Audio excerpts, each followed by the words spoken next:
I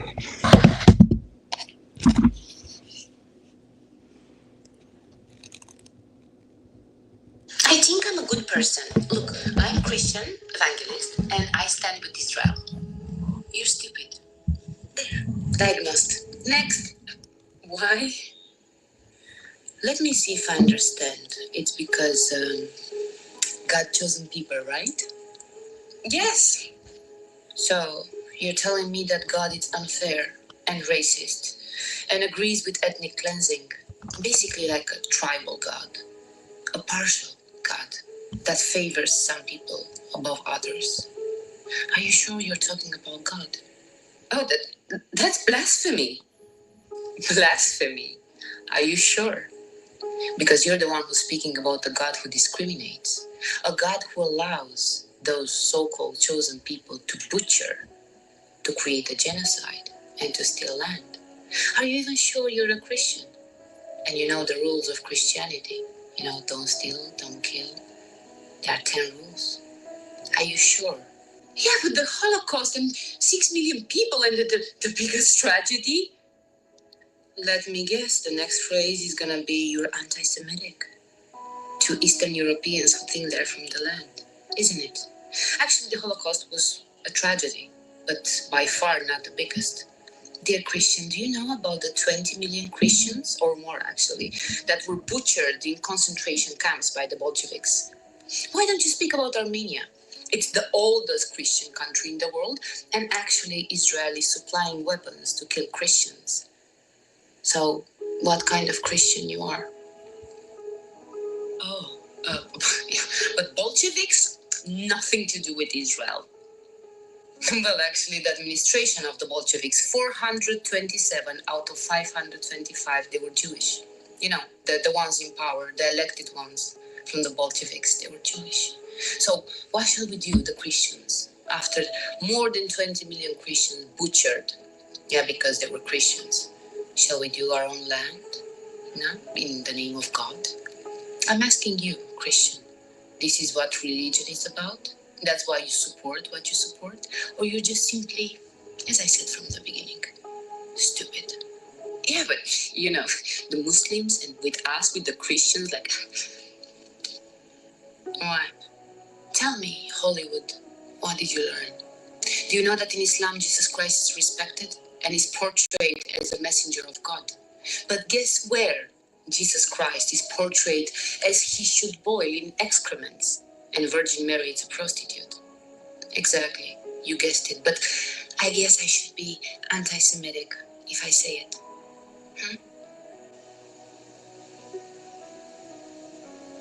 So what you're cheering for, evangelist Christian?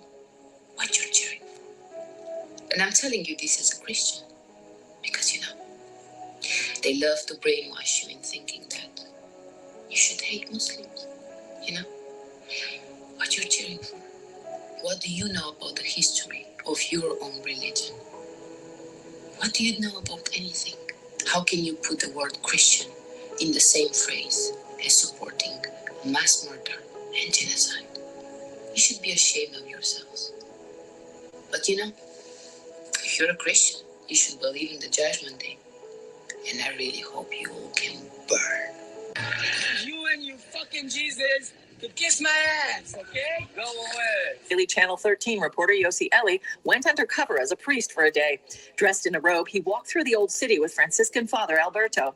In the first 5 minutes, he was spat at 5 times by Orthodox Jewish Israelis. Christian citizens feel attacked in their places of prayer, in their cemeteries, and on the streets. Christians in Jerusalem's old city say they are often harassed, spit on, and even physically attacked by religious Jewish youth. Wipe out from among all the descendants of Esav, descendants of Amalek, male and female, young and old. What is Amalek? Says Hasidus, Amalek represents the concept of doubt. You put a doubt into everything that you want to do. That is why they're so evil. That is Amalek. And that is why Amalek is so terrible. And it has to be totally uprooted. Therefore, God tells us we should erase their memory. And we should eradicate them from the face of the earth. So when a Jew enters into Eretz, into the land of Israel, what should he do? The first thing, appoint a king. Step 2, destroy Amalek. Who is Amalek? Amalek comes from Esav. Esav was a brother to Jacob. Esav, who in modern day terms is really basically, 31 of them is America. Esav became Edom, which is a nation. Edom became Rome.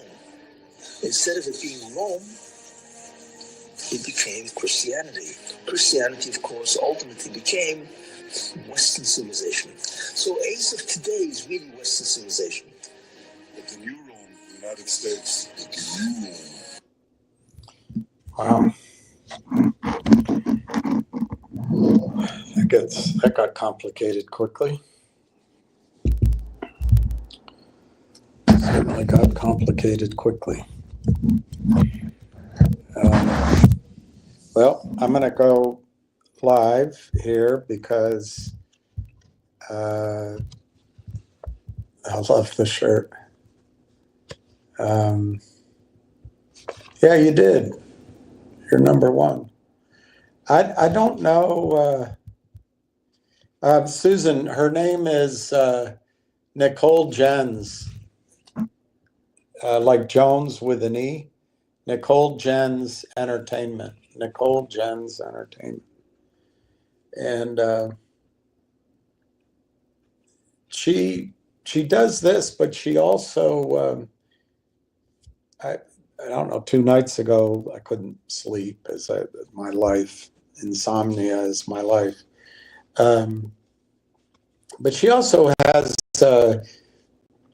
I don't know what to call it, a depot, a warehouse, a factory, I think in Egypt, right at the border with Gaza Strip. And she raises money. So there's trucks full of, things to help the people who need water and medicine and clothing and things like that. I'm pretty amazed. I've gotten kind of skeptical, I guess, living in this city about younger generations. Not that I thought I was anything great, but you see someone like she and you go, wow. So anyway, so it's Nicole Jens, Jens, Entertainment. Anyway, where we are right now is 97 people that have identified and 4,662,868 shares of Railtown, worth 3.3%. Pretty impressive. I'm very impressed by all of you. And me, I'm in there too, just not as big as you guys are.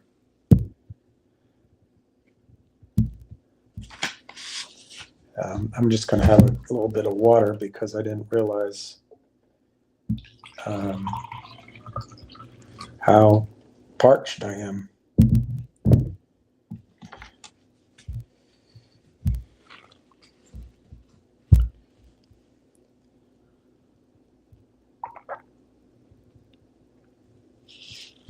Perfecto.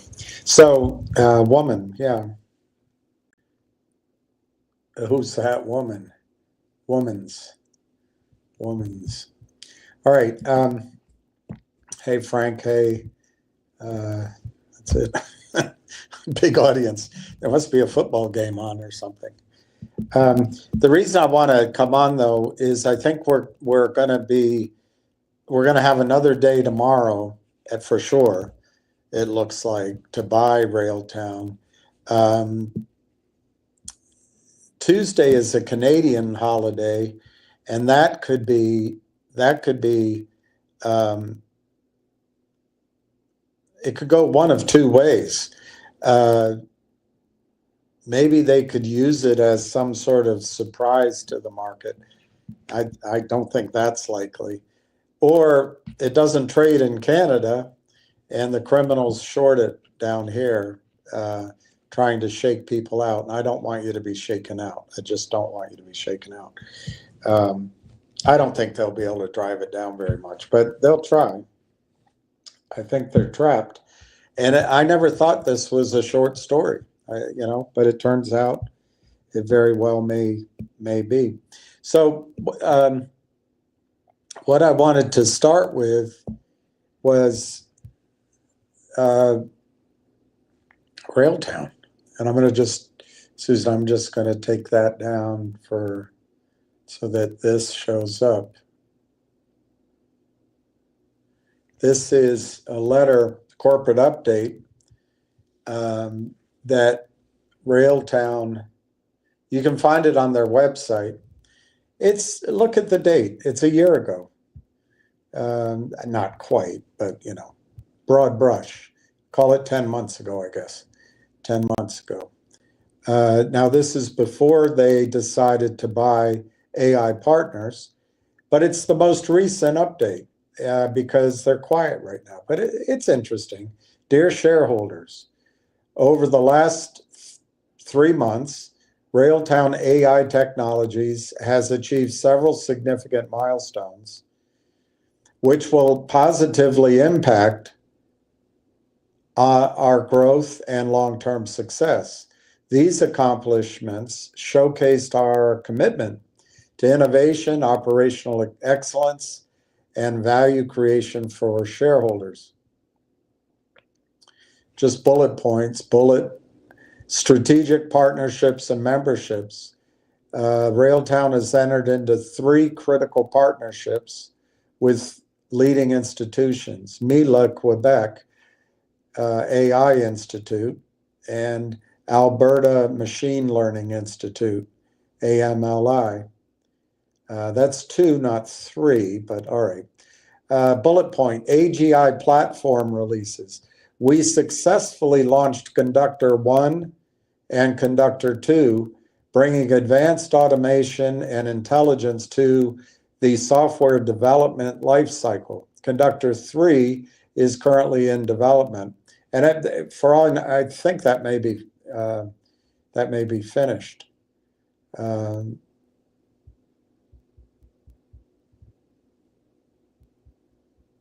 Debt-free, bullet point, debt-free status plus warrant exercise. We are pleased to announce that all of our outstanding bonds have been retired, leaving Railtown debt-free. We exercised 5 million warrants, adding $1 million US approximately. This is a year ago.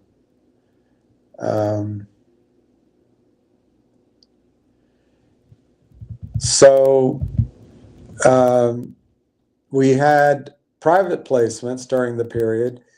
Railtown closed, this is last year, Railtown closed a private placement, adding a total of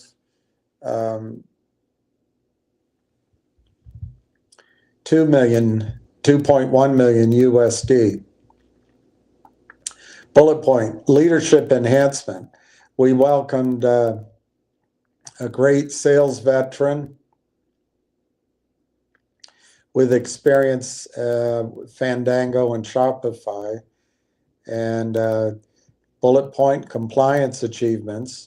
We have made substantial progress in meeting SOC 2. By the way, since then, they've announced they got that certification and a couple of other things there, compliance requirements, positioning Railtown to offer fully compliant AI solutions to our clients. These are essential compliance requirements for companies to adopt AI solutions in their software processes and workflows. Bullet point, customer acquisition. Once our compliance audits are complete, and I believe they are already, we plan to invest significantly in user acquisition, marketing, direct sales, and onboarding. It's interesting, user acquisition, that's something to remember for Nixie's revenues, I guess, but that's a different topic. So partnership value propositions. The MILA Quebec AI Institute, our first project with MILA is the research phase. MILA will apply its expertise through PhD candidates and data scientists from their institutes. And there's an announcement about that.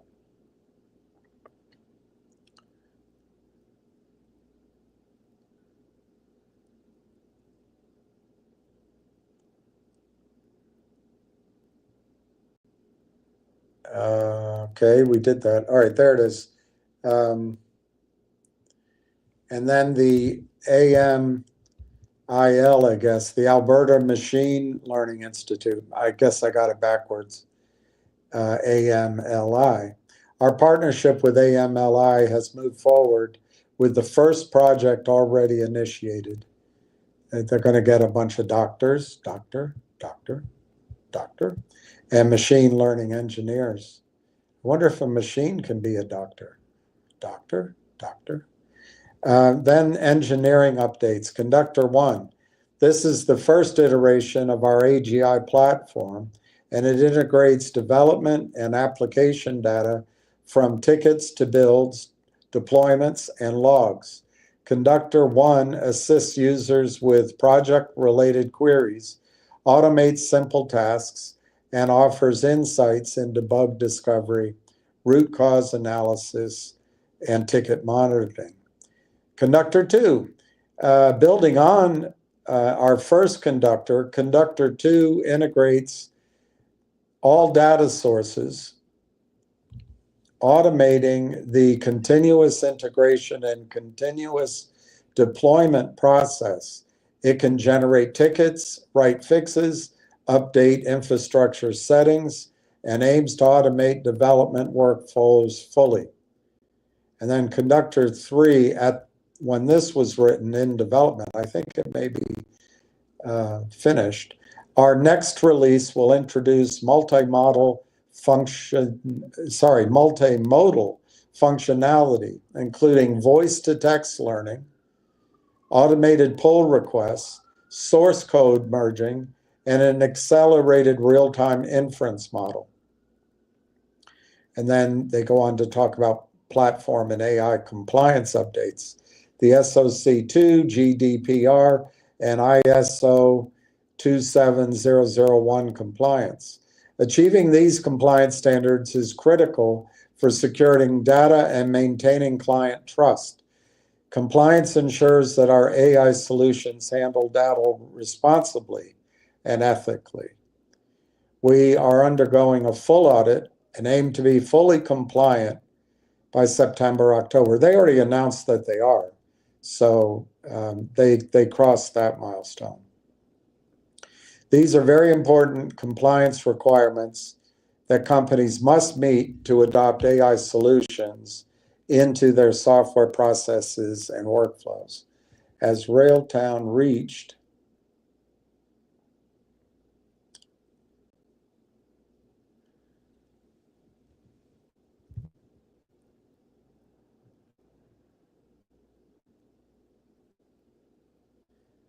commercial ready status on Conductor 1, this was the last remaining step before commencing an aggressive product deployment customer acquisition strategy, which ironically led to buying 165 companies in a network. Ensuring the SOC2 certificate designation is complete was the most critical step in removing the barriers to entry for broad enterprise level adoption for mid to large scale engineering teams and software companies alike. SOC2,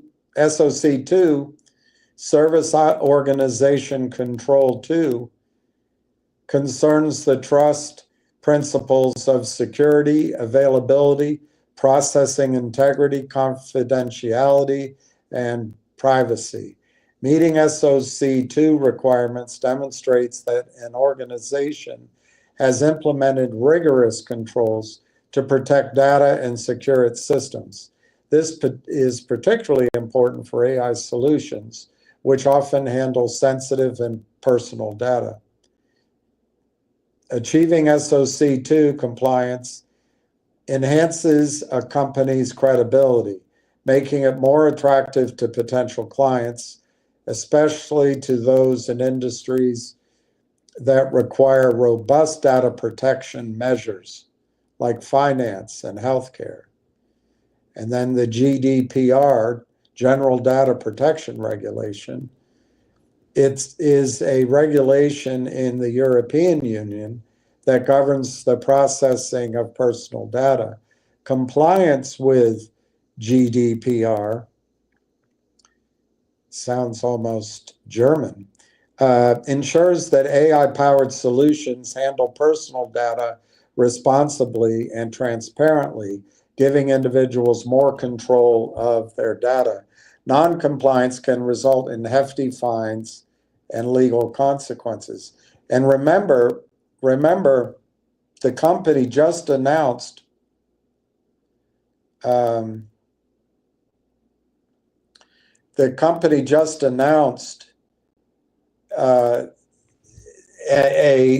tie-up with a company that has the London Stock Exchange among its clients for ESG. So this is the European regulatory environment. Non-compliance can result in hefty fines and legal consequences, especially for organizations operating in or serving European Union residents. Ethical AI practices. GDPR emphasizes the importance of data privacy and individual rights. For AI solutions, this means being transparent about how data is used, ensuring data minimalization, and implementing measures to protect personal data. This is essential for being ethical with AI practices. And then ISO 27001, Information Security Management System. It provides a framework for establishing, implementing, maintaining, and continuously improving information security management systems. For all AI-powered solutions, this ensures a systemic approach to managing sensitive company and customer information, reducing the risk of data breaches. ISO 27001 is recognized internationally, and achieving certification demonstrates a commitment to information security at a global standard. Importance for customer acquisition. Compliance with these standards builds customer trust, showing that an organization is committed to protecting data and privacy rights. In the case of AI, where concerns about data misuse and privacy are exceptionally high, meeting these requirements is essential for maintaining a good reputation. Compliance helps organizations identify and mitigate potential data security and privacy risks. This is critical for AI solutions, which often involve complex data processing and could be vulnerable to security threats.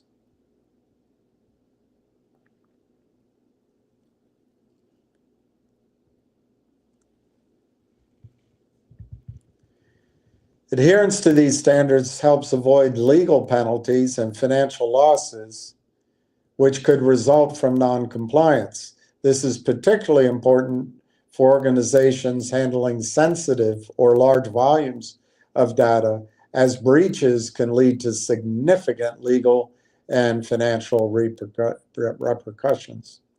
All three of these bold print items are essential for AI software solution providers to ensure robust data security, maintain trust, manage risks, and address legal obligations. Then business growth initiatives, they're going to have a digital acquisition campaign, marketing and branding initiatives, direct sales and onboarding. We're also in early discussions with major brands becoming certified vendors for them, and then patents. They've made progress in all of that. And then this is the reason I'm reading this letter to you. This AI sector outlook, this is 10 months ago. AI sector outlook. Quote, too soon too late, or just on time, unquote.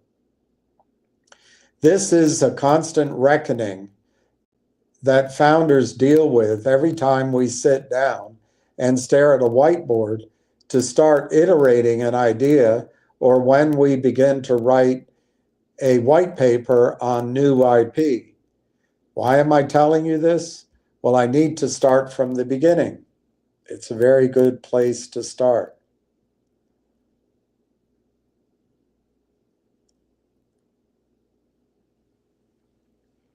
Stay with me. My co-founders and I have indulged in the good fortune of timing.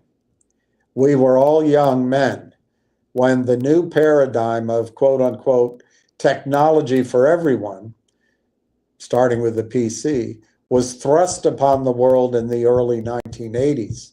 All of us are fresh with backgrounds in software or electrical engineering. It was an exciting time and a limitless opportunity. During my generation, I can safely say we have seen 6 or 7 monumental technology shifts or advancements that have had a profound effect on all of our lives, from PCs to GPS to cloud to e-commerce to smartphones to OnlyFans. Oh, it doesn't say that. To platforms to apps. And now to AI. And now to AI. Every single one of these technical ahas, and I say the aha word glibly, what I mean in no uncertain terms is world changing. So let's put it in there. Every single one of these technical world changing shifts has generated or created an immense amount of personal wealth on top of adding greatly to the GDP. Every single one of these advancements has 2 very clear things in common. They improve efficiency and productivity. That's that thing I was telling you about tools. If you have the right tools, you do a better job and you get paid more. AI plays in that space in a way the world quickly realizes.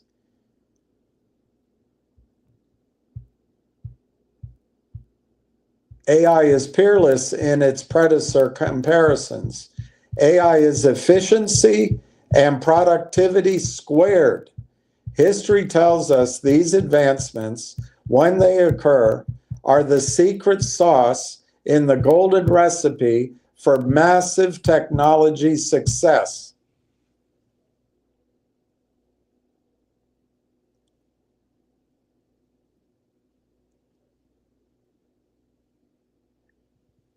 Now, when I was thinking about adding an AI outlook to this update, I could have just cut, copied, and pasted in a bunch of articles from Goldman Sachs, Kleiner Perkins, Gartner, and everyone in between predicting the growth of AI and its net positive effect on the GDP.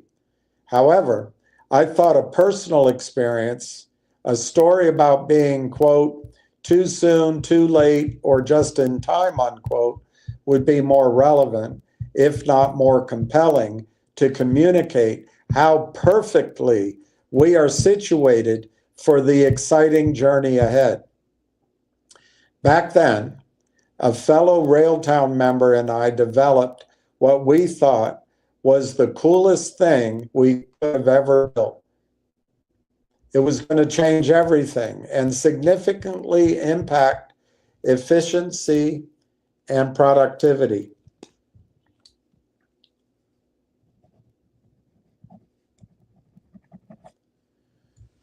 We built our own quote unquote Dropbox years before the idea was in a twinkle in the eye of the founders of Dropbox we know today.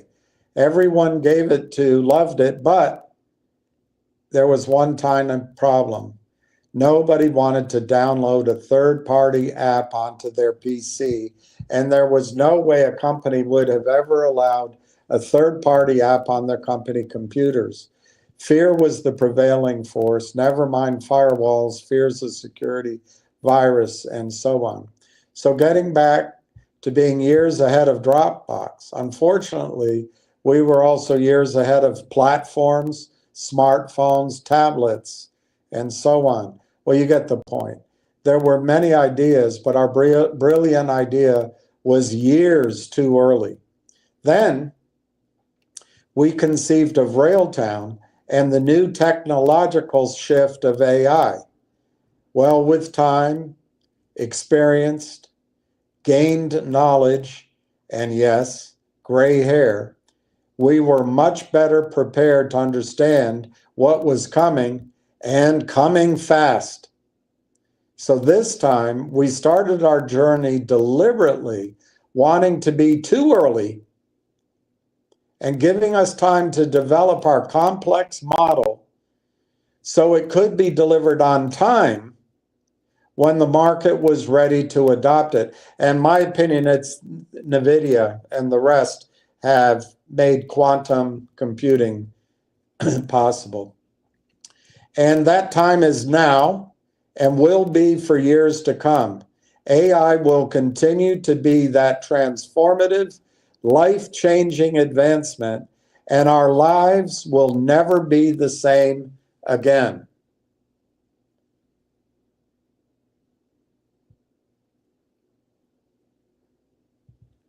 Many thanks and respect to all of you who have joined us on this exciting journey. Thank you again for your continued support as we pursue our vision of advancing AI technologies and delivering value to our shareholders. Corey Brandolini, CEO.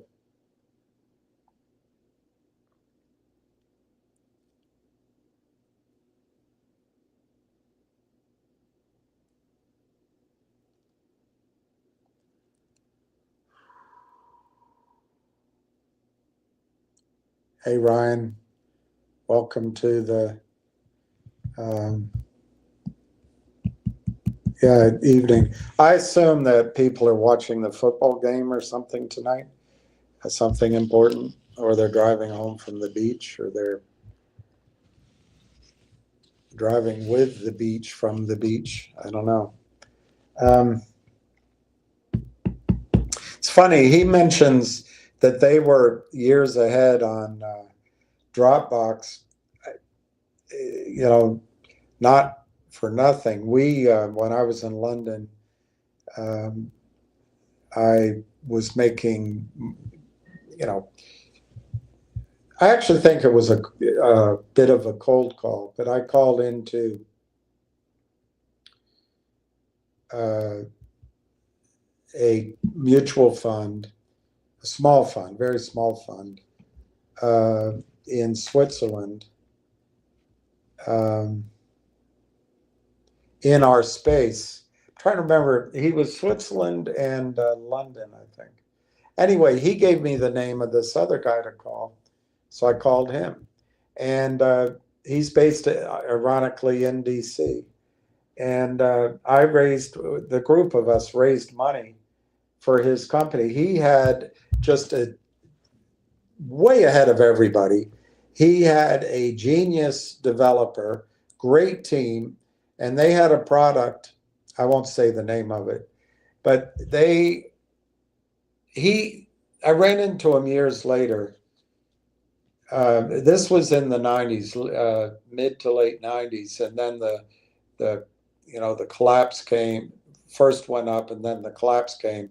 It was a private company, and they're still out there trying to, because they had patents and technology, and they're trying to pursue that in court.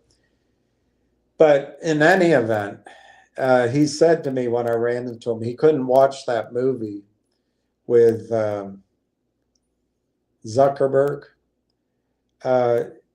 because he had Facebook before Facebook. They developed, that's what they developed. And I raised, I don't know how much, it wasn't a lot, a couple $1 million, maybe 3 million.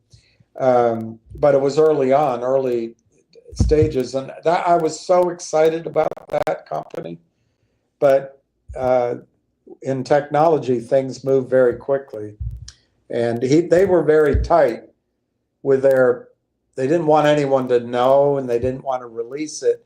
And I think the reason Facebook worked, they put it out there and it caught fire. These guys wanted to get it perfect before they put it out. So, but I've had personal experience with that where you have a technology you think's going to be the right one, and it was just a little too soon, or a little too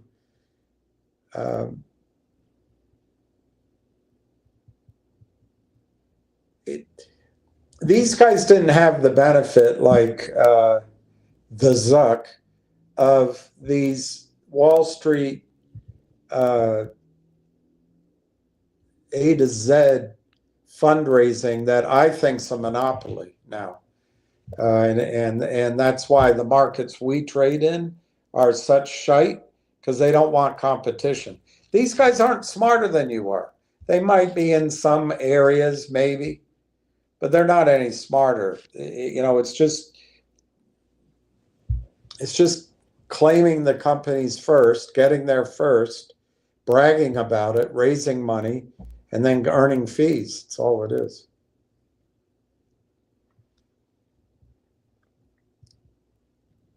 I need a fur baby. I do. I watched a video of this little puppy. So many little puppies. People are so cruel to their dogs. And then dogs are so forgiving. Amazing.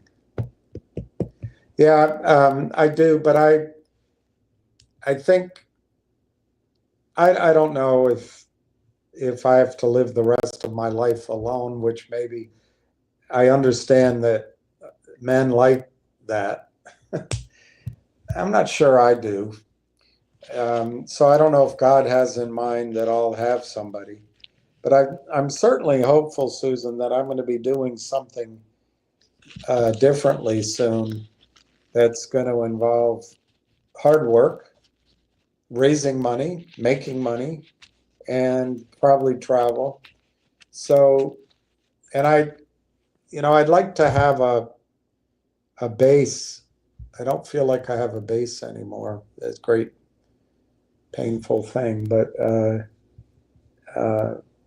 you gotta keep buggering on.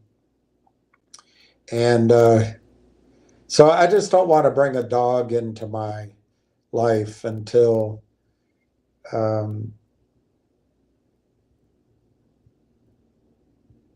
guess really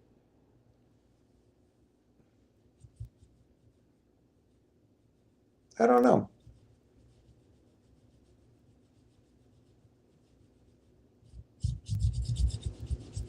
I don't know if I'd have to own a property or if I could still rent it. But I just like my dog to have a good life rather than worrying about what the landlord says about a spot in the carpet or something. I think dogs deserve that. You have to train them, and they are happier with limitations. But I don't like cruelty to animals.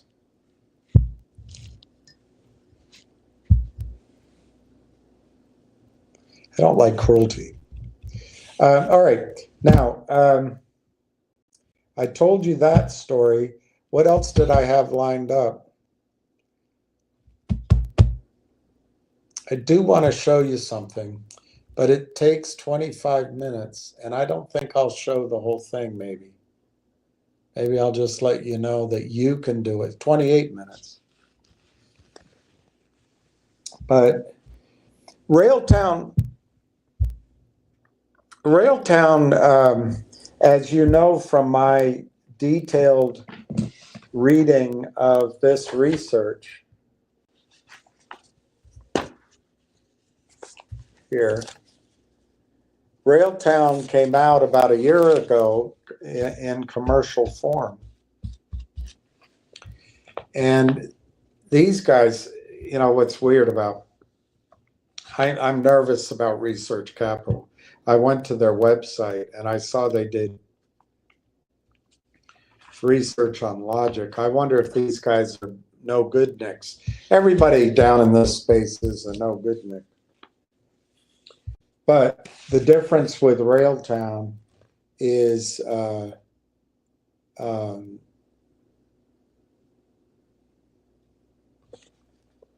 shorts aren't going to work. Anyway, this research came out a year ago.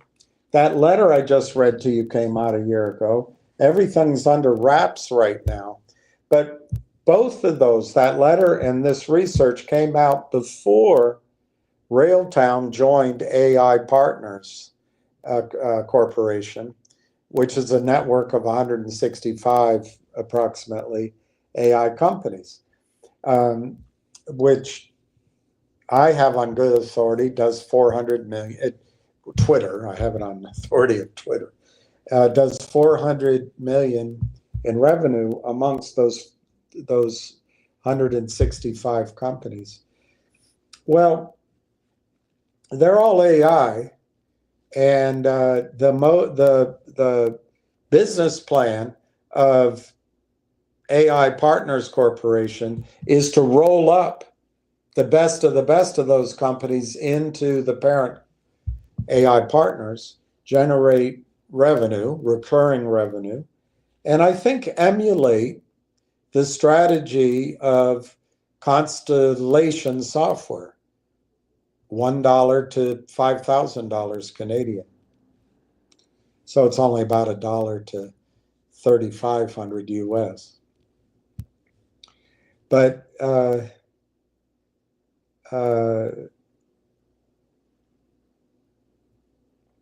that's a huge change in the Railtown story.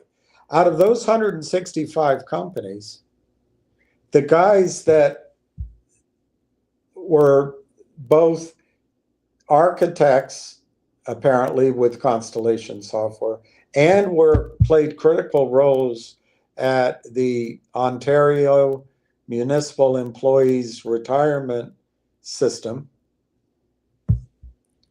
they decided to merge with Railtown. None of the others. Why? I think it's Conductor. Anyway, I found something quite valuable.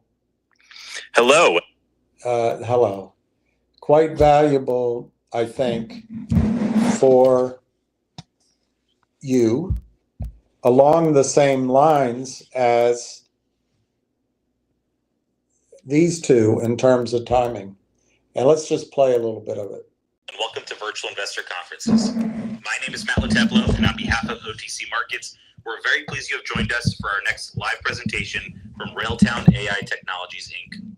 Please note you can submit questions in the box to the left of the slides. You can also view a company's availability for one-on-one meetings through the Schedule Meetings tab found on the conference platform. At this point, I'm very pleased to welcome Corey Brandolini, CEO, co-founder, and director of Railtown AI Technologies, Inc., which trades on the OTC markets under the symbol RLAIF and on the CSC under the symbol RAIL. Welcome, Corey. Thank you. Thank you very much for the introduction, and thank you everybody for joining in to hear about Railtown. It's a little early here on the West Coast, so this is the earliest presentation I've ever given, so please bear with me. So first of all, I'd like to say that what we do at Railtown and walk you through some slides, and hopefully if there's any Q&A, we'll dive in there as well. So Railtown, we're building at Railtown what we call application general intelligence for software development. And that might be a lot to chew off and understand very quickly, but as we move through the slides, it'll begin to make sense for everybody. So a couple of early points right out of the get-go. At Railtown, you have a large team of senior technology leaders. We've built many large, scalable and enterprise solutions over the years. We also have a strong team in capital markets experience. 100% of our intellectual property was built and developed in the West Coast here in Canada. And it's 100% our own intellectual property. We have multiple provisional patents around our AI, and we've been training our machine for multiple years as well. We have a very large expanding vertical market that we apply our AI to, and we have a large beta testing community that works with Railtown. Our application has no barrier to entry, and as I explained through the slides, that'll begin to make sense to you. We've also, because we started this process in building Railtown 3.5, 4 years ago, started to train our AI, it's given us what we consider a first mover advantage into our space. We've also are a certified Microsoft partner. We worked with Microsoft in the early days as we started to build and deploy our AI, and we've continued that relationship. We've also graduated to what's called Microsoft co-sell status, which allows Microsoft enterprise sales to sell our solution. We've also established a large Microsoft enterprise partner to act as our enterprise solution provider on sales side. And we have battle tested solutions now as we're going to commercialization. This is a high margin SaaS solution business that we're in. As Matt said in the beginning, we're listed on the CSE under the symbol RAIL, and we have just recently filed and begin to trade on the OTC. So what are we doing at Railtown? So we're developing what we call application general intelligence for software developer agents. Software developer agents have been purposely built to do a multitude of tasks that will assist and to eliminate repetitive tasks that to improve software development, increase productivity, drive down inefficiency, improve product quality, lower costs, and accelerate your engineering team and the team velocity. In the world of software, there's a ton of mundane tasks that are repetitive over and over again that are handled by manpower. Our vision at Railtown was to build an AI assistant, or an agent, as we say, that will pick up and execute a lot of these tasks on behalf of the developer, so that the engineer can spend time on productivity and developing new applications. As I said in the beginning, we're a Microsoft partner, and we have the same philosophy along with Microsoft as how they're applying artificial intelligence as a tool, as an agent, as an assistant for very specific tasks. And as you may or may not know, Microsoft is very heavily involved in that, applying artificial intelligence to their workflows like Microsoft Office, as well as their product GitHub and their GitHub Copilot product. So we're obviously big believers in the same ideology as Microsoft and how we're deploying our software, our AI, to a very specific vertical marketplace. As I said, we agree with Bill and Satya on how AI should be applied, and we're applying our same model and methodologies the way Microsoft does as well. We're fully integrated with all of Microsoft solutions, so anybody that is using a Microsoft tool in development of AI or development of software, they can apply our application directly into their tool stream. So it's an easy onboarding for our application with customers that are using Microsoft services already. So why is AI important for software development? As I mentioned in the beginning, software development is a complex process of building and deploying software and maintaining software. And about 40% of your engineering time is spent dealing with issues that arise in the application while it's running, as well as issues that arise every time you deploy a new piece of software to your application. And that number averages out around 40% of your software resources, your developer resource, is spent debugging and dealing with the technical debt that arises in the application. So for example, if you're using a Zoom stream or any application, you will have a team of developers that are working in the background to make sure that software application doesn't crash in real time, or that a bug arises in real time that causes something catastrophic like an email leak or a credit card exposure. So today, human beings are handling those tasks. There's multiple tools that help notify you about what's going on in your application, but still there's a manpower element that developers have to dive into in order to fix this issue and deal with it in real time. This is where we come into the world of AI as it applies to software development and management.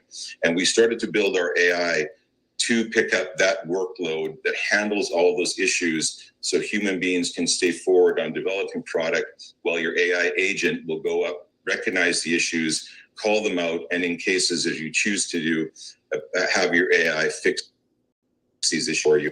On the right-hand side, there was a research, as I talked to see, the 85 billion in GDP lost from bad code and developer time spent fixing it. It's a significant number, and that was a report written by Stripe Payment Capture, and they'd recognize this issue themselves. So this is a really, really big marketplace for us and where we apply our AI.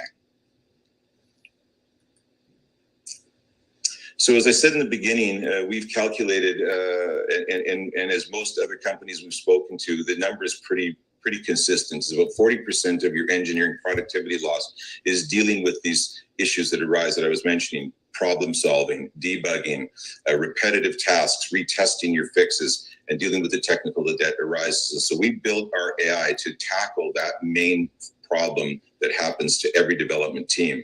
And our three core agents, as we call them, specifically deal with this. We have what's called an AI agent, an AI assistant, that you can communicate and act humanistically between your developer and your application. So you're communicating with your application almost like it's a co-worker and a partner, and the AI will speak to you about how it's feeling and how it's managing and what it's recognizing and what's happening in the application, where it's happening in the application. And then our root cause analysis agent will suss out these issues before they arise at the end user level, and will call out the problem, and will even suggest a fix on how this issue is to be dealt with before the application happens. Something bad happens within the application. And this is really groundbreaking stuff, and we're really excited as this is rolling out, and our customers are getting great response from it as well. Also, our AI will communicate, and we talk about progress reports. It'll speak to you back as your application is running real time, and tell you in very descriptive language how it's managing and how it's running. So this is something that, again, we started developing 3.5-4 years ago, when we started to train our machine to get it to the point where anybody's software application now becomes a partner in your deployment and building of your software.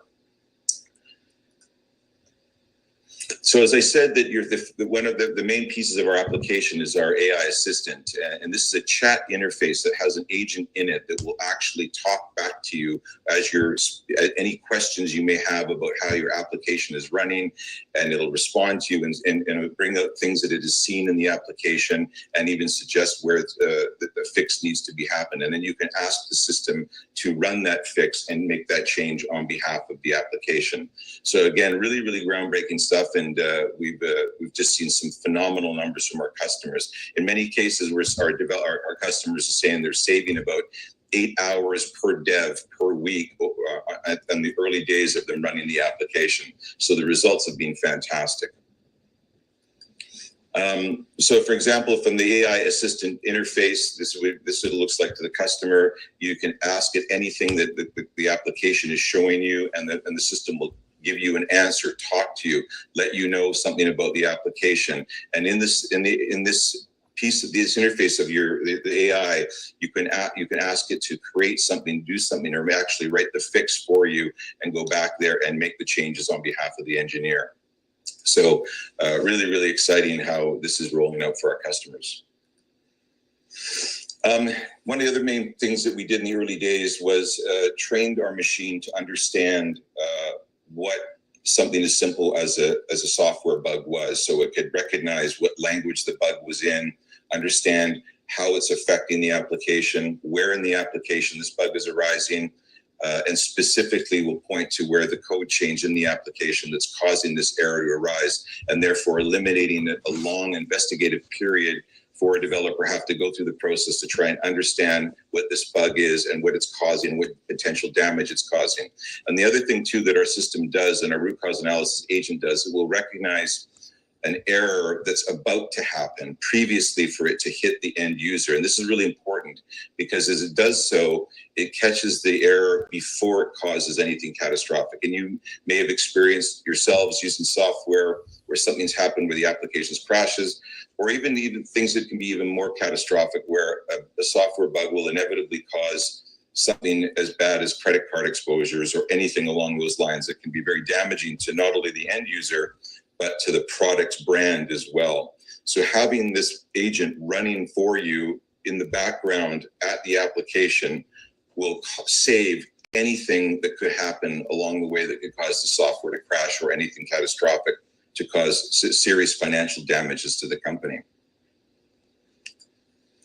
And then thirdly, that the AI is there's a machine language, there's build language, there's software language, and this is very much software for engineers to read and understand. What our AI does as well is it translates everything in software language into plain English, so every single stakeholder in the company can interact with the AI in order to understand what's going on with their application. It could be anybody from the marketing team, the sales teams, the senior management. Every stakeholder in the application will now be able to communicate directly to the application, so they can understand what's going on with their dev team, how their productivity is looking.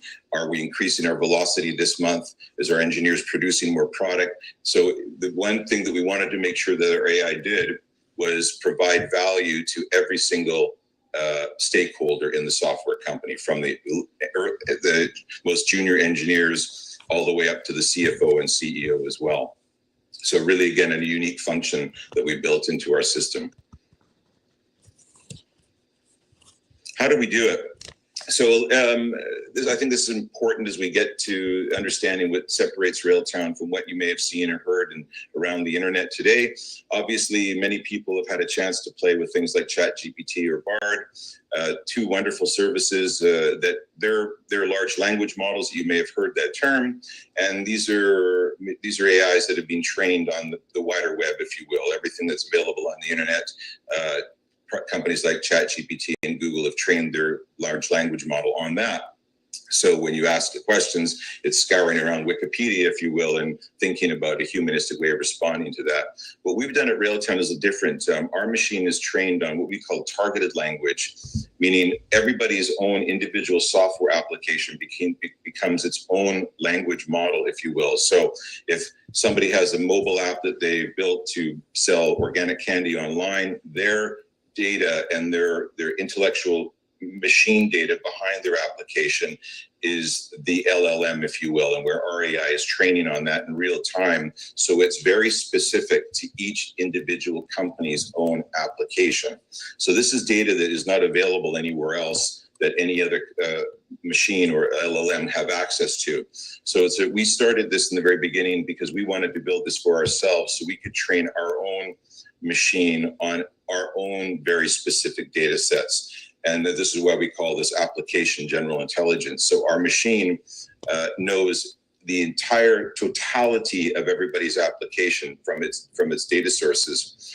So it's a very unique model. And also that data is protected and not available anywhere else on the internet for other applications to have access to train on.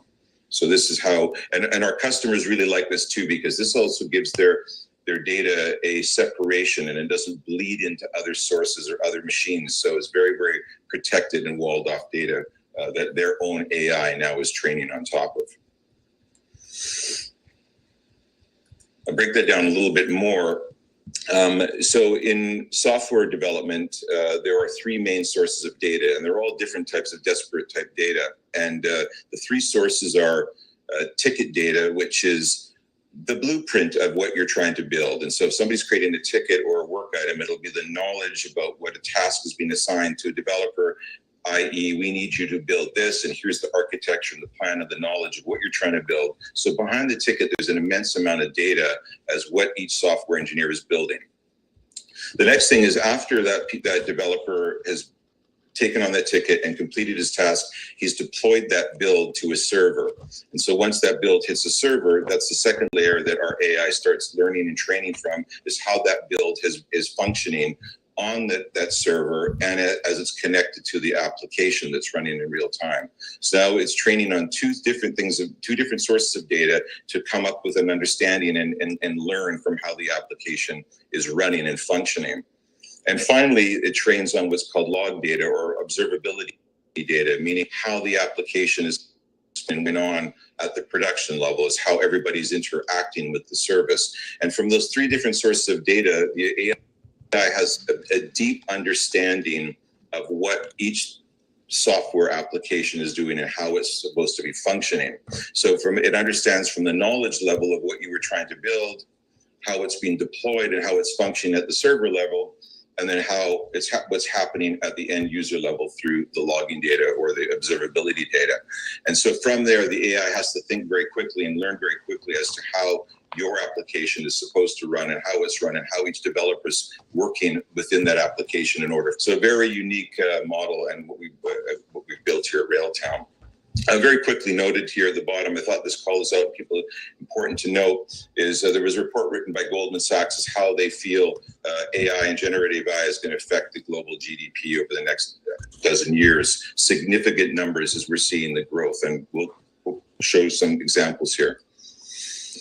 A couple of things to note here as we're clicking down here in time is how big is the marketplace for software developer tools? It's already a very, very big market. There is no bigger market in the world than software development. Software runs the world, as we all know. So this is a gigantic space with a large opportunity of growth and continued growth. As you see here, the global annual cost on software developer tools in 2020 was about $11 billion. Looking to rise to about $21 billion in annual cost by 2025. What's unique about this is in the world of software development, every company will use maybe half a dozen different tools to build and maintain and deploy software. So it's a really big marketplace. On the other side, what you're seeing is the growth of software AI-aided tools that are going to be applied to different software markets. And one thing to note in this market, even though you'll be seeing, well, that looks like an additional cost on top of what's going on already in the left-hand column. This is true, but what we're recognizing and are seeing is the value that the AI is bringing to the company is proving that it's actually becoming a cost positive because of the productivity gains that AI is applying to that world. So even though you might be spending X amount of dollars per month on software tools and adding AI on top of it becomes another cost, what you're actually seeing is your productivity accelerate. And that's, again, what we set out to do here at Railtown is increase your productivity time. Therefore, you're getting that cost benefit that's saved by actually your productivity gains that the AI is providing. GitHub, a company you may or may not know of, they're a subsidiary of Microsoft. Again, is following up on that Goldman Sachs report. They've calculated that of the $7 trillion of GDP gain that AI is going to have on an effective productivity, therefore they see that about 1.5 trillion of that is going to be applied directly into the world of software tools, which is obviously where we live. Further to that, another note that I want to call out is Microsoft, a really great milestone for them on their GitHub Copilot, which is an AI tool that helps you write code at a quicker, faster, and complete your code to builds at a much quicker level. They've now passed 1 million paying customers on that are using their Microsoft tool. This is really exciting for us because this is now proof in the pudding that people on a day-to-day use will pay for the value of AI at the singular level, actually right down to the one developer. So again, seeing productivity gains just at the code writing level, allowing you to write code faster, if you will, we're already seeing now a massive uptake in the consumer level of using that product. Railtown, as I said in the beginning, fully integrates with all of Microsoft developer suite of services. So it's a really easy add-on for our customers. A couple of quick comps here. I know I'm running out of time here. Obviously, what Microsoft tool sets are and where we fit, I suspect you have access to this deck. We've actually looked at Railtown very differently than Microsoft as we've been partnered with them in the early days. If you were to think of GitHub's Copilot tool in a worldly comparative, you would think of software, a tool helping you write software is like helping somebody write music. And that would be the artist, and Railtown would act as the conductor of the orchestra, if you will, is how the application or how the song is being played, if you will. So it's a great complement for the writer, and then how the actual application needs to be running and how it's running properly and how it runs properly while people are adding more software to the application in real time. So we've carved out a very specific market space that's a complement to that world.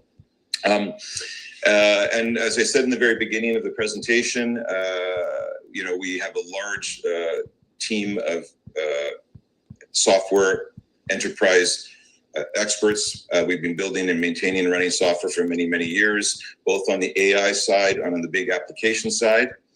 And we're really excited about where we are and how we've grown over the past 3.5 years.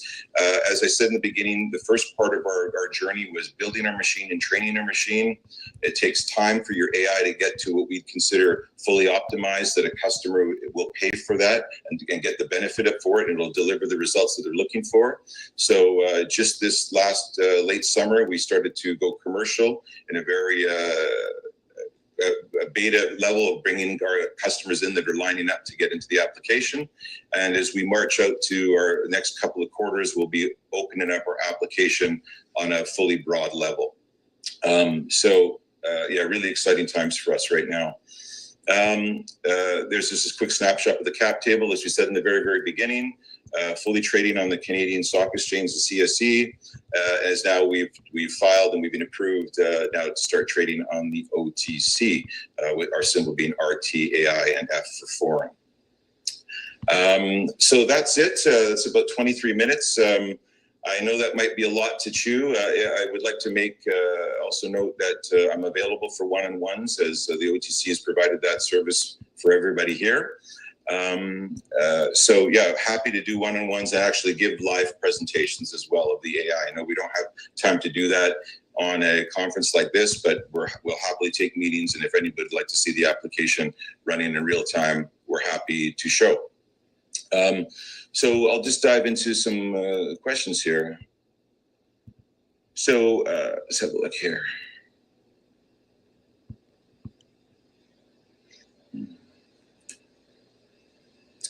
So one of the questions asked is, can I discuss our sales channels and sales cycles? So as we've just started to go commercial this late summer, we've got three channels actually that we're focusing on. One is our Microsoft co-sell relationship.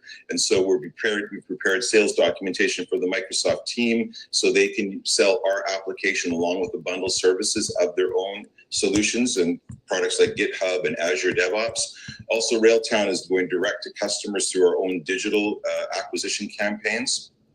And again, we've also partnered up with a large enterprise Microsoft reseller who will deal with our large enterprise opportunities because they'll have the large support staff to handle the needs of a large company. So yeah, we're really excited about that. Yeah, so our product is focused, so the question was, is your product focused on commercial software? Can it work with proprietary unique software application? Yes, and above and all. So again, being that anybody who builds software, whether it's commercial software, proprietary or otherwise, they'll be using a set of tools to build and maintain and run that application.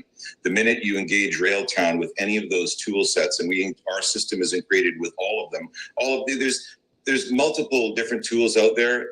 The popularity of them focuses on maybe 6 or 7 that everybody uses, and our application is fully integrated with all those tools. So it's a really easy thing for anybody who's building software, from a single startup in a garage where 1 or 2 developers are working on something, all the way up to a team of 1,000 or that are working on software, and they have dev teams regionalized in all over the world. The application will run for the entire company right across.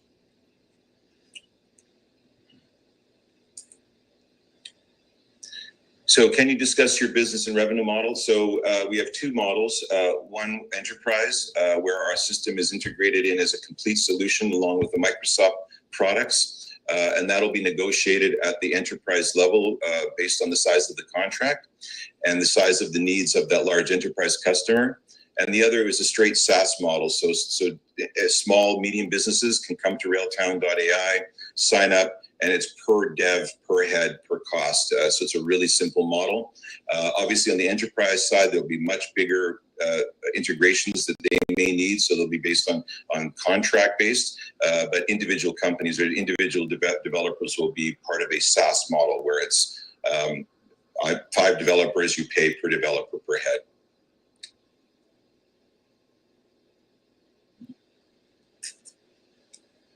And finally, what is our capital position and what are you currently revenue generating? So we just did a raise in the end of August in Canada, a little over $2 million.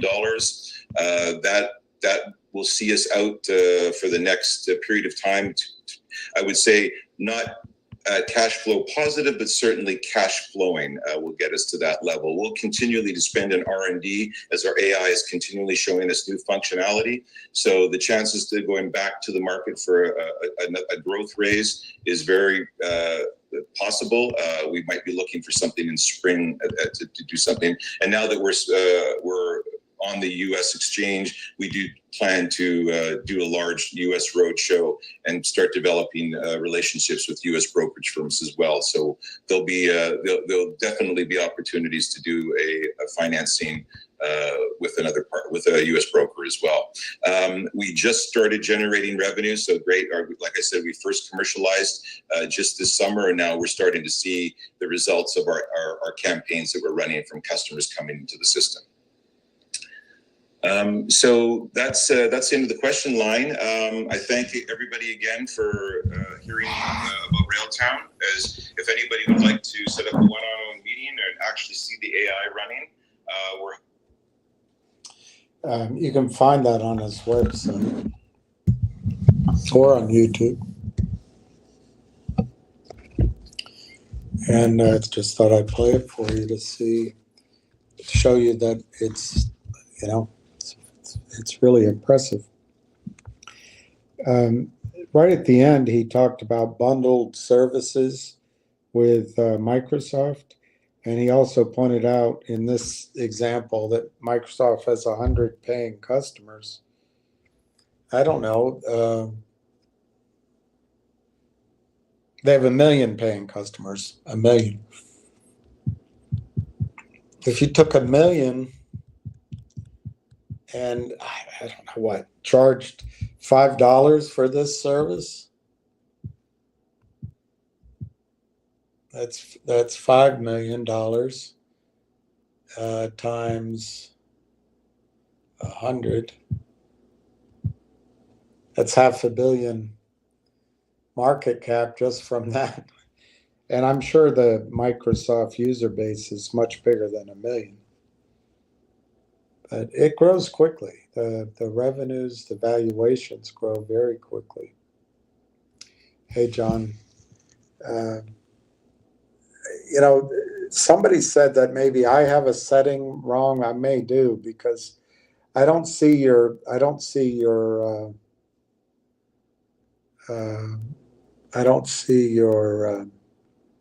code names. Sounds like a massive delusion company. The way you guys sounds like massive delusion coming. Is that the way you guys see it? Sounds like massive delusion coming. Is that the way you guys see it?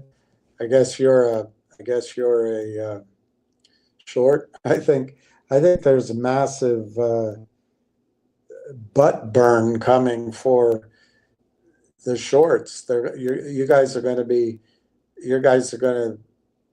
in this tug of war, you're going to be down on the concrete with your butt scraping along while the stock market pulls you miles and miles, ripping your pants and burning your rear end. This, David, I guess you jumped in late. He never said anything about massive. And it's a year old. He said, if I can translate it for you, because you seem to be a dimwit, this was in August. He said that he thought that the raise they did already happened last year, that there was enough money to get to cash flowing. And then he mentioned that he would possibly do a raise in the spring. So combining those 2 points, I think cash flowing to him would mean the end of last year, beginning of this year. Basically, let's call it spring. Let's call it January, February, March. In the meantime, this thing got much bigger. It was great already, but it got huge, and that's why you guys have a really hard time creating fear here. And it's going to be hard for you guys. I don't feel sorry for you, but I do.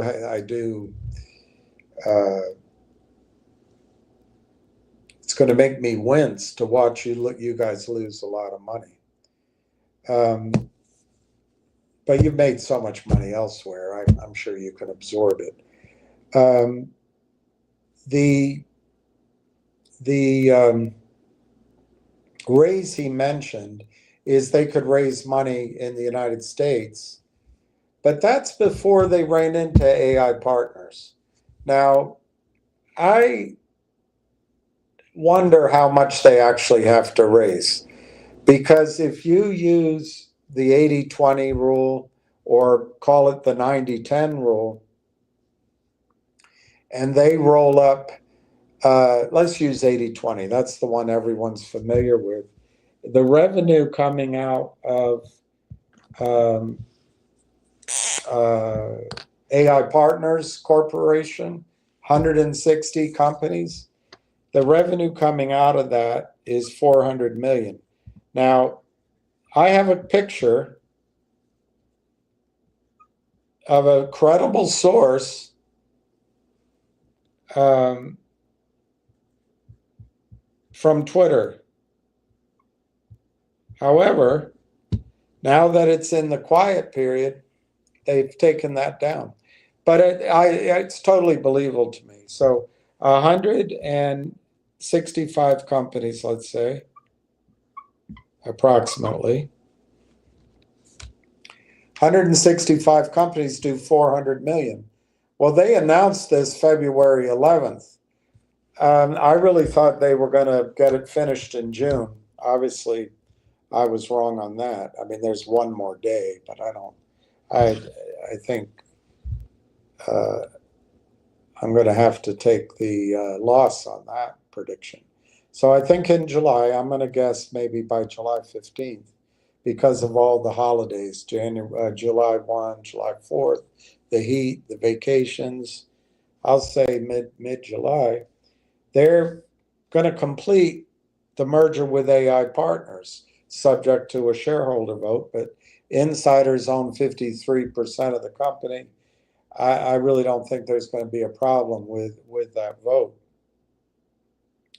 So if you use the 80-20 rule, 80% of 400 million is 320 million in revenue. And if you use 165 companies, 20% of that, it's 33 companies.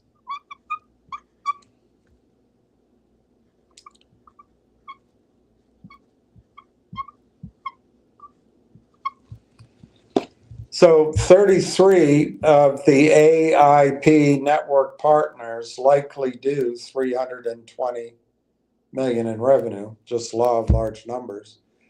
And statistically, that's how sales always ends up. So I personally think 33 companies to be rolled up in 4 months is ambitious. So I don't know, let's just take half of that. 16, let's call it 16 companies, 16 and a half companies. So let's just call it 16 companies. And let's call the revenue 150 million.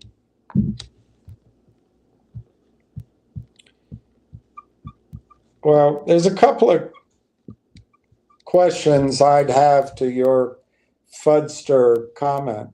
One is, even if this is too high, why do they have to raise money? They're going to have so much revenue coming in.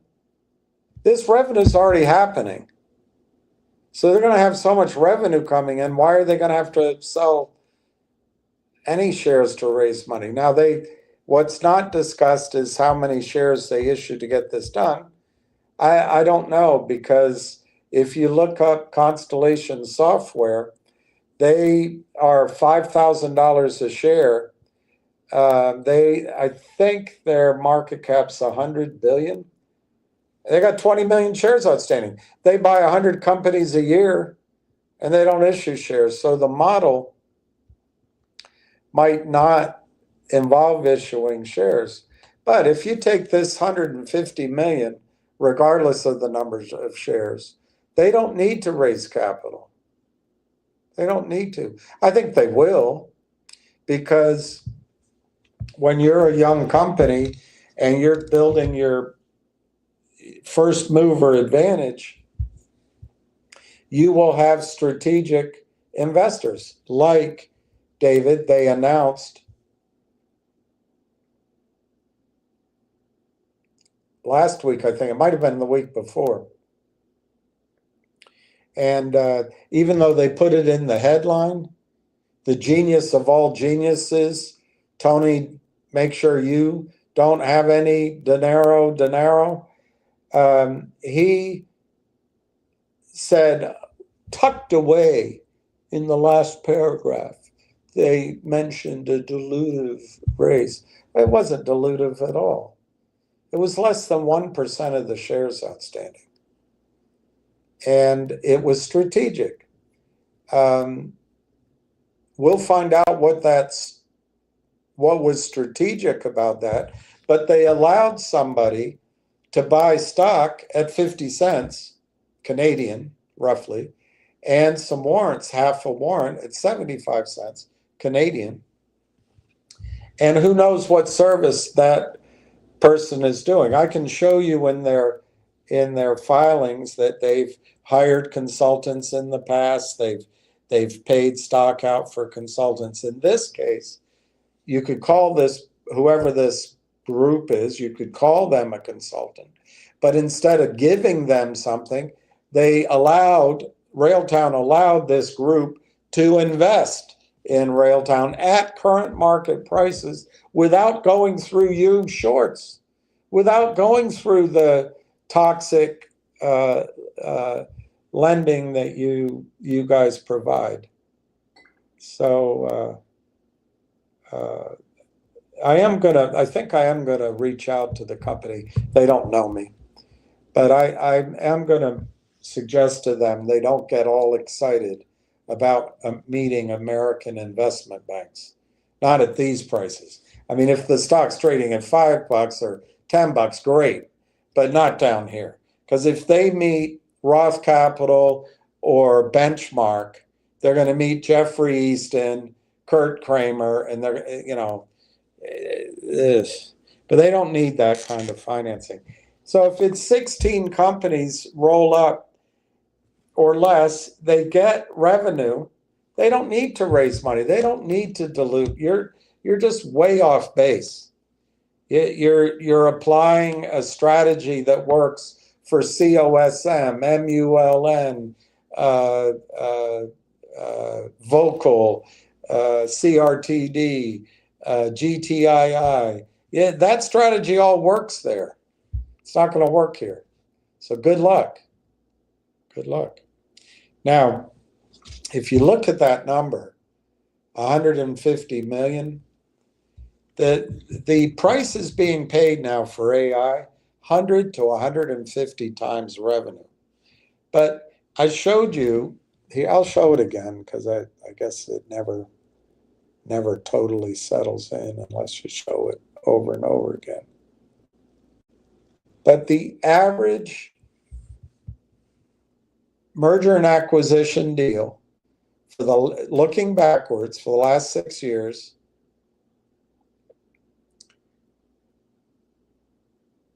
the multiple used to acquire was 25 times, it's right there on the left, 25 times revenue. 25 times revenue. So if we just use 25 times revenue,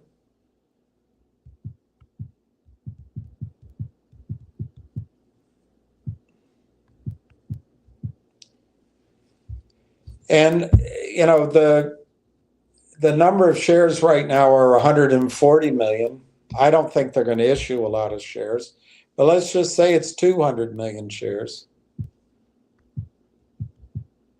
by the time all of this is said and done. That's $18.75 a share, just from what I think are low targets, but also using a low multiple, $18.75 a share. Good luck fudstering people out of that. I think that number could be your target. I don't think you have to discount it. But if you want to discount it, I don't know, how much do you want to knock off? 75%? We'll knock 75% off of that. And you have a target of $4.68, $4.70 basically, for the company. And that's this year. That's in fact, that's in the next month. July maybe. $4.70. So good luck, David. Good luck causing people to panic out of the stock. You should just focus on your own problem, which is how are you going to cover your position? You're going to find yourself short, boy. And there's no recovery. I don't think it's going to wipe you out, because this is just one of 100 deals that you're doing it to. But, good luck.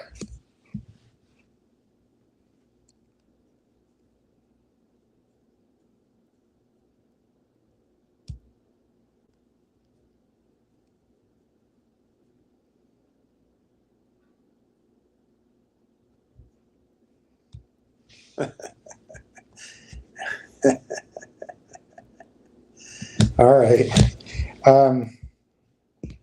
So a few things stood out to me. Let me see if I want to just delete all this. Delete.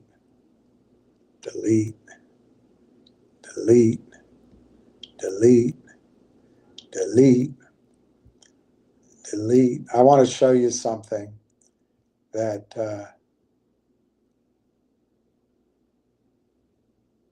okay, now let's add this. I don't remember what that is. Remember what that is.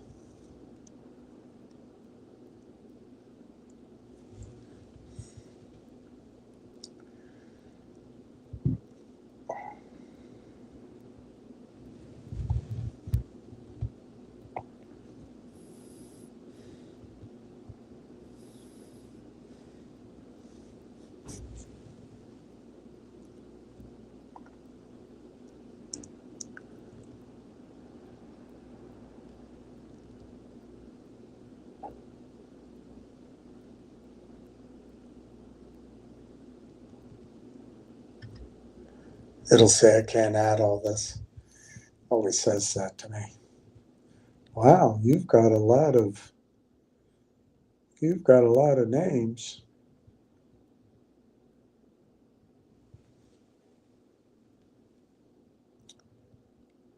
Yeah, it says you got a lot of files. Well, let me just show you this. Tony, make sure you don't have a lot of dinero. This is Railtown for the period ended December 31, 2024. This is a typical disclosure statement, going concern. As of December 31, the company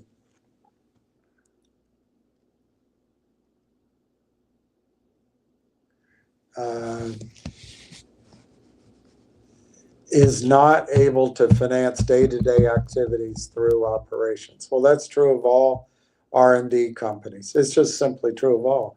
The company's in the business of R&D, and by that nature has a lot of risk, no assurance, material uncertainties, may cast doubt on the ability to continue as a going concern. And then you go down to the bottom, and of course it points out at the end of 2024, the company had $1 million in working capital. And, they just raised another,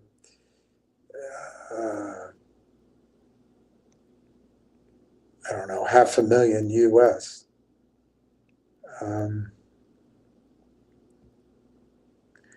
Now that disclosure, I was trying to show you, but it didn't come up. But I can just tell you, since 2023, every quarter they've had a management discussion of the company. There's a whole list. You can go to OTC Markets. I wanted to show it to you, but maybe this is it. Yeah, here it is. Here's the list.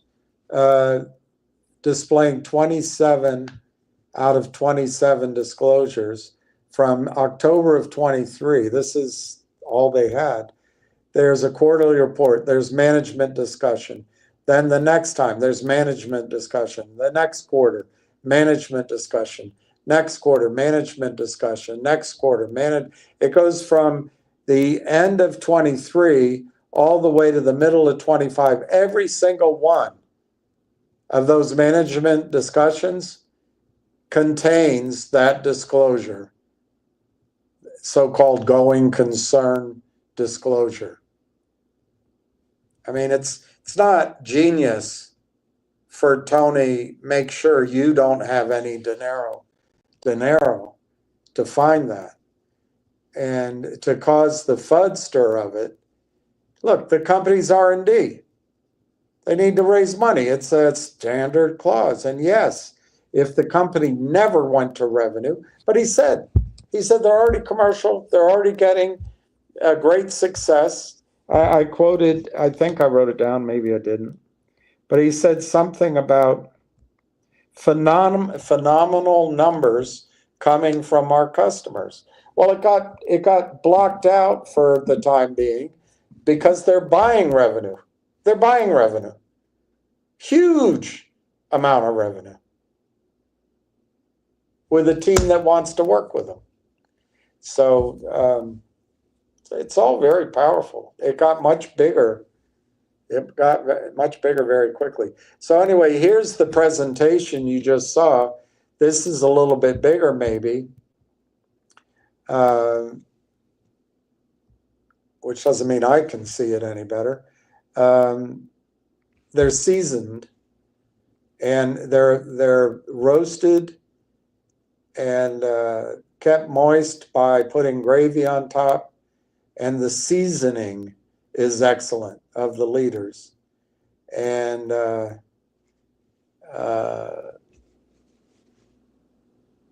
have 100% owned and internally developed intellectual property. They have multiple patents, which there's different schools of thought on that. They've trained their model over many years, so the model keeps learning and it's ready to go. They have very large and expanding vertical market, plural, or maybe you just call it one market. They have a large beta testing community already.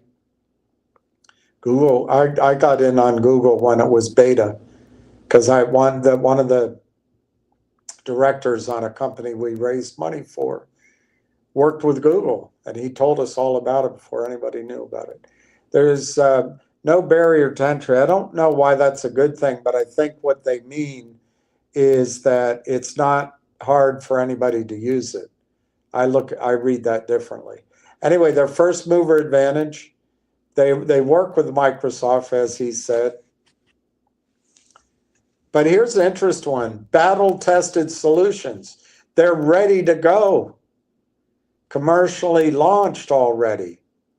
And they have high margin solutions. So I think it's pretty cool.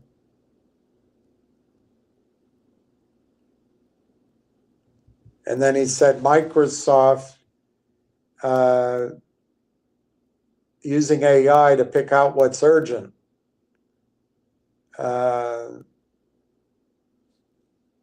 And then the guy, this other guy, Nadella, the new generation of AI will remove the drudgery of work and unleash creativity.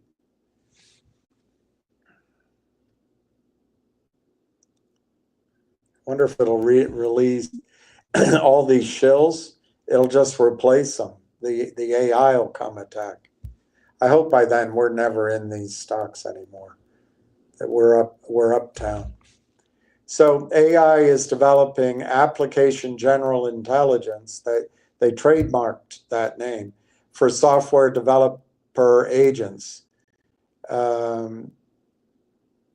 They've built their agents to do a multitude of tasks which will assist elimination of repetitive, mundane tasks, improve productivity, get rid of inefficiency or drive it down, improve product quality, lower costs, accelerate engineering and team velocity, and everyone will get along at work.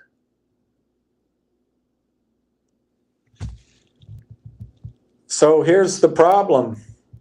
85 billion a year lost on bad code in the GDP. 42% productivity loss dealing with bad code. And they call it technical debt. Bunch of hours spent on it. The cost is 1.3 trillion, this technical debt, because of bad software.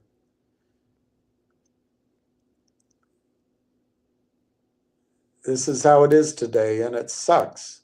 Over 40% of a software developer's time is spent researching a problem, debugging the problem, testing the fixed problem, debugging the fixed program, testing the fixed problem, debugging the fixed problem, and so on and so on and so on. These are redundant, repetitive, mundane, boring, costly daily tasks like answering shills when you're live. And in the end, bugs can still leak out to the end user, which can turn into trillions of dollars of technical debt. Users hate stuff that doesn't work, but what they hate even more is when their personal information or credit cards get exposed to the internet.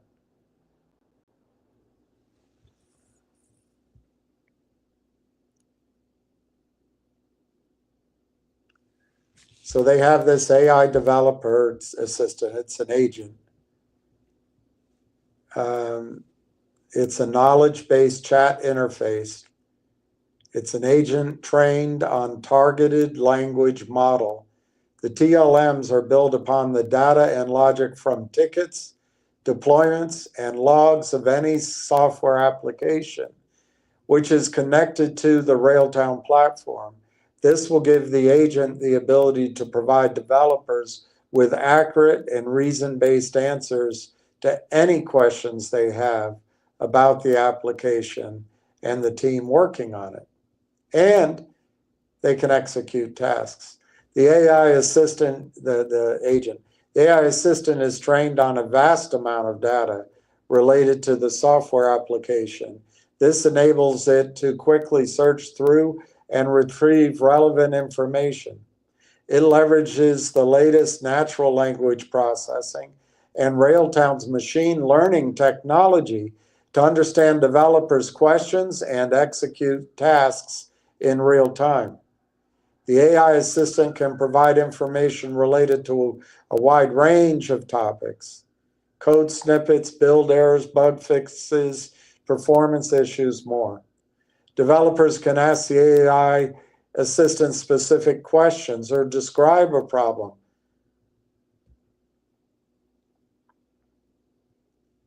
And the assistant will provide all relevant, actionable information to solve the problem. The more it is used, the more it knows. The more it is used, the more it knows. Railtown drives down that number. AI developer assistant and agent, root cause agent, AI-driven progress reports. 40% engineering productivity loss. That's where their customers are, solving that problem. This is their screen. You know, he gives some questions you can ask the agent. Create a ticket for each new build. How's our team's velocity, whatever that means. Create a fix to a 402 error. We have a 304 error problem. Ask to create an onboarding ticket. Ask how to fix your broken work items. Ask the machine to call your mother.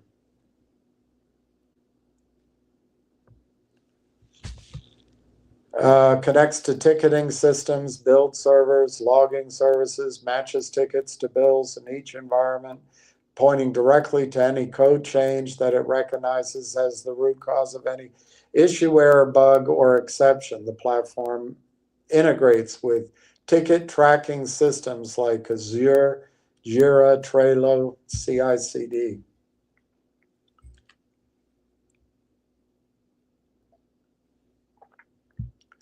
Once launched, the root cause analysis agent will detect errors at the earliest stage in the pipeline and will then surface these errors with meaningful descriptions as alerts and directly send to your team channels or on Slack or Microsoft Teams so that the development teams can act quickly.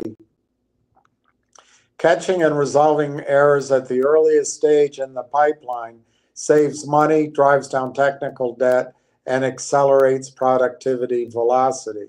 Root cause analyst agent has a deep understanding of how each error affects an application and then prioritizes each error as they surface, which will then achieve more timely fixes on critical errors by knowing what to do first.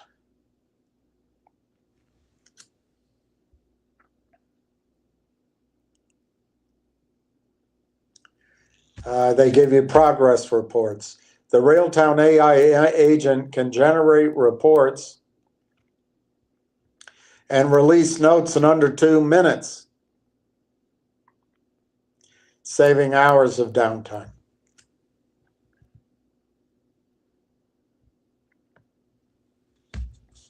Here's how we do it.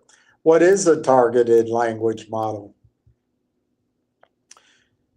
We train our AI on a very specific data set that only exists within a software application.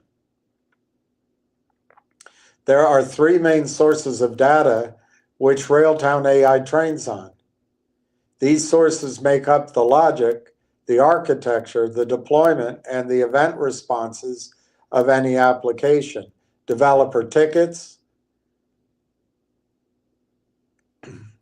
deployments, performance, and application logs, documentation.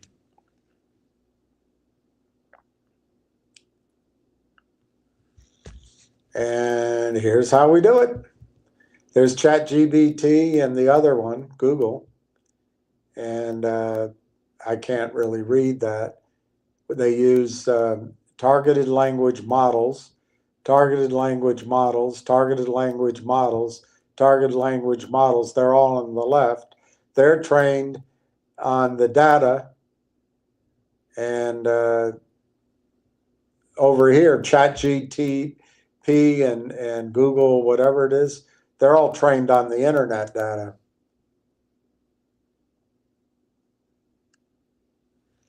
And the market size for developers' tools in 2025 is expected to be 21 billion.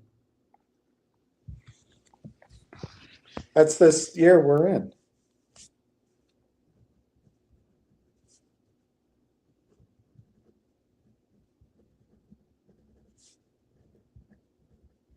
And the market for artificial intelligence aided solutions by 2026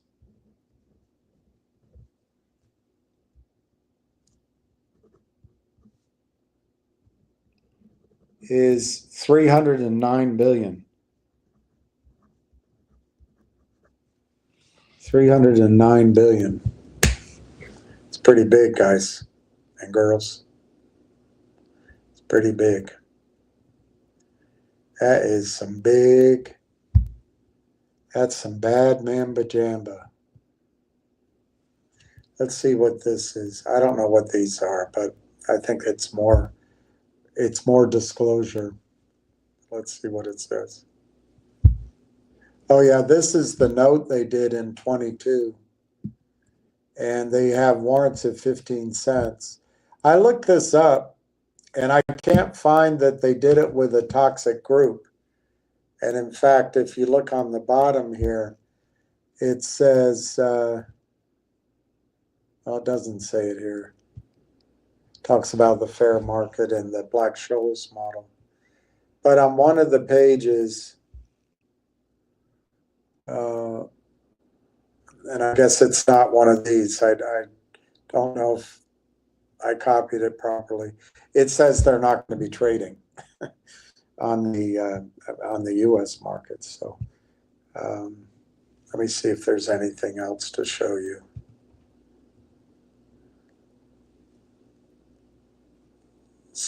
Come on, man. If you'd like to see the...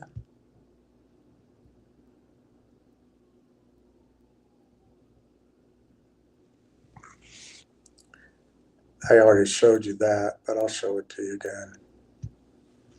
She called home, sweet home. And I'll show you some things that'll chill you to the bone. Over there sits the chair that she brings. All right, John Ruffolo, founder and managing partner of Maxim Private Equity, founder of Omer's Ventures, an organization that he ran for 8 years. Omer's Ventures is the venture capital arm of the Omer's Pension Fund.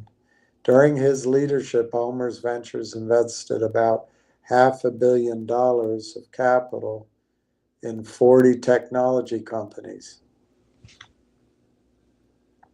He's here. He is here.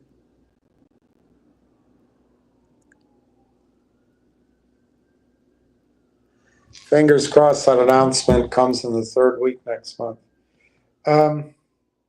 Could happen more quickly, Raw Dog. But when I look at the calendar next week, Canada has a holiday on Tuesday.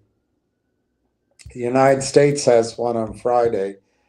I know anyone here in this town, they'll leave Wednesday night because of the Friday holiday to go to the beach, and they won't come back till Tuesday or Wednesday.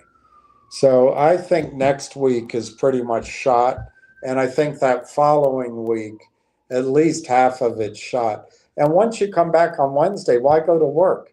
Why not stay the whole week? So yeah, I think it's going to be the third week in July.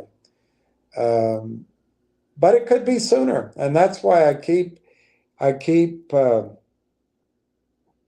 kind of pointing out that it's not going to be 40 cents very much longer. So if you have an inkling to buy it, buy it. If you want to take a chance on a day where it might pull back, this coming Tuesday, Railtown will not trade, as I understand it, in Canada, which will give the guys time to short it here in USA on Tuesday and try to get people to shake out. But, you know, we're a sophisticated bunch. We're almost 100 people. I'm sure it's 100. We're probably over 5 million shares, but not yet that I know about. It's 4.66 million shares, 3.3% of the company. We're not going anywhere. So they can try all their puny plans, but I don't think they're going to work. Such a puny plan. That's about all I wanted to talk about tonight. Let's see if there's any news.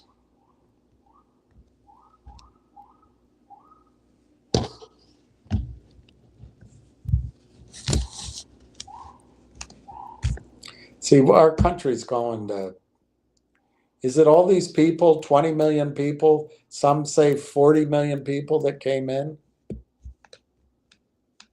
Arsonists set wildfire in northern Idaho. This is the fifth column. They're coming to disrupt us. But hey, aren't you glad you voted for Kamala? Aren't you glad Joe cheated his way in?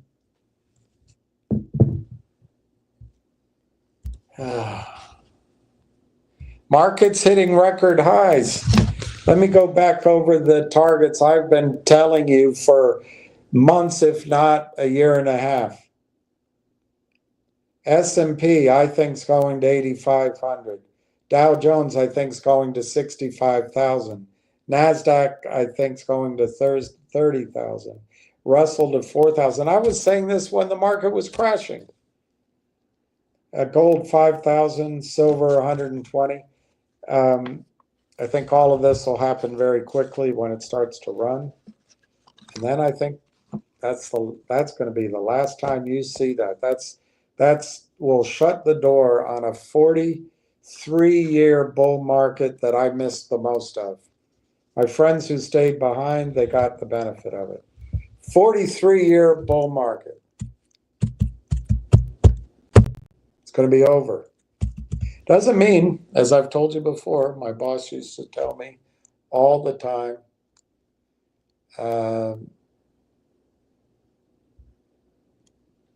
now they're putting out there's a new variant of the thing, the thing. And it's coming. It's coming. The Japanese researcher wrote, the more of the blanks you take, the sooner you join the choir invisible.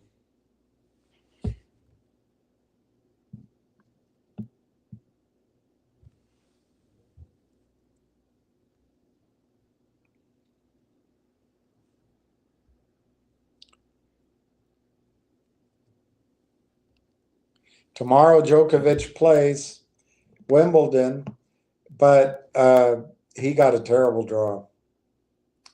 But if anybody can do it, he can do it at age 39 or whatever he is, 38. But he's got a tough draw. Alcaraz he might as well not show up for 3 weeks. It's so easy for Alcaraz. But people don't like Djokovic. They always make it hard on him. Sniper-wielding gunmen ambush firefighters. So they set the fire, and then they're shooting the firefighters. What a swell country. What a swell country.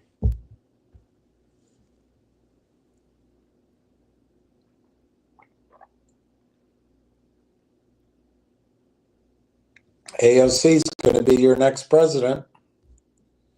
They're going to cheat her in.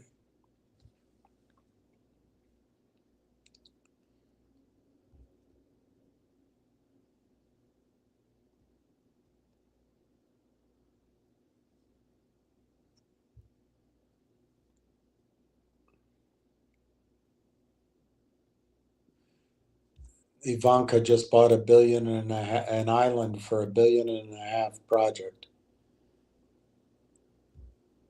with her twit husband.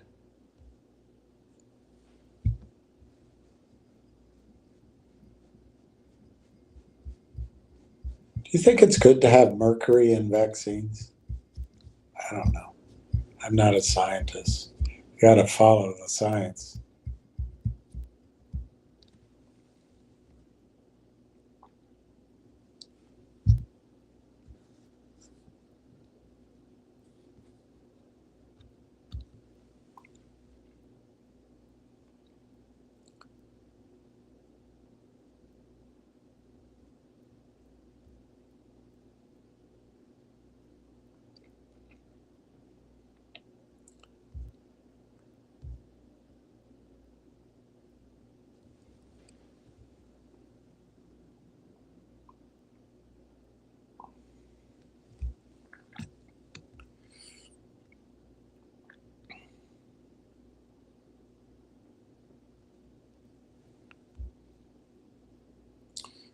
no news is good news.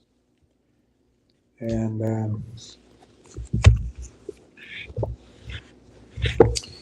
let's see what you're saying. Good evening. My Amtrak train is delayed. You know, I think imagine if we invested in our trains instead of bombing deserts around the world. You wouldn't be sitting there waiting. And again, Chico is a friend of mine. Good evening.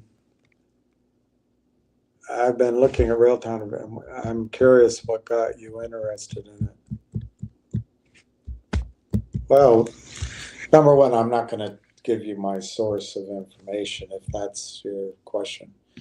But I will tell you, like any idea, I was told about it many times before I did anything.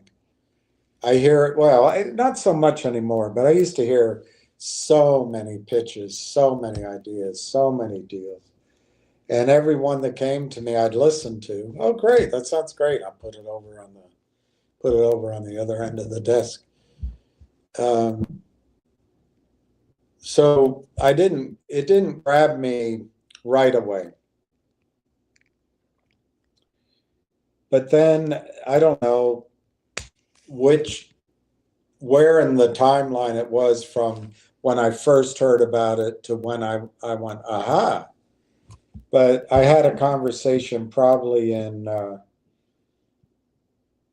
October that it might have been September, but I'm going to say roughly October. That just made it leap into my brain. There's a company I've known about for now 3 years because of the lockdowns. Everything got delayed. Oil prices even went below zero. I don't know how that's possible, but that's what happened. And this company, they've now raised all the money they need, but this company was the second project of the CEO. It's the third, I think, actually, now that I'm remembering it. And the first two projects, they did software for oil and gas drilling as a software as an aid to drilling oil and gas wells. And they sold them. One of them they sold to KKR. The other, I think they sold to Schlumberger. I can't remember. But in both cases, they got many multiples in the sale. And in both cases, one would ask, well, why didn't Schlumberger just do that themselves? Well, it's hard to get across, but I've seen it many times. Schlumberger would rather come in and maybe overpay once it's known as an established product. One, the people making the decisions are human. They want to keep their job. They want their daughters to go to Harvard. They don't want to be fired. So they wait till it's established. They're not spending their own money, they're spending the company's money. But it's also just there's not enough woman power or manpower to do everything. So anyway, this company, this oil and gas company, is developing software with right in the beginning, sort of 50 feet. I don't know if it's feet. It might be less than that, 50 yards, but 50 inches. I don't know. It's some very close to the drilling bit. It's just right behind it, whatever the number is. And that unit communicates with the cloud and it goes into software in the cloud, and it's constantly computing whether or not it's in the zone that the horizontal well that's going out 3-4 miles is, that it's staying in the zone. And it's using, I assume, radar and seismic and all that. But this is what they developed. And it's all about software. It's in the cloud. And then it allows the teams to work together. It saves time.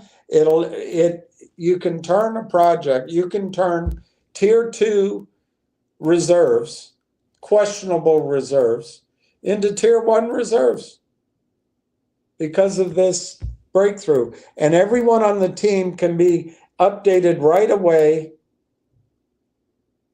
to make decisions. Well, it looks like we got a fault there, and the best opportunity to stay in the zone without screwing it up after we keep going, maybe we lower it down 3 inches before we move forward, or maybe we go down a foot before we go forward. And they all agree, all right, let's go. And they do it as they're drilling, real time, and it saves time, the rig time, rig costs. This is this company, it's a private company. They're going to be presented, they're ready to go public. They have 20, now when I first met them, they had no customers, one.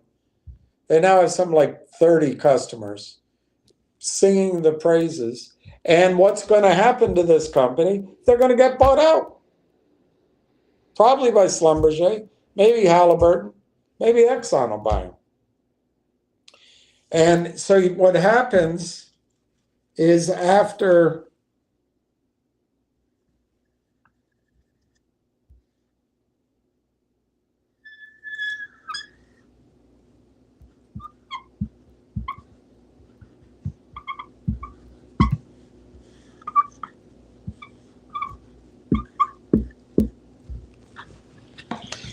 years of development and working on a product, if you're first to market and you're the best and you get customers, for years you're just flat, nightmare.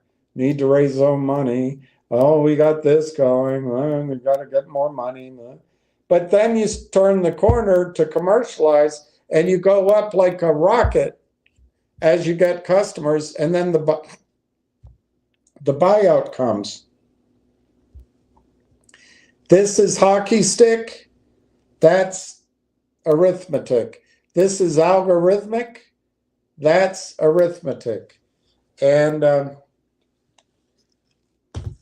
so when I heard this story in September, October again, and I heard that what Railtown is doing, it's a team that's done it before, just like this oil and gas company. And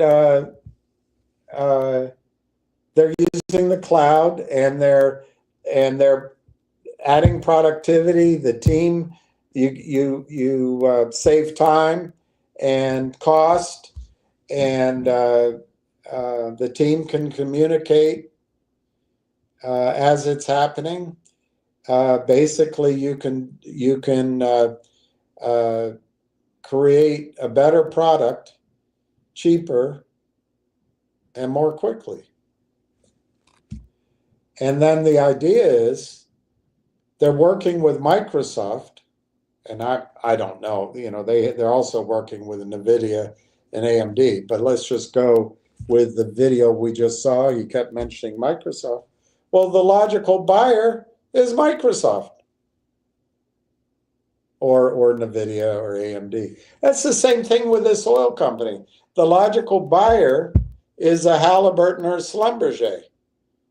And the last 2 times the guys did it, they got 10x, 5x, and 10x. It's genius. And so when I heard this story, I immediately started talking about it live because I get that. I just get it in a heartbeat. I get it. You've got a team that's been working on software for a few years. They've perfected it. They're the first to market. It's cloud-based, and it's a quantum leap, so to speak, in performance and efficiency and end product and value creation. And it's meeting with customer adoption. It's going to be bought out. And I think I said that live, that I felt that the company would build up its customers. And I don't know, I figured by now they'd be sifting through takeover offers from AMD or NVIDIA or Apple that wants to get in the game. Who knows? But then what happened is in November, AI Partners was at the conference, AI in B2B or whatever, the Beethoven conference up in Canada, the British Columbia conference in Canada, AI in BC, Art After Dark type conference. So they met AI Partners, and all of a sudden, the kind of updates that I thought would be coming, nothing was coming. So I called in. I had to make 10, 12 calls to people I know over a period of weeks. And it finally came back, this is much bigger than what it first was. Take a look, came the message. Take the look at the February 11th news announcement. Read it carefully. And notice a couple of things about that news announcement. It had MOU in it. It had, over the next weeks, they're going to get to a binding letter of intent. Those are just setups for the shorts to sell, because they figure, the shorts do, if two companies have agreed to merge, they've discussed a price, they've discussed a percentage of the company, they've discussed how many shares are going to trade. Well, that gives a value of the company. Let's ignore any upside. Let's say they do it at 40 cents. I don't think that's what's happening, by the way, but I'm just giving an example of how it works with the shorts. We've seen it over and over again. They do it at 40 cents. Well, that's going to make a bang-up company. That company's going to have revenue. It's not going to have a lot of stock out relatively, and it's going to start kicking some butt. So what did the shorts do?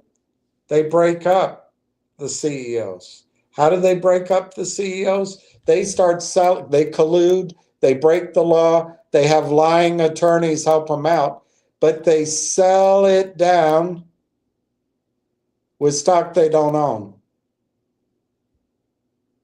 They don't even have any money. They're just collapsing it. So the two CEOs that agreed here, the one CEO, the acquirer's ready to go, but the one CEO sees the price going down.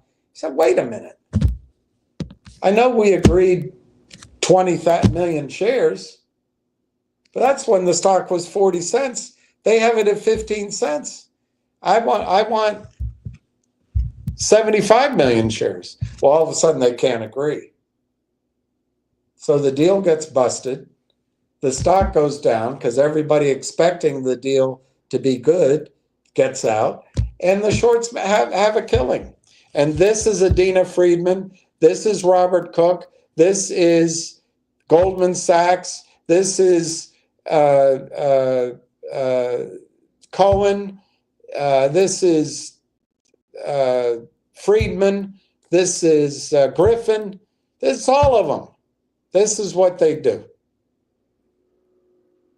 So that news story, February 11th, it was pointed out to me, that's probably why there's some softness, because of all of that going on.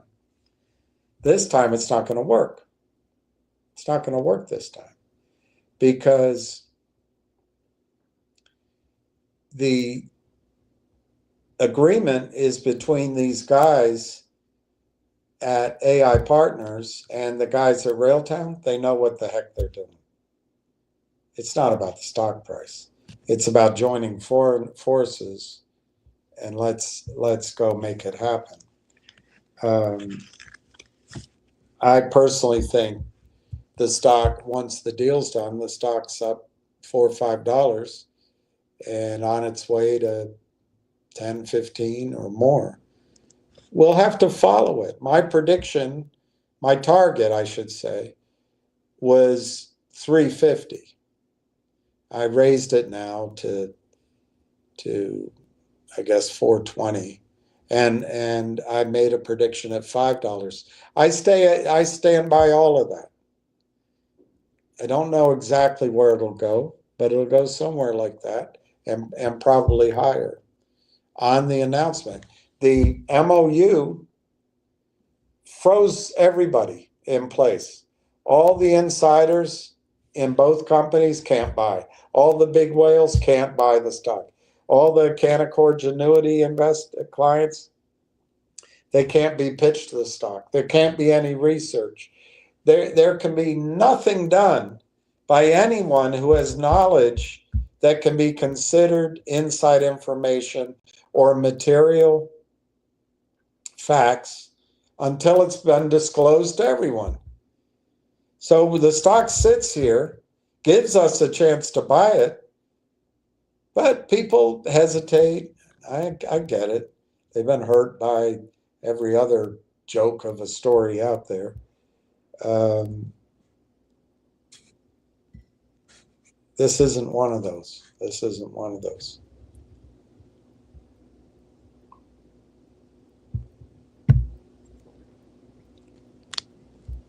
So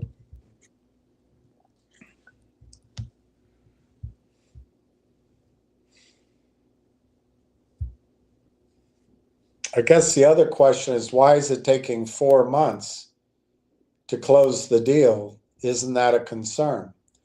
My opinion is these guys have done it before. If you look at Logic, which anybody could see, except the board and the CEO couldn't see it. But Logic announced as a shell that they would roll up, it's essentially the same idea, 8 companies into Logic, and it'd be worth $1 billion. I'm truncating it's all published, you can read it, the exact words. Well, instead of negotiating with the 8 companies simultaneously, they just did a deal with one.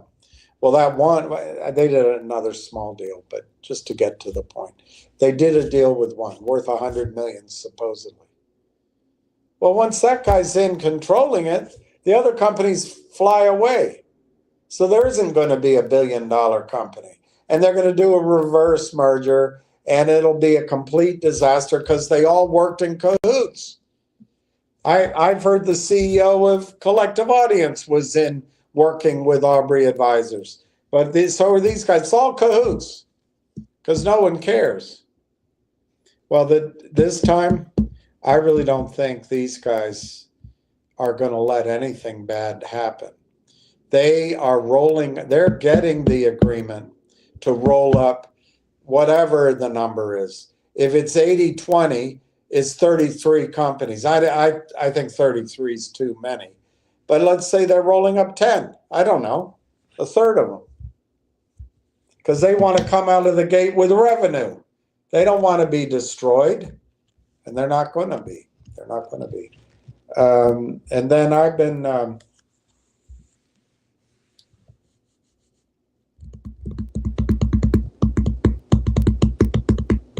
I guess the third piece that came in is a friend from my old office sent me a video that the analyst, the Morgan Stanley analyst for AI, put out, just talking up AI. And I can play that. I don't know about tonight. Maybe I should, but it's late already.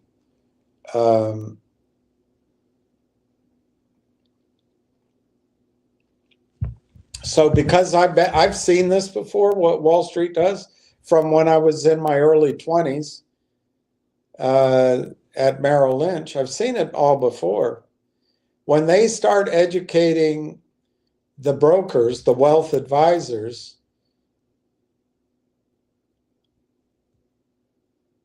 about an industry or a trend, and then those advisors put it out to their clients, what they're doing is educating the advisors, educating the clients to get ready to put a ton of money into AI 2.0. And it's a compelling video. This is not the end of AI. ChatGPT and the others, they're not even the beginning. The beginning is happening. There's probably going to be an 18-month to 2-year gold rush by the guys and girls that you think are so smart, with the red socks and the pinky finger and the demurely low cut blouse, so you can kind of see her frontage, but you're not supposed to look, but it has a little bit of allure. You're supposed to focus on her brains, not on her. But hey, guys have to wear a tie, but girls can drive it down all the way down, and then they can get mad at you if they're showing you something, but you're supposed to take them seriously for their brains. I don't know. It's a confusing thing, but I guess it'll all get sorted out by the time I die. But they're gonna get analysts, and by the time you buy, Kathy Wood from ARC Consulting will be coming out and telling you that AI's it. But by that time, the stock will be $25. So that got me thinking, and then I listened to this guy James Altucher make this point about AI. Of course, he's an endless promoter, but he's a pretty sharp guy. And making all those same points. And I realized that what's going to happen probably after the summer,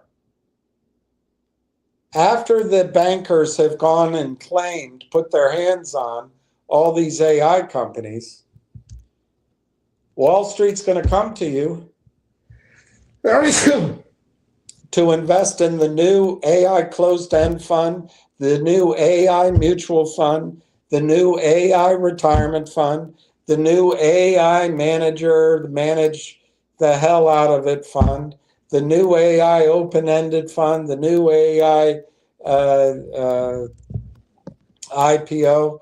You're going to be flooded with these requests to invest. So I see a wall of money coming to AI. I'm not a technology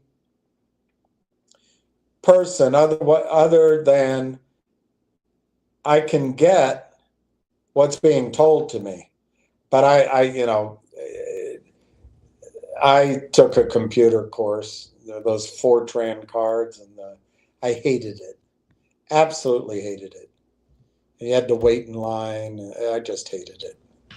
I had no interest with that. But I can get the ideas. And so you combine a company that is first mover with a highly sought after product in a massive market, software development, who was coming out promoting itself for commercialization. And I think it's a buyout candidate all by itself.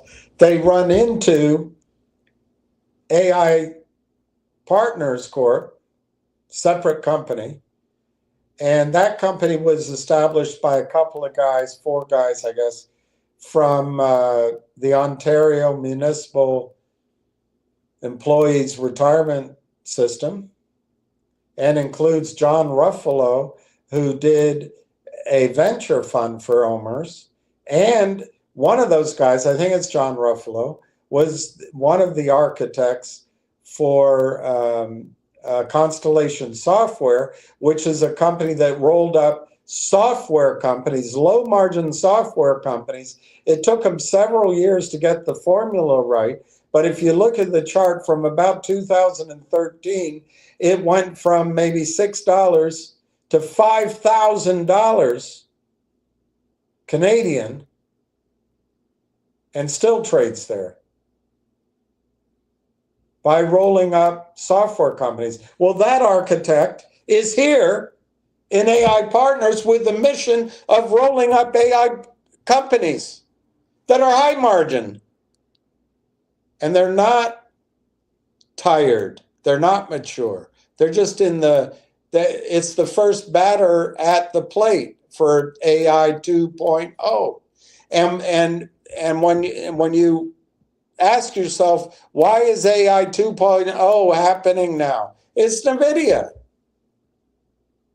It's these big bricks of computing power. I don't know how big they are, but they're powerful. And the data centers, they can process data now that's unheard of.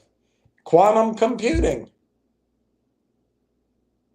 So all of a sudden, AI tools meet the ability to process information at a capacity that can use the AI tool. And the AI tool now is self-learning, growing. And in this case, it's a closed system, which I like. So it's bigger than when I first saw it. So much bigger. And out of the 164 companies or whatever it is, they got into their network to buy, basically to date, and then they'll pick the ones they want to marry. The only one they agreed to merge with is Railtown. Why? I think it's the conductor. I think it's the conductor tool. That's what I think. They can cross-sell it across all of the customers. So it's even bigger. I thought the stock would go to 4 or 5 and then maybe 10 or 20 or more, but something like that. If Microsoft bought them out, or NVIDIA bought them out, or AMD bought them out, or Apple bought them out, let's say after 9 months. But now it's even bigger. It's not just Railtown. It's 160 other companies conceptually, and they've already announced 2 hookups in recent news. So it's happening. It's happening.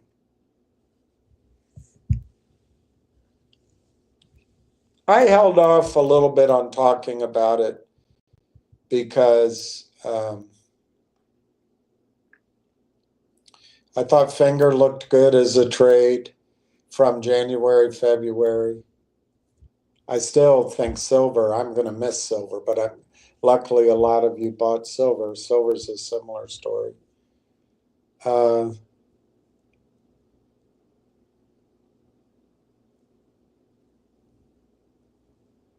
But I guess in February, that's when I got back on it. And it's over the last, I don't know, 3 weeks now, 4 weeks. I've just focused on it to the exclusion of anything else. I really thought that Railtown would have that announcement sometime in June. So the first Thursday in June, I think it was the first Thursday, I sat down early with a cup of coffee, and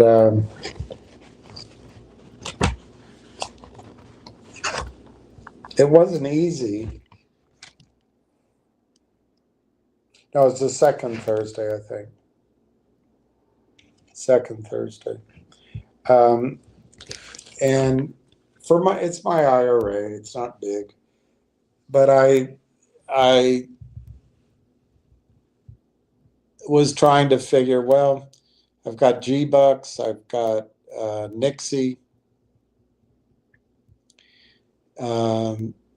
Railtown had moved up from a bid of 22 cents the week before. It was trading at 33 cents. And I was saying to myself, man, the stock's telling you that deal's done. I was wrong. I think the deal's done. It's just, I thought the stock was telling you that they would announce it in June. So I played chicken with it that first week in June. But that Thursday, I just sat there and I asked myself a couple of questions. I said, am I going to be mad if on Monday they announce the deal and Railtown opens up at $1 or $1.20? And my answer to that was yes, I'm going to be pissed off at myself. Because this is a chance to own a bunch of units of stock at 40 cents. And when it goes to $1, $1.20, that's not where it's stopping. That's just the first stair step to 2, then to 3, to 4, to 5. Now, I think the stalling parts are going to be that big buyers, in some cases, can't buy at $1, can't buy at $2, can't buy at $3. But at 5, boom, they come in. So that'll be, as it goes up, paradoxically, it'll bring in more buyers.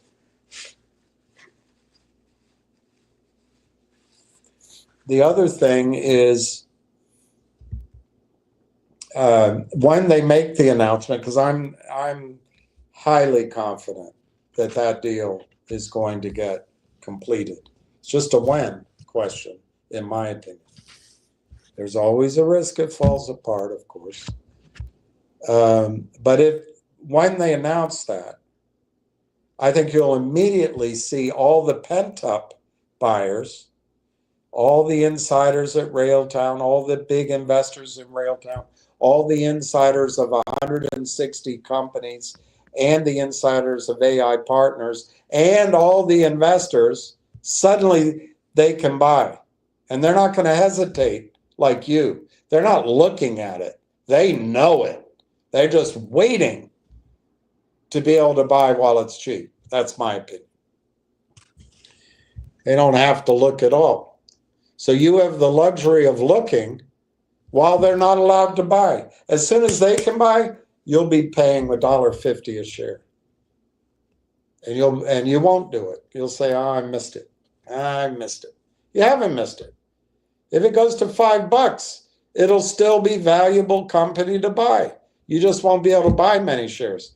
You can buy 100 shares instead of 10,000 or whatever the number is. So I said to myself, I'll be really mad because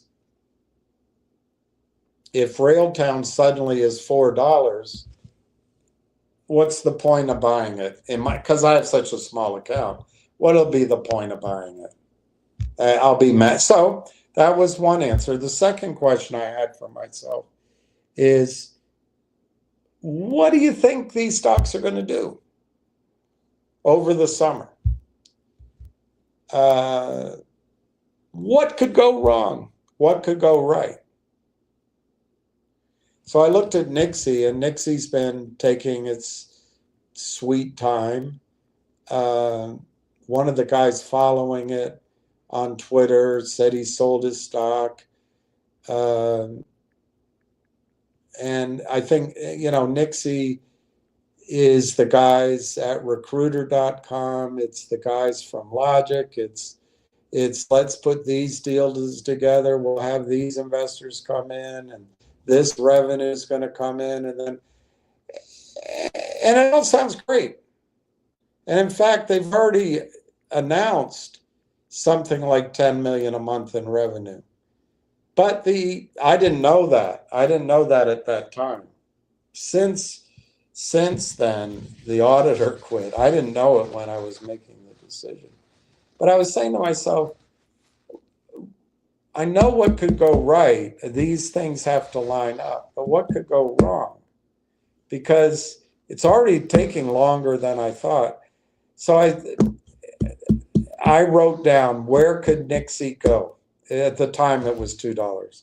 I wrote down, for the summer, I wrote down $6. So that's triple. Or it stays where it is, I guess. And then I looked at G-Bucks, and I don't know what G-Bucks was trading for then, 540. And I did the same exercise in my mind. G-Bucks has this powerful, exciting story.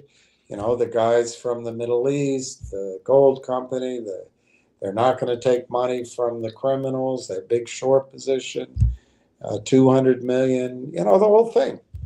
And I thought, gosh, that stock could squeeze. I mean, Ham's saying it can go to, I forget, $200 or something a share. So I had to pick a number. Where could G-Bucks go reasonably, in my opinion, over the rest of the summer? And I think I wrote down either $8 or $12. I think it was 8, but it might have been 10. Anyway, $8 to $12. So then I looked at Railtown, and I said to myself, what do you know about Railtown? Well, I know it's in the hottest market for Wall Street. I know Wall Street's looking for a new area to direct money. They're tired of the Mag 7, and there's so much liquidity out there. They need a new idea, and I think this is the idea, AI 2.0. This company is ready to go. It's not an R&D anymore. First mover, solves a problem, huge market. Then I had heard that AI multiples were 100 to 150 times revenue. So I did a little Googling, and I paid for a report, which I've showed you. It says 25 times revenue. So I said, well, all right, how much revenue? I did all the study analysis I just showed you. I knew that the AI partner says 400 million in revenue. I knew that Railtown has 4 products. It's now 5. And one is gaining rapid acceptance. And just thinking, well, all you need is for this announcement to come out that they closed the deal, and all this pent-up demand to come in, and these revenue multiples to happen.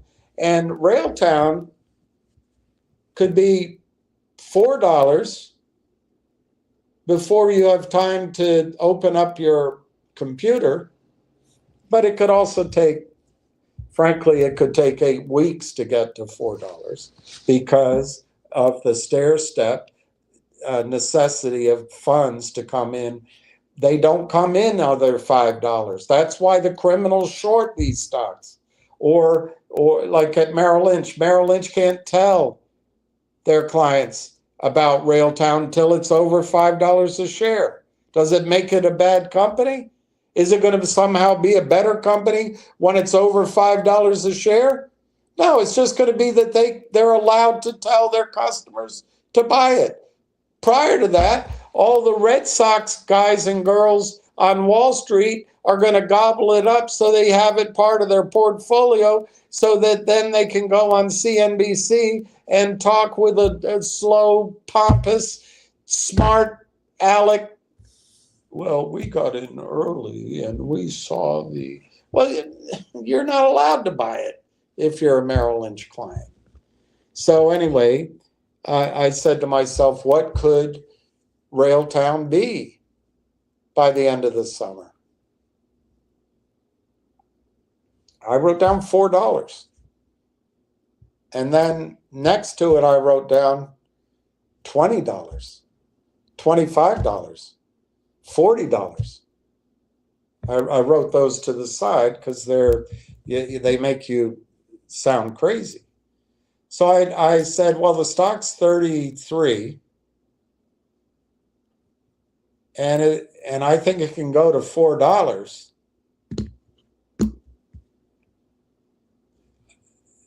Nixie's 2, and I think by the end of the summer it might be $6. G-Bucks is 5 something, and by the end of the summer, I think it could go to $8, $10, $12. I said, all right, so I could get 2x on G-Bucks. I could get 2x on 3x, I think, on Nixie. 3x on Nixie. And Railtown, I could get 12x on. So then I thought, well, can these stocks go up first? And I said, yeah, they could. If that'd be great. If they went up first, I could sell them and buy more Railtown. And I almost did that. I almost sold half or just said, let's wait and see. And I might have been right to do that. I don't know. But I got up from the desk, went to get a cup of coffee. Maybe I took a shower, came back. And while I was walking around, I was thinking, I'll be so angry if I wait for those stocks to go up and Railtown announces that they finalized the agreement while I'm waiting. And it's already 1 week of June's gone by. Everything in me was screaming, they're going to get this done in June. Why? Because it's the end of the second quarter. It's the end of the first half of the year. And these guys are hard charging. They want to be out of the gate first. Looks like that assumption was wrong. I was wrong about June. I can be wrong about my assumptions, but you got to come up with what your theory is. You got to come up with it. Now, so I ripped the Band-Aid off, so to speak. At 9:30, I sold those shares, and I bought Railtown. I just did it, not looking back. And for days, I wouldn't look. You guys would be talking. I wouldn't look. I didn't want to know what G-Bucks was doing. I didn't want to know what Nixie was doing because I figured they were going up, and I made the biggest mistake ever. I just didn't want to know about it. But I said to myself, you made the correct choice. Even if Nixie goes up, even if G-Bucks goes up, the correct choice was Railtown. Why? Because if you flip the question, what could go wrong with these stocks between now and the end of the summer? What could go wrong? I'm not gonna paint it out, but I could come up with things that could go wrong with those two stocks. With Railtown, I can't think of a single thing. It is speculative, so I'm not, it is speculative. But in the context of speculative, I couldn't think of a thing that could go wrong with Railtown. It could lose. Let's just say the deal didn't happen. Well, then it falls back on its own ability to grow customers with Conductor. And this research report, which has nothing to do with the AI merger, it's a year old. This is a year old. It uses 12x. And instead of having a $100 billion target market like you just saw, it's got a $3 billion target market. But the base case target is $2 a share.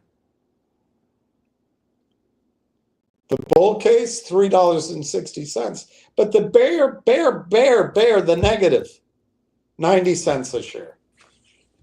So I couldn't think of anything that could go wrong with Railtown. I could think of things that could go wrong with the others. So I said, what are you thinking? You took a chance with the others. You ran out of time. The time is now for Railtown There is no other stock I should be in. I can make 10 bloody X on my money, maybe overnight or within 8 weeks. 10X. And I'm going to take a chance on other stocks that, well, they're gonna do this and that, and then the whales are in there, and the big guys own more than the float, and there's a short, and oh, we got the shorts now. It's a couple of guys out of Burroughs Park, and they're sweating, and we're gonna get them. We're getting them now. I said to myself, we never got them before. The only time we had them, to my eye, they were running. The criminals went and hired a bunch of guys out of the pond, out of the gutter, out of the swamp, out of the shithole up in New York City to get everybody to move their money over to COSM. So even if they do run, the criminals have something they're going to do. I said to myself, I don't want any more of that. I don't want any more of that crap. This is a real story, and I've seen it work before in the market. And to be specific, this reminds me, AI 2.0, AI 2.0. It's different than saying something like buying Bitcoin, because Bitcoin's one thing. This is many different companies, but it reminds me of that. My gut reminds me of that when I sat in London and I studied Bitcoin and it was under $1. I let it go, but I could easily have put 100 grand in that. More likely 25 grand or 50 grand. And I think Railtown, there may be other AI companies out there that have a more compelling story over the next month to 2 months. Maybe they go up 20x and Railtown goes up 15x. But I don't know those other stories. I don't know which ones. If you just go pick every company that puts quantum in its name and invests in Bitcoin, even though they're a biopharma company, you're going to lose money. Every company that says quantum isn't quantum. Every company that puts AI in its title isn't AI that means jack shit. I know this one as best I can know any technology company. I have never met with the people, though, so I don't want to overly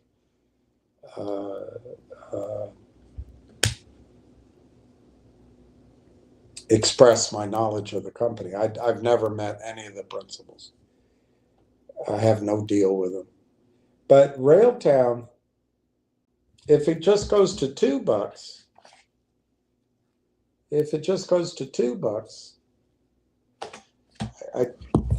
my account suddenly has some heft. At that point, I can say,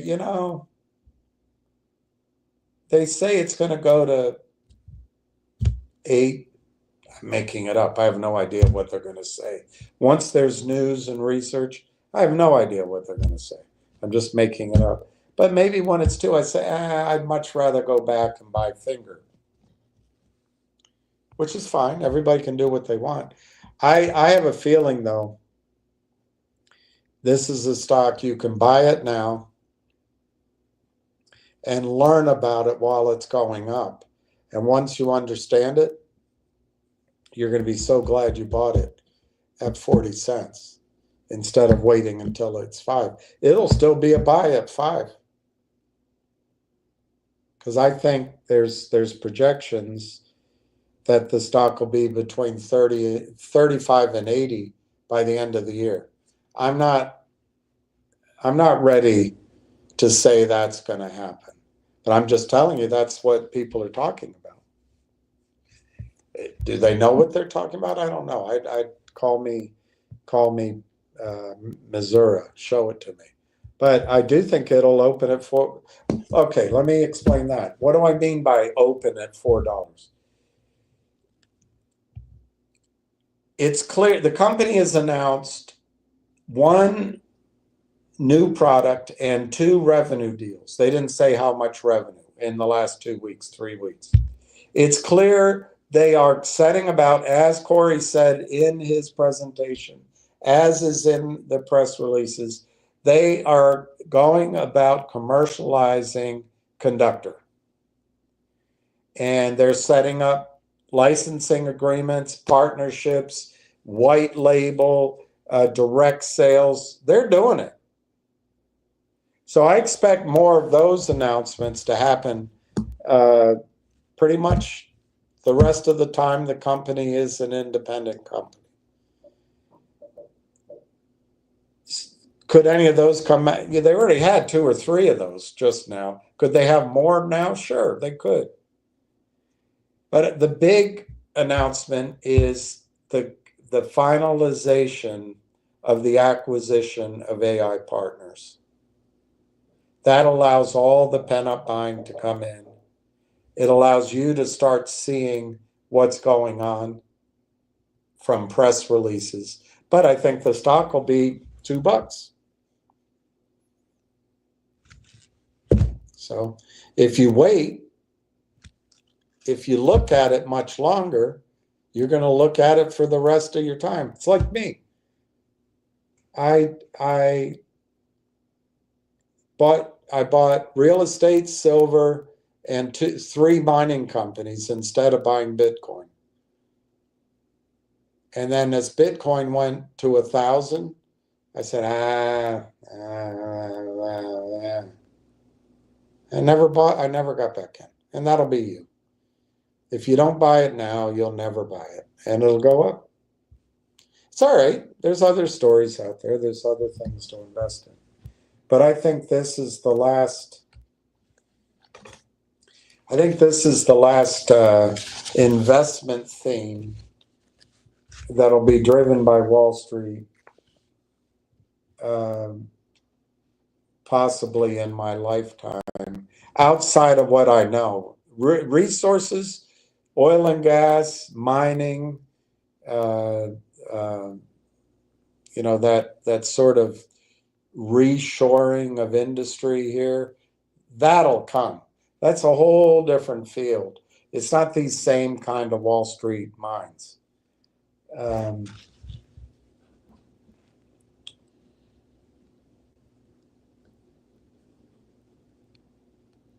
Yeah, so it boiled down to strictly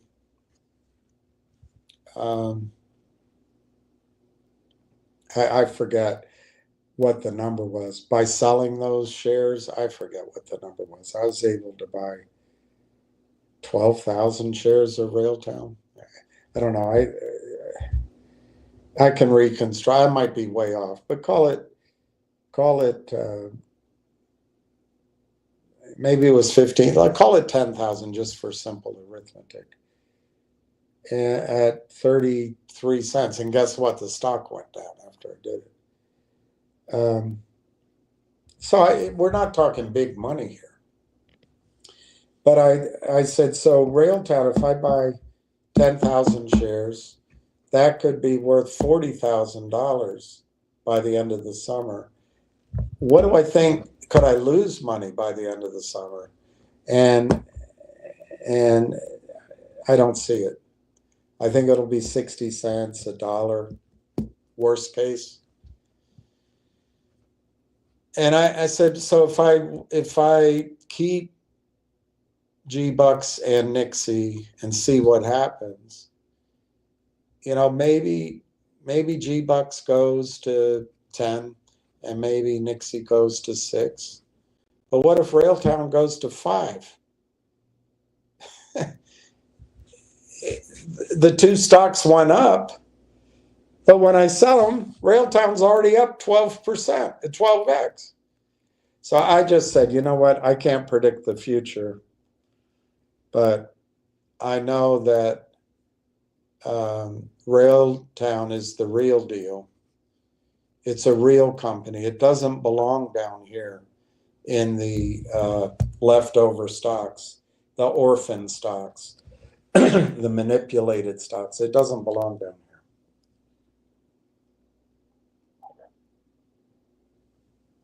And once it leaves here, it's never coming back.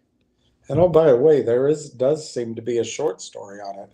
I didn't even really know. I heard that it might be the case, but I didn't know about the short report when I made my decision.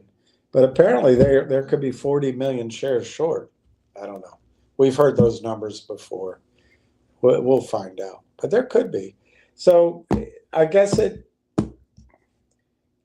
boiled down to I wanted to own Railtown before it FOMO'd, before the fear of missing out kicked in. I wanted to own it before everybody else is buying, because whatever the number, maybe it was 20,000 shares, I don't know. It wasn't much, but whatever the number was that I bought, I wanted to buy that many shares instead of in 3 weeks, even if G-Bucks and Nixie went up, only being able to buy 3,000 shares. So it's bottom line. Bottom line with Railtown, I really think you can change the size of your account while you're learning about it, because you obviously don't have confidence in it. But by the time you get confidence, you won't buy it. So I think you should act on your interest and just buy it. And I mean, I don't know how big your account is, but I don't know if you own Finger or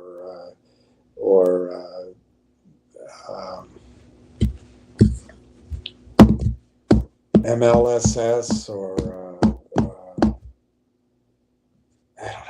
I don't know what you own. But if you could sell enough, I would sell all of it, because I think Krypton, Railtown gives you a way out of the Bowery. It gives you a way out of the gutters filled with alcohol and piss and blood and excrement and caterwauling cats and the occasional mangy dog and needles. It gets you out of all that, Railtown does. It gets you into the gangster lean pimp mobile, picks you up and says, "Hey son, you need some help? It's Sunday. I'll give you a ride." And you say, "Well, I don't know. I'm waiting for my ship to come in. I'm waiting for, but yeah, I'd like to get out of here." Well, you can come up and stay at my place. Tell you what, if you stay more than a week or two, you're going to become one of my enforcers. But you know, you can stay a few weeks for free. Just we'll be friends. You can leave anytime, no obligation. But I just came back from mass, and what I'm doing down here with the girls and the drugs and the numbers, I don't think I'm going to get in heaven. So I'd like to help you out. So you hop into the gold colored Cadillac with the gangster white walls, and you drive uptown, and he puts you up in his basement, or he puts you up in his 1-bedroom maid's quarters, and you sleep, you take a shower, you go buy a few new clothes, you have some coffee uptown, you walk through Central Park, you check out some of the shops, and you get a book, and your stress level comes down, and you go to a few happy hours. You might even meet a girl, and she's nice, and and you want to stay. You don't want to go back down to the Bowery where the Kramers are, and the Eastons, and the pimps, and the thieves, and the stealers, and the liars, and the pss, pss, pss, Ken Griffins, and the cops that are looking the other way, and then the Irish boys that come up and say, "Hey, we got an idea for you. If we got together, we worked together, we could go corner those guys from Burroughs Park. We could get them in the corner, and we could rumble, and come on along, we're going to get them." And then you show up, and half the Irishmen are drunk and it didn't show, and the ones that did show got in a fight or have a hangover, and a couple of them are not so sure they want to go up against the Burroughs boys. But you show up, and the Burroughs boys don't fight. They don't fight. They hired some people. And then you find out they also hired the constable and the chief commissioner. And they got some of the the Congress and regulators to work too. So you show up to Rumble, and those boys have it all sussed. Everybody comes down on you like bricks on a cardboard box, a wet cardboard box that you're sleeping in. If you want to go back to the Bowery, you stay with these other stocks, boy. You stay with them. And you keep looking. You can look at that gold Cadillac that seems a little sketchy. You can look at it drive away back uptown. You just stay down there. If it's not the Irish boys that'll help you out, might be a group of Italians, might be a bunch of Marines might come. Or it could be some women, because women are empowered. They've been doing research, hiring attorneys, checking, Yeah, stay down in the Bowery. I'm sure you're going to win the Rumble when it comes. Just stay down there. You'll be down there sleeping in shit and pissing blood and trying to get a clean glass of water, but it's mixed in with all the sewer, so you just drink beer. And you're never going to escape, ever. Or you go uptown. You might find you like it. And you take the ride that's being offered to you. You take a free ride for 6 weeks, 8 weeks. You're up there. No obligation. You live in the extra room, your own shower, TV, maid service. You don't have a lot of bucks, so you gotta scrimp a little bit, but you find out the stores around, they're right there. You can eat out of your room. You can get the pizza that's the best. You can get a nice cup of coffee. You can spend time in Central Park. And then during those 8 weeks, lo and behold, whatever you were waiting for happened. And a wire shows up in your account. And you can afford to live in Uptown now. You don't have to go back down with the liars, the backstabbers, the shills, the stress, the crap, the unregulated markets. All of a sudden, you're up where the cops look out for you. You're up where the laws mean something. That's Railtown. So you keep looking. You keep looking. But I'll give you an example. I don't know how much money you have. I can't give you financial advice. But let's say you're able to sell some of the sell some of the things you're clinging on. You got one of those grocery carts full of crap in it that you're pushing around down there, and you're trying to protect it from all the other bums. You got a couple of worn out boots that somebody was wearing. You've got a blanket that smells like urine. You've got an old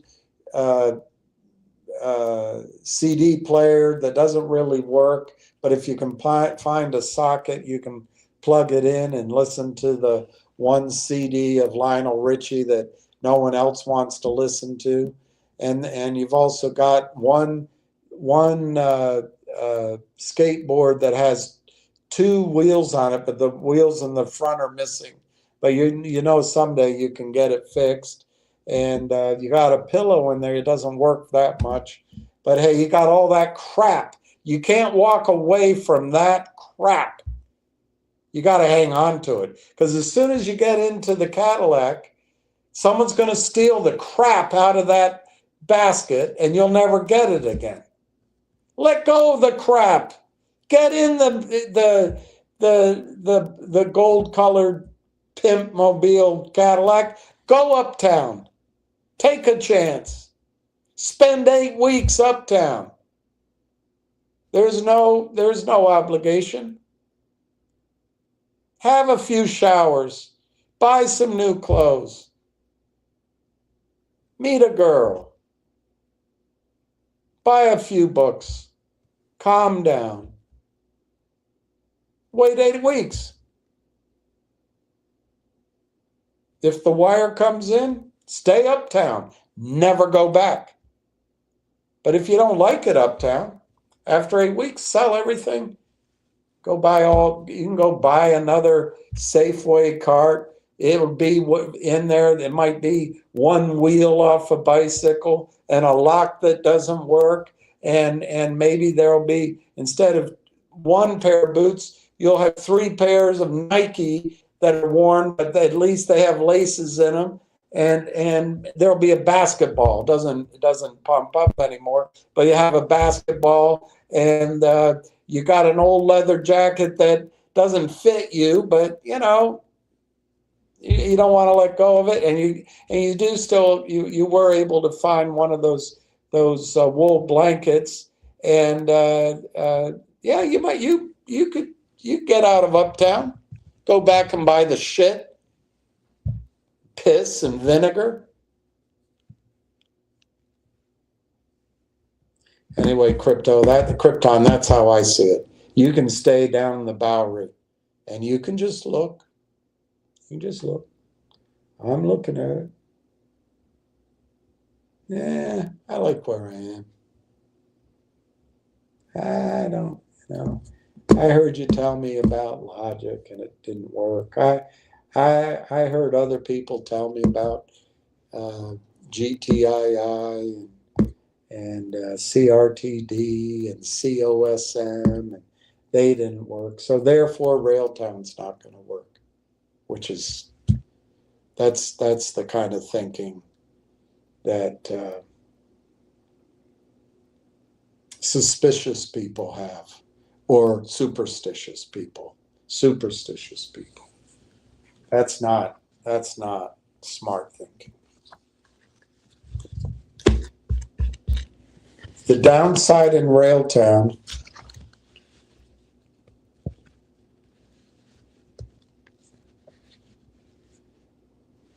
I'm debating whether I should say $1 or $2. I think the downside in Railtown is $2. $2.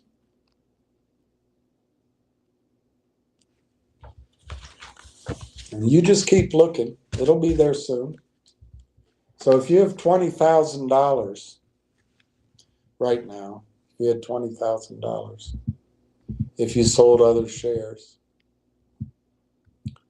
tomorrow you could buy 50,000 shares of Railtown for $20,000. If I'm right, and I wouldn't be talking to you unless I believed I'm right, and it goes to $5, Not 8, not 10, not 20. Just goes to $5 over the next 8 weeks.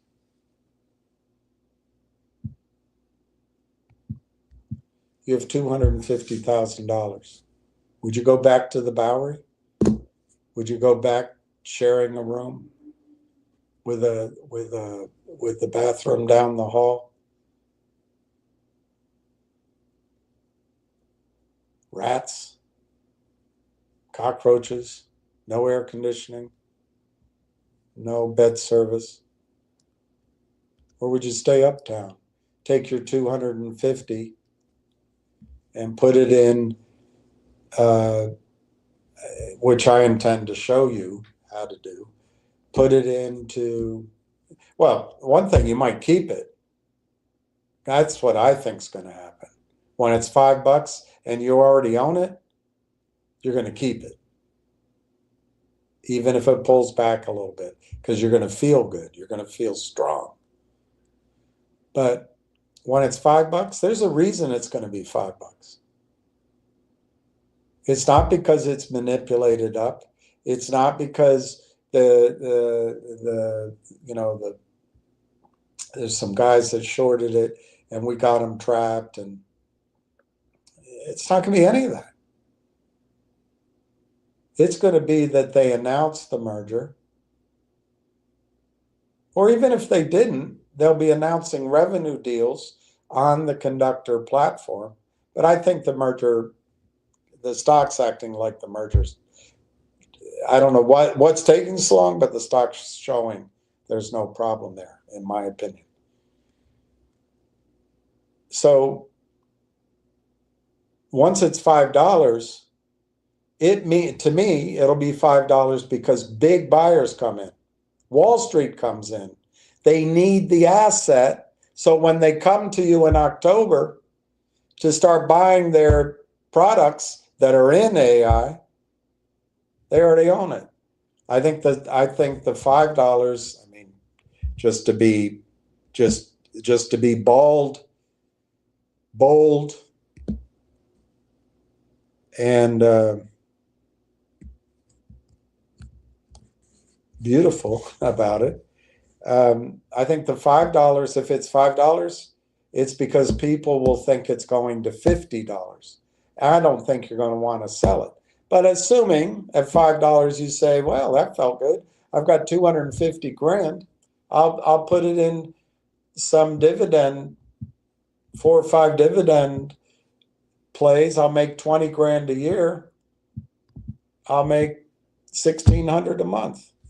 But I tell you what, if 50,000 shares then went to, let's not say 50, let's say it went to $40. You got $2 million. Now, as I give you those high numbers, I'm not projecting that now. I'm just telling you that's what people are saying. And I'm also telling you the reason it would be $5 is because people who have money, who know more about AI than you and I do, believe it's going to go to 50. And I think by the time it's there, you're going to believe it too.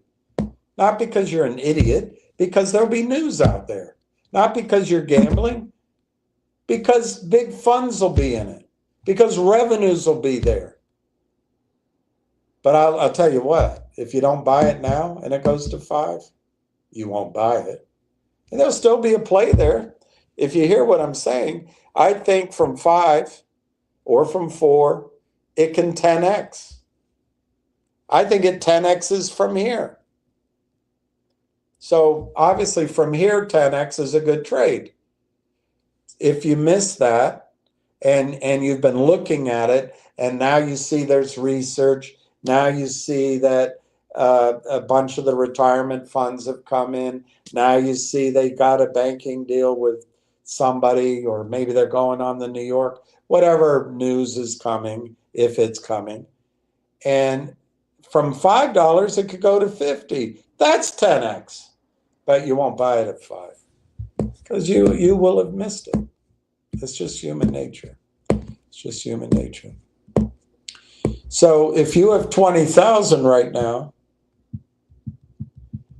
You could buy 50,000 shares of Railtown, and I think by the end of the summer, or very much sooner, you could have $250,000. And let's not say by the end of the year like I'm hearing. Let's say by the end of next year, yeah, maybe it does go between $35 and $80 a share. $50. Well, then you have 2.5 million. Okay, that's what I had. I'm not saying that that's definitely going to happen, but you're in risky stocks anyway. That's the upside, and it's real. It's real. It's in the research. It's in what's published. It's in the AI 2.0 macro story. All right, so what could happen? You have 20,000 in, let's not talk about G-Bucks. Let's just say it's Nixie. You have 20,000 in Nixie, so you have 10,000 shares, let's say, of Nixie.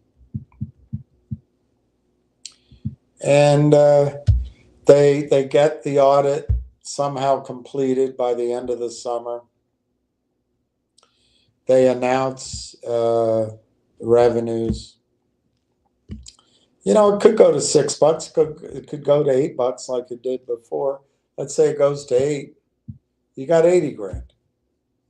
So you got 80 grand versus what I think is the target with Railtown is you got 250 grand.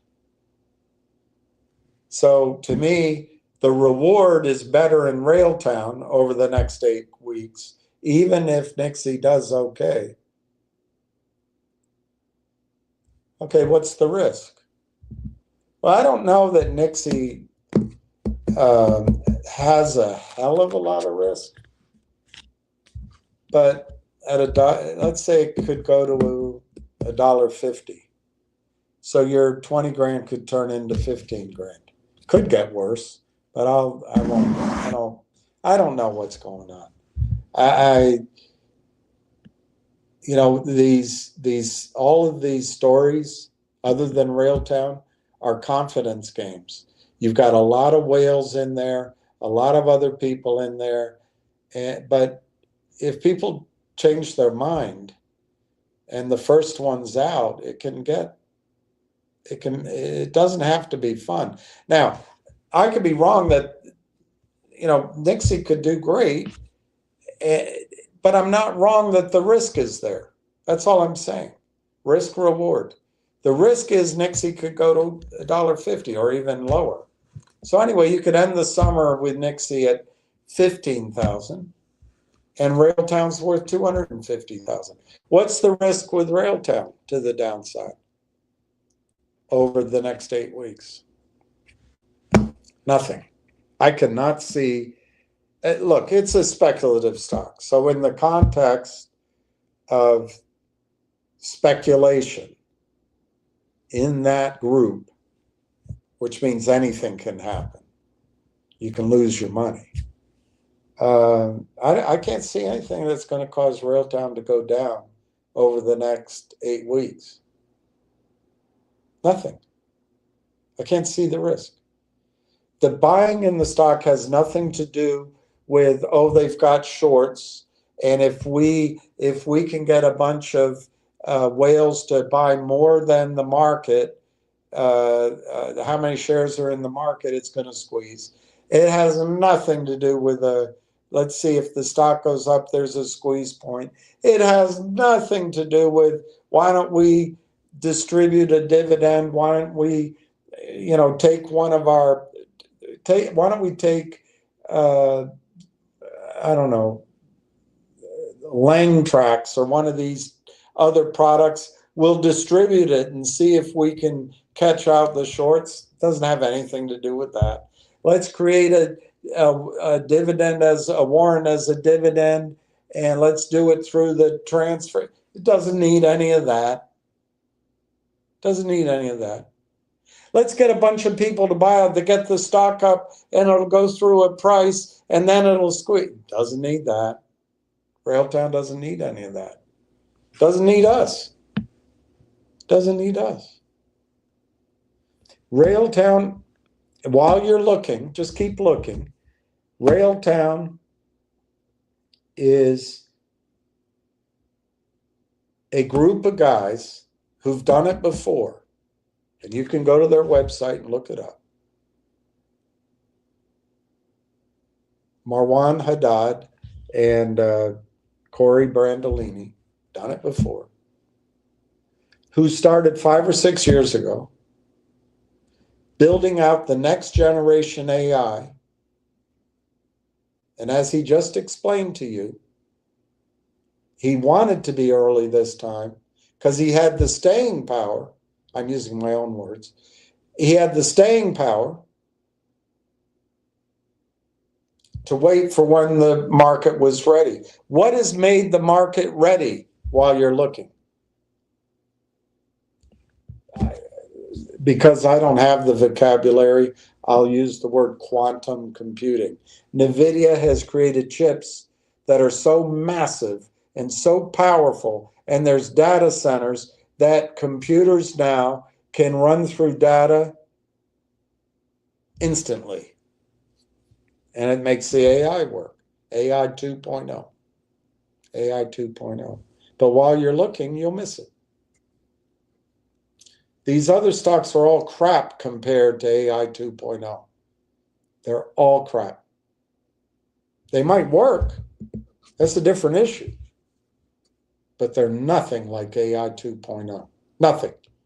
And just because they put AI in their revenue talk or they say that we're using AI, there's different kinds of AI.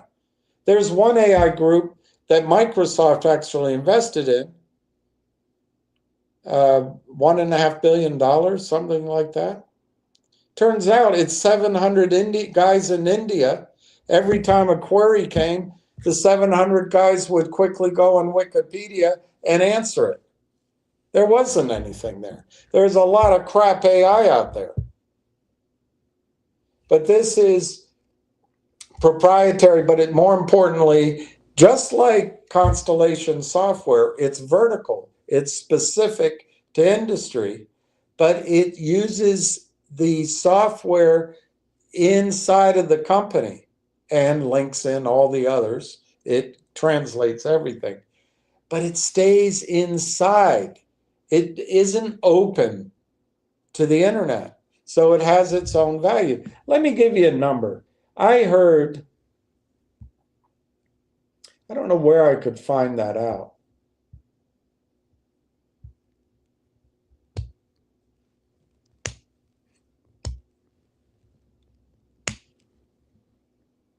I don't know where to find that out.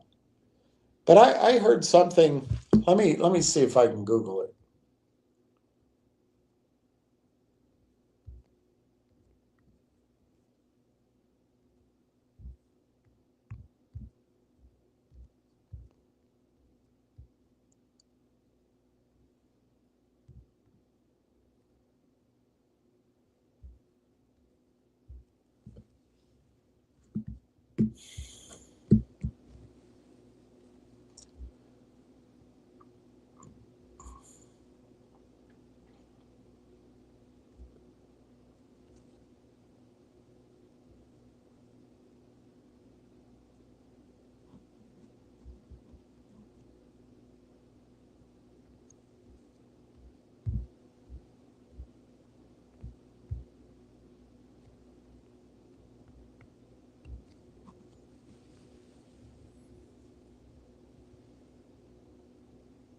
All right, here. Microsoft Azure. Real-time user count for Microsoft Azure is not publicly available. It's estimated hundreds of millions of users utilize Azure services. The Azure Active Directory alone has 722 million users.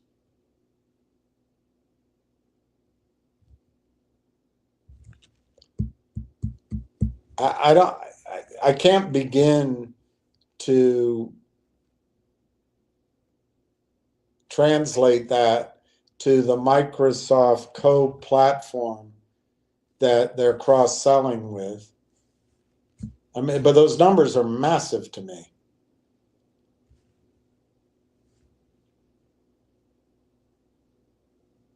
What if we took 5% of that? I'm just going to take 5% of that. 722 million users times 5%. 36 million users sounds like a lot. What if 36 million users via Microsoft's Azure or their CoPlay platform or whatever the hell paid $10 a month, $7 a month, $5 a month, let's say $5 a month. That's $180 million in revenue from just that 5% of Azure users. I mean, the numbers get so huge. And then, you know, the current multiple on revenue that is, I mean, let's just leapfrog another leapfrog. Let's say based on that, Microsoft says, hell, we'll buy them for stock. Maybe they don't offer 100 times.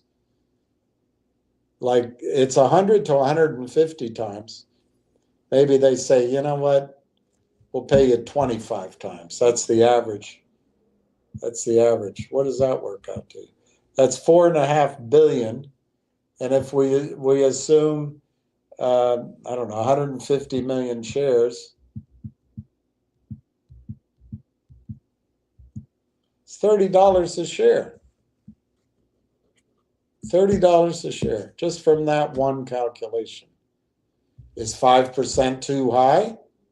Maybe. It's $30 a share. But while you're looking, Finger's going to close the summer. If it's a strong summer, it'll close the summer at $2, give or take 25 cents. G-Bucks will close the summer. You pick it. Nixie will close the summer.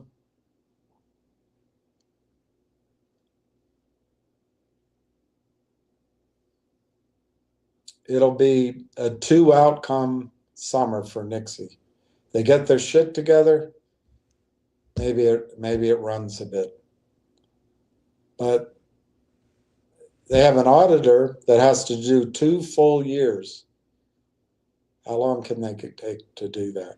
It's more likely that Nixie finishes the summer at $2, give or take 50 cents. And you're going to still be looking. Railtown could finish the summer at $30. But that's not my target. My target is 10x from wherever you buy it, as long as you pay less than 50 cents, or you pay 50 cents. My target is $4 to $5 over the next 8 weeks. My target used to be $3.50, but I've raised it because I still think it's $4 to $5. But it could be $30, because that's the kind of upside. You're in risky stocks anyway. Why not get in the one that has more upside than the rest? Unless the rest squeeze.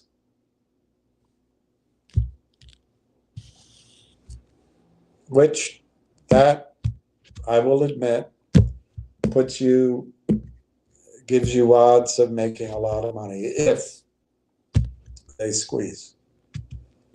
But Railtown doesn't have to squeeze to make you a lot of money. It's just a story of going from R&D to commercial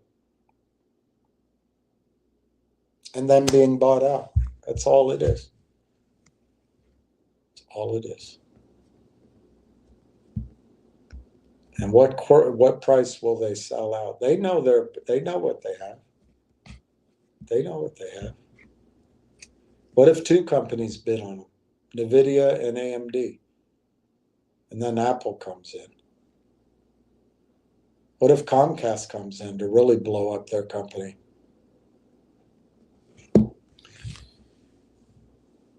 With debt.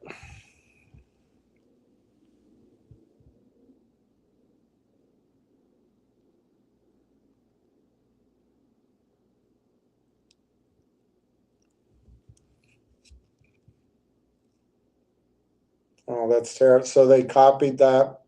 They copied that. That's terrible. Hey, Colby.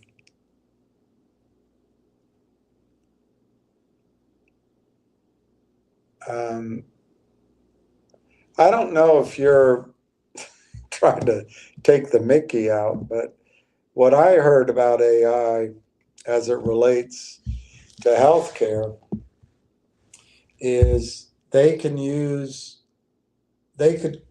take my blood work and my DNA and whatever else they need. They can create a virtual, I guess, me in the AI, and then they can test how I respond to, I don't know, penicillin. My mother's allergic. Find out if I'm allergic. They can test what would happen if we,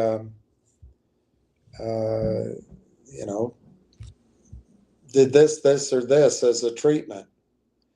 And they can test it instead of testing it on me. The biggest problem in health or economies is there's no laboratory. There's no way to, you make your best judgment, then you do it. You could test on me, well, if we cut out one kidney, what's going to happen to his gout? Before you cut out the kidney. It's so maybe that's the context that you're putting that out. But AI is going to change everything. It's going to change everything. Well, Colby, I don't know. I was, in fairness to all of you guys, like the gentleman that's looking, I probably was a little soon in June. But having said that, we're now up to quite a few number of shares. So it's given us a chance to get a nice position. I think next week, you might have all of next week. But I hesitate to tell you have even a day, because all they have to do is make the announcement. And I have no idea when it's coming. I swore it would have been June. But just looking at the calendar, I think the 15th. I think next week's blown for holidays. And here in the United States, I don't think people will return from 4th of July until the middle of next week. So that pretty much knocks out next week. That's why I say the following week. But it's a Canadian company, so they could come sooner. And I really think any day you're out of it, you run the risk that you open it up and all of a sudden it's 75 cents. All of a sudden it's $1.50. And there is a short story in it. I don't want to emphasize it, but if the shorts get caught out, I don't know who you are. I don't know who Adele App is. I think I do actually, but anyway, yeah, I hope so. I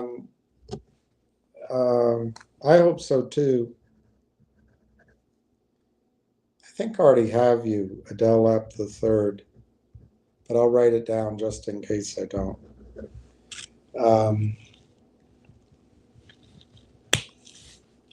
I hope it's this week. What could happen this week that would surprise? I guess what would surprise me is Canada has a holiday on Tuesday. You holiday? I holiday. this Turkish guy, bartender, great guy. He, lovely, beautiful woman, smart, was there to meet me, but I mean, I wasn't. We were friends, but gosh, she must have been very young, because I'm thinking back. And of course, he starts hitting on her from behind the bar, and his name is Byram, which is a perfectly interesting name. Tall guy, good sense of humor, played volleyball for the Turkish national volleyball team in the Olympics or something.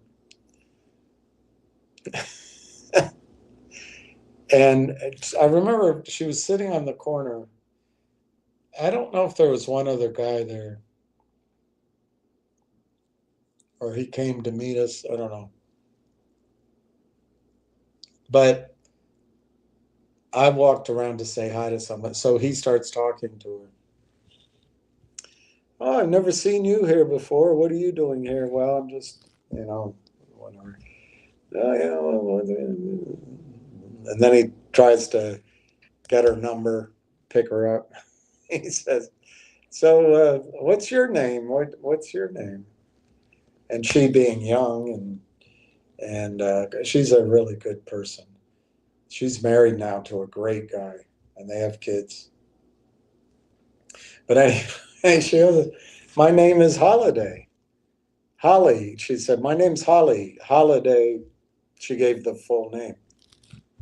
And he looks at her, he goes, You Holiday? I Holiday. My name is Holiday in Turkish.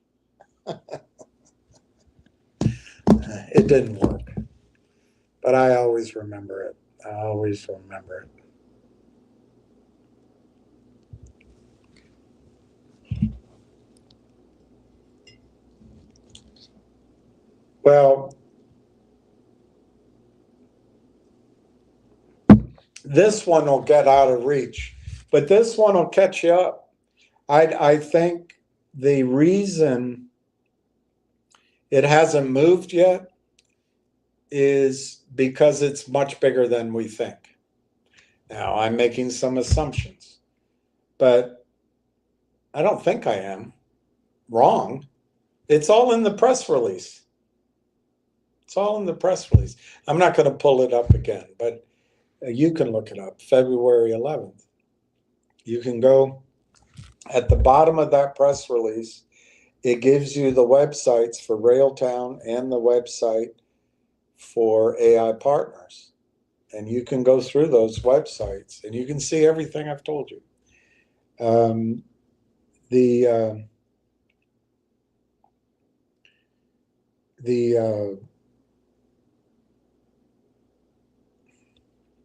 I forgot what I was going to say.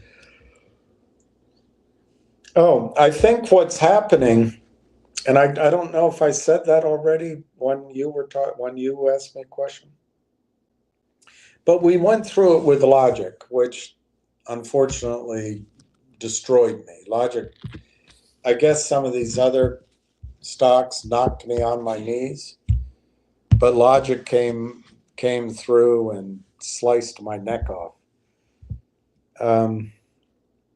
But Logic announced over, I think, 3 press releases that they were going to merge with, roll in, buy, whatever word you want to use, 8 companies. And it was going to be $1 billion target company, and this and that move. And based on the number of shares, they weren't going to really expand it much. They had all the reporting. It was something like 40 to 60 cents a share conservatively. You could get higher numbers. Well, then in their brilliance, and I warned against it, but no one listens to me because I guess because I've pointed out some things that are probably I shouldn't have pointed out. I don't know. No one listened to me. So instead of rolling 8 companies in, they just did 1. I said to them, you've got to negotiate with all 8. Because if 8 combined take 90% of the company of the newco and they all buy into it, you got a huge company, huge valuation, you're off to the races, and shareholders are happy. But if the first one comes in and takes 85% of the company, where's the room for the rest of them? Only by issuing more shares. And then those CEOs are going to be unhappy with the deal. So the only deal you're going to get done is that first one. That's what Logic did. They doubled the amount of shares outstanding, gave control to this one guy, and they're going to have to do the mother of all reverse splits. It's going to blow up in their face, in my opinion.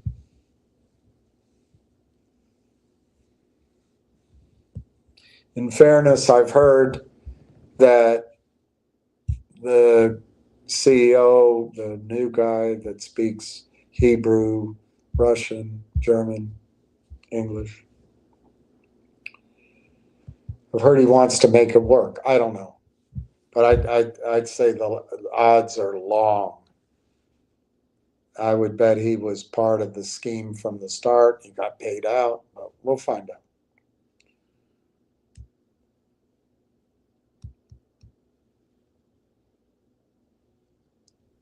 But this case, these guys have been through it before. Particularly, maybe not so much Corey Brandolini, who's put companies together before and sold them, or Marwan Haddad. Particularly, maybe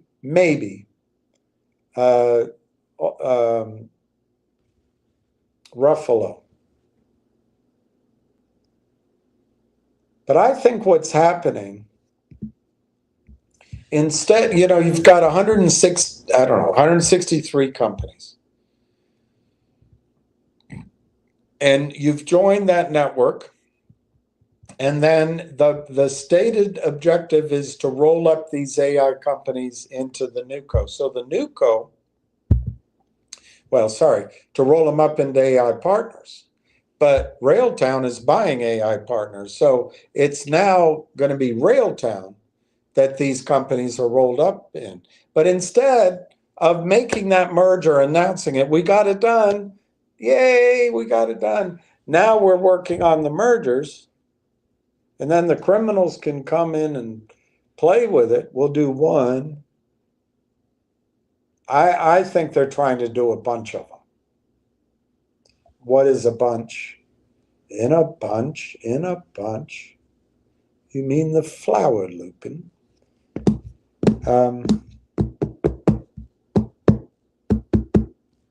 I think 20% is too much. That's 33 companies. But could 10% be the number? Yeah, maybe they're doing 15 companies. Maybe they're trying to make sure 15 companies have already agreed the price and terms before they announce the deal's final. Maybe that's it. And that's huge. That's huge. And so you're looking at it because others have run and whatever the reason is. It's fine. But just know that by looking at it, you're not going to be able to buy it inexpensively. That's what we have right now. We have a chance to buy this stock at 40 cents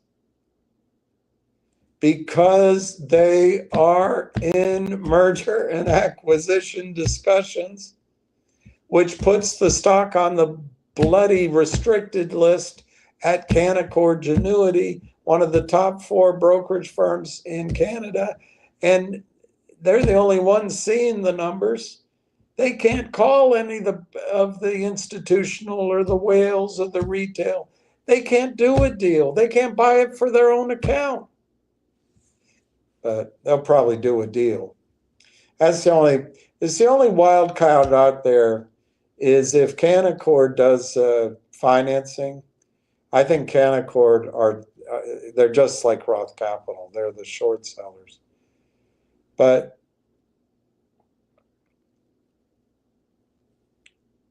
I don't see it. I don't see it as being a huge risk because these guys haven't done a toxic deal. They haven't done one. So I don't think they'll do a toxic deal. But I wouldn't be surprised if, somewhere between here and $4 or $5, they strategically allow investors in to raise a little money. But it'll be investors that can add value upward. But anyway, if you wait, you'll feel more comfortable, but you'll miss 10x. It's okay. It'll still be a valuable company at $4 or $5. Very valuable. Worth investing in. But you won't be able to buy as many shares unless you're really wealthy. So the only thing we have as retail is we can get in here inexpensively, I think. There's risk, obviously. That's why you're hesitating. But it's just because it's the quiet period. It's just because it's the restricted list. Once the guys that know what they're doing come in, it's going to start moving. It probably, it's possible it only goes 75 cents, $1, $1.25 at first, because maybe not everybody can buy in that range. And then maybe it goes to $2, $2.50. Maybe they do a deal at $1.50 or $2.50, and maybe it stays there briefly. But if it's a good strategic investor, it actually could make the stock go up. And then maybe it gets to 3 and some buying really comes in, and maybe it gets to 5 or 6 and institutional money piles in. Maybe it gets to 10 and I don't know, the Merrill Lynch AI Partners Trust Fund comes in and buys it. I don't know. I wouldn't wait. But Tuesday might be a day to get it cheaper, because if Canada's closed, the criminals will try to sell here. That would be a day to. I don't think they'll do that. Not up in Canada. Canada, they got to go watch their hockey match, eh? But if they really wanted to, throw a curveball to the shorts, they could make the announcement on Tuesday. I don't think they will, but that would really be unexpected. Hey, Steve, you're going to be well rewarded for your willingness to act. Okay.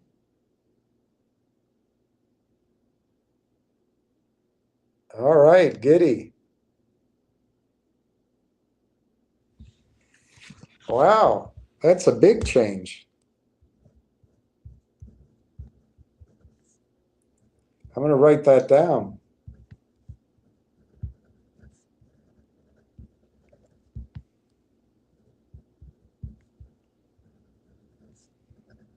I'd love it if we got over 5 million and if we stayed with it. I'm not saying that you have to. I'm not saying diamond hands. But if we stayed with it for a while, we'd become a power. We'd be like an informal hedge fund. It'd be pretty cool. That's great, G Diddy. That is awesome. I know it's weird. I don't know who I'm speaking through, because it's always something. Aberdeen funds with 10 to 12%. Yeah.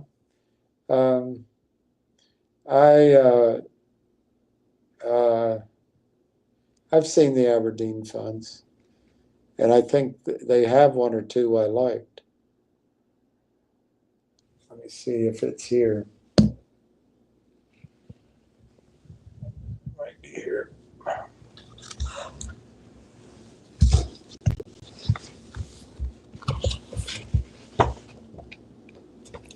I might be thinking about a different. Yeah, here. The Aberdeen Physical Swiss Gold Fund.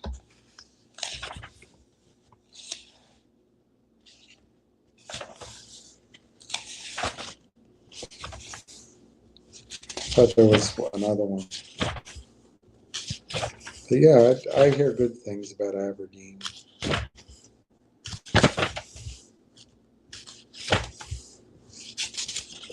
Yeah.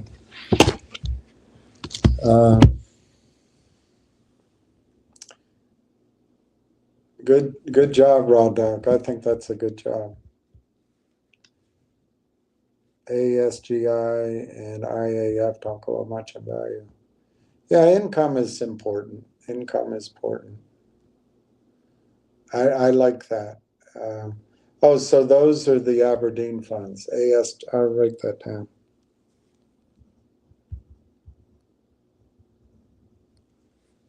ASGI and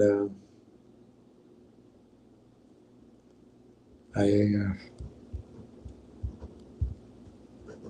Yeah, it's all about getting to a point where you have income.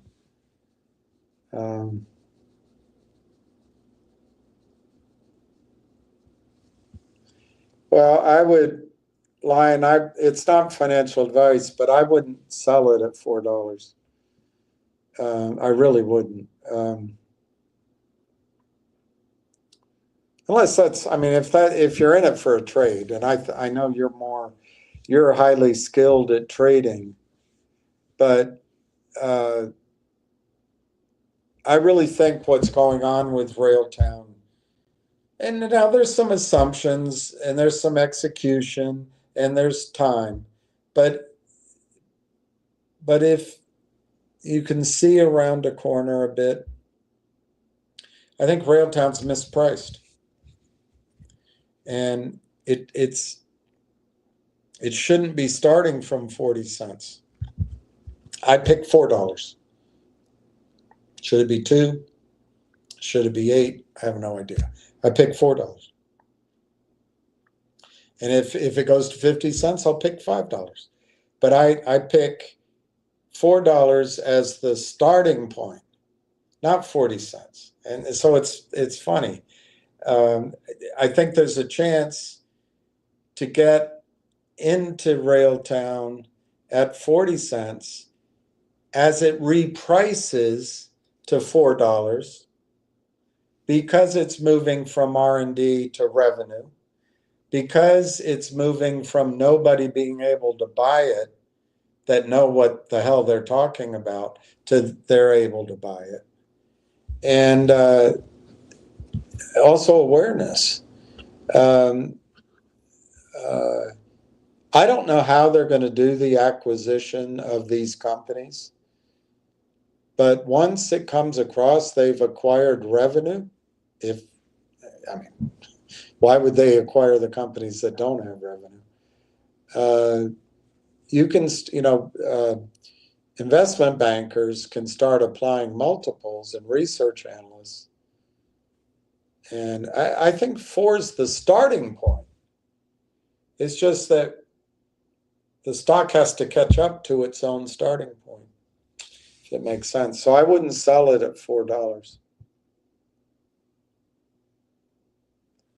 Most financial planners Go by the Schwab top 40 list. Wow. Somebody the other day said they bought mutual funds, and I made a, I asked the question, why would you do that? Look, the stock market, I really do think, and I think at that time I was saying it, Lion of all trades was the other direction, but he might have been right in the short run. Can't remember. But he's a trade, that's the thing. Lion is adept at trading even hourly minutes. I don't do that. But I think the S&P is going to go to 8,500. And might be too high, but I want to make my point. I think the Dow is going to go to 65,000. But if it goes to 55, I'll feel great. NASDAQ, I think, is going to go to 30,000. Russell to 4,000. But if it went to, 3,600, I'd feel, wow. These aren't as bold calls right now, but they were a year ago, 6 months ago. I think gold's going to 5,000. I think silver is going to 120. Unfortunately, I'm going to miss silver because I think silver's about to rocket, maybe platinum too. And so your mutual funds will do well for the next, or these top 40 lists will do well for the next 1 month, 3 months. I don't know. It could all happen by September 1. It could all happen by October 19th. It could all happen by Elvis's birthday, January 8th.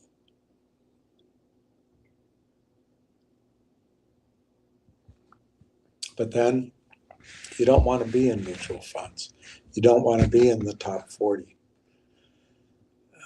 because then I think the market is going to correct. But maybe not January 9th,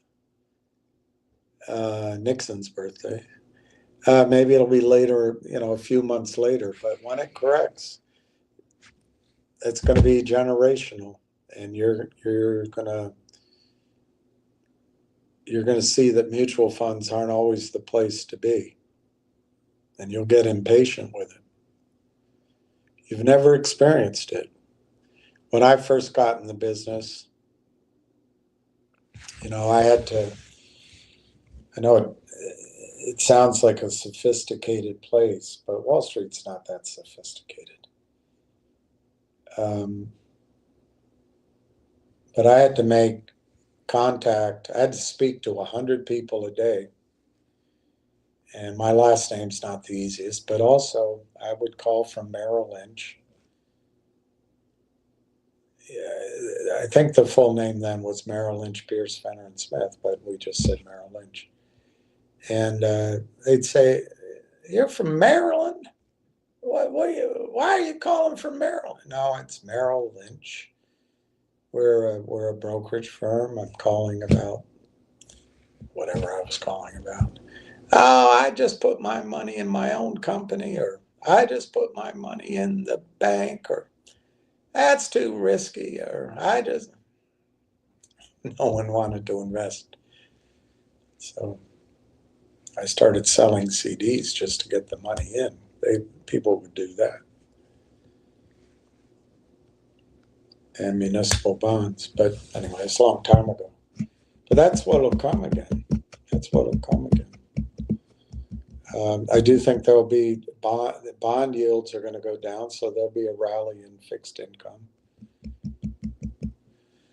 But there's a lot of trouble ahead, and I think Railtown's a shot. I don't know how to navigate that if the market, let's say it's the NASDAQ goes to, 30,000, and then sometime next year the markets crash. What happens to AI then, and what happens to NVIDIA. So, Lions Point, I think he's making, I don't know what Pampit means. Pampit. I don't know what that means. But Lion's more of a short-term trader. Go to cash, buy, go to cash, go to cash, go to cash. And that might be, but the other wrinkle with Railtown, frankly, which I'm oddly nonplussed by, is it could be a short squeeze. And I don't want to deal with that. I really don't want to deal with that. Hey, why is it got to be Jack? Oh, I'm sorry. I could say Jumping Jack, Flash. You can. Jack's a good name. You got Jack Kennedy. You got Jack and the Beanstalk.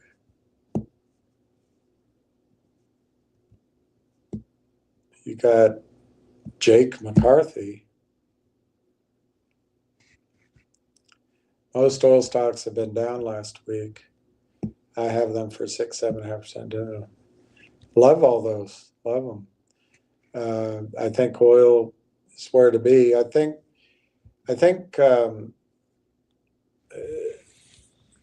you might be prescient, and I don't believe this cessation of hostilities is going to hold. But Trump might have it under control. He's talking about lifting sanctions on Iran, which I think would be really smart. But I don't think anybody's going to trust us anymore. But the one you can't trust is Netanyahu. And so Trump is suggesting take away his criminal charges, give him a pardon.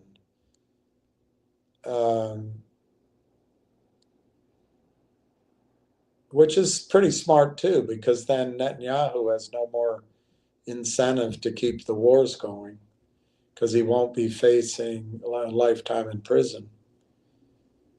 And then Netanyahu wants to come do his dry cleaning at the White House soon. That'll give him a chance to line up with Jared Kushner and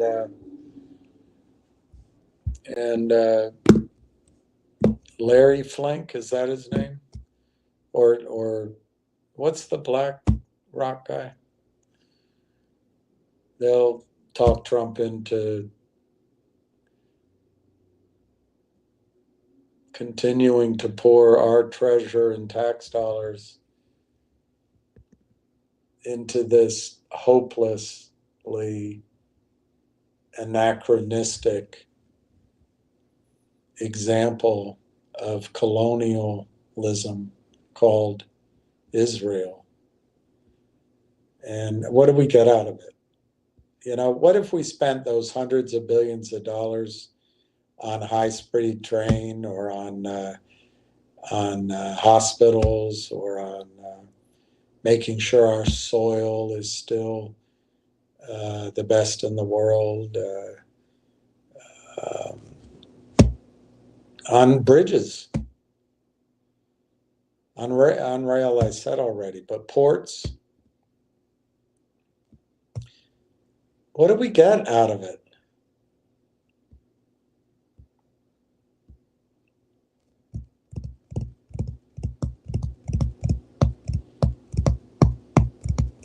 Israel's going to lose its victim card.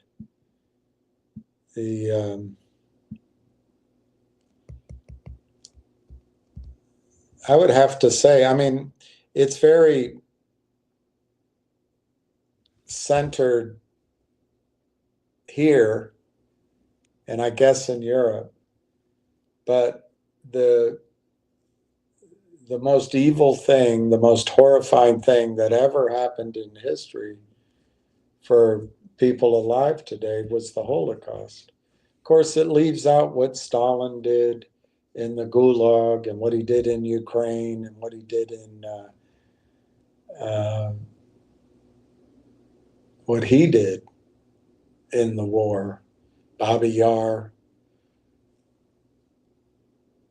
It leaves out what Pol Pot did. It leaves out what's happened in parts of Africa. These are truly horrible human tragedies, but basically for the last 80 years, the tragedy is the Holocaust. It's the movies, the museums, the books, and I think that's right. It's horrible, just terrible. But I think Israel's going to lose sympathy for that. I think they already have in the rest of the world, because the rest of the world is young. They don't remember it. They don't even remember anything about it. It's like reading, for me, it would be like me reading about the Civil War, which I'm interested in, but I don't have any connection per se with it. But I can relate to grandparents of the same age of what happened in Germany. But I don't think the rest of the world, the younger people, see it that way. They can relate to the Palestinians. And what Israel's doing to Palestine, I think, it's even worse than the Holocaust in that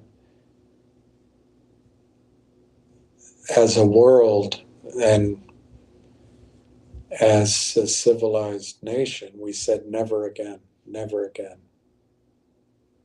And not only is it happening again, the very people who were its victims are the ones at fault.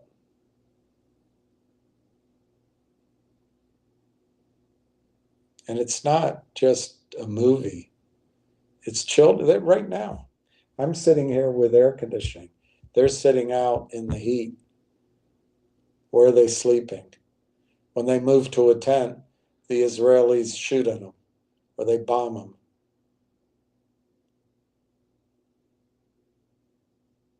And the comeback is always, oh, you're anti-Semitic. No.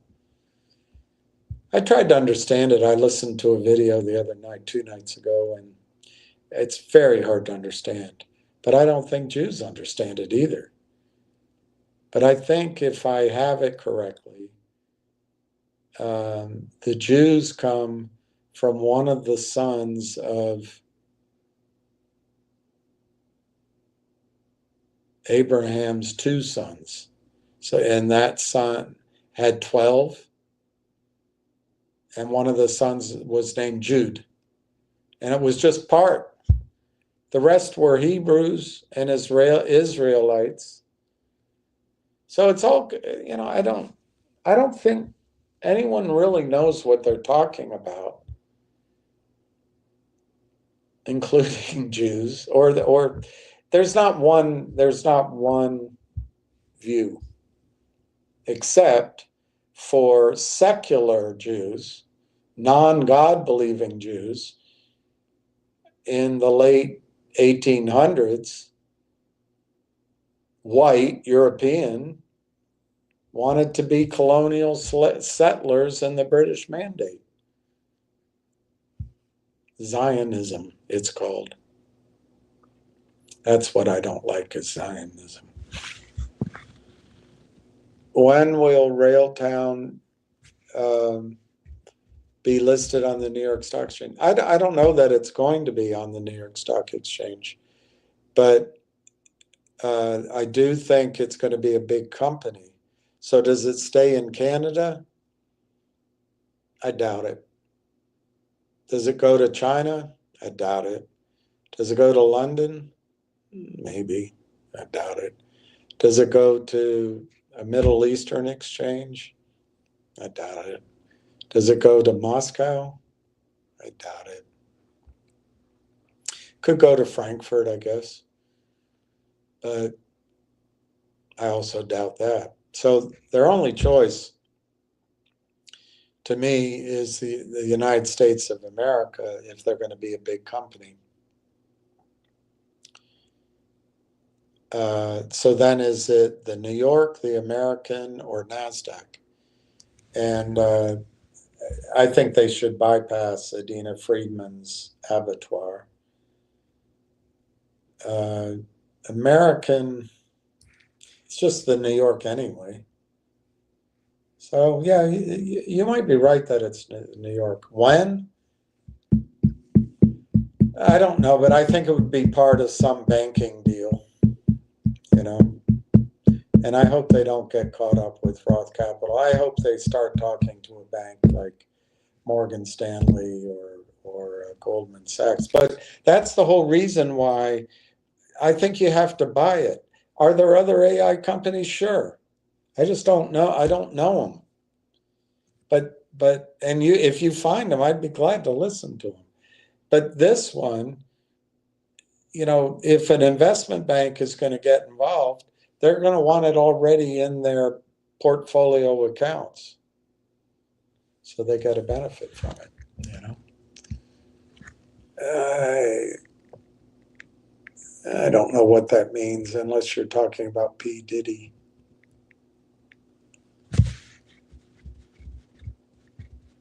I love the Christmas tree farm. Speaker Man 1093. I love the Christmas tree farm.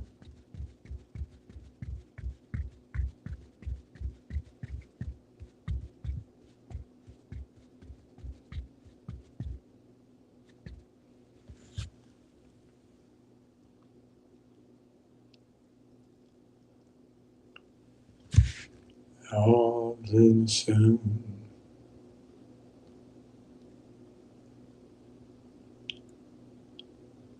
Wow, you're an audiophile. Loudspeaker design. I love that. I hope we still know each other. I'd love to set up in some place. I'd love to set up whether it's a restaurant or a lounge or just my house. I'd love to set up speakers and screens, and whether it's for a small gathering or a big gathering. Or a recording studio. I don't know. I don't know if I have enough time in my life to do that, but it'd be fun.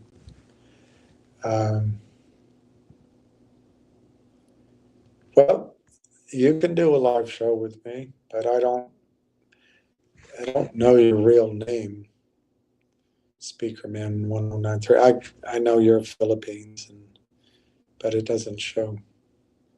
Shorts are going to get spanked. Yeah, I think so.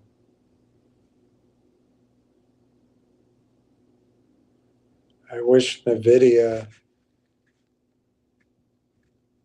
Yeah, NVIDIA, it's interesting. NVIDIA, I really thought it was a sell. Shows how much I know.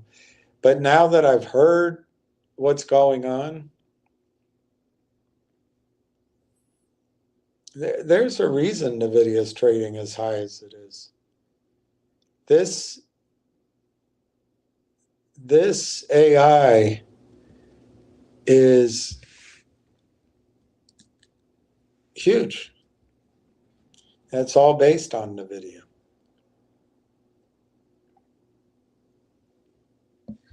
And a couple of the other companies. Missed Quantum AI as well as Rocket Lab. I know. Krypton, I'll write your name down. I don't think I have it.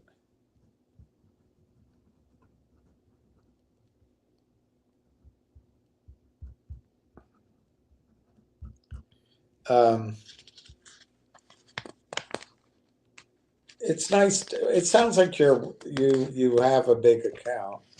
You're already pretty well off, so that should be fine. But I think you're going to regret owning those short stocks when rail runs. I mean, maybe just look at it as 5x. You get 5x on your money with rail, and then you can go back. Maybe you get 6x, and you take that take that 1/6 of it, go buy your companies back. You don't have to torture yourself in these stocks. You always get out for a while anyway. Hey, Donna. I think that's Donna Damo. Damo is Donna. It's really hard figuring out who's talking to me. So William now starts his quarter day of long shitcast on Sunday too. Who's this guy? How much money from YouTube does this guy need? I thought he's an ex-Wall Street trader. He should be quite well off. Why is he begging for alms on this channel then? But I don't I don't even monetize these videos because I forget to do it. But when I do monetize, and I don't want people watching ads, but somebody told me it doesn't matter. They're going to watch ads anyway. But I don't, I might make 100 or 200 a month. So I don't do it for that, Ken. I don't have a bad motive, unlike you. I don't know why I'm doing it with Railtown. I guess I believe it. I wouldn't feel good about myself. Doesn't mean I'm right, but I think people have lost a lot of money because of guys like you, and I wouldn't feel that I had done the right thing unless I tell everybody. And I would have thought, Ken, that Railtown would already be $4 by now. But it's taking longer, and my assumption, and I admit it's an assumption, I think it's all for the good. But if Railtown gets to, let's say, $4 or $5, I'll still talk about it, but I won't. I'll probably start talking about silver or some other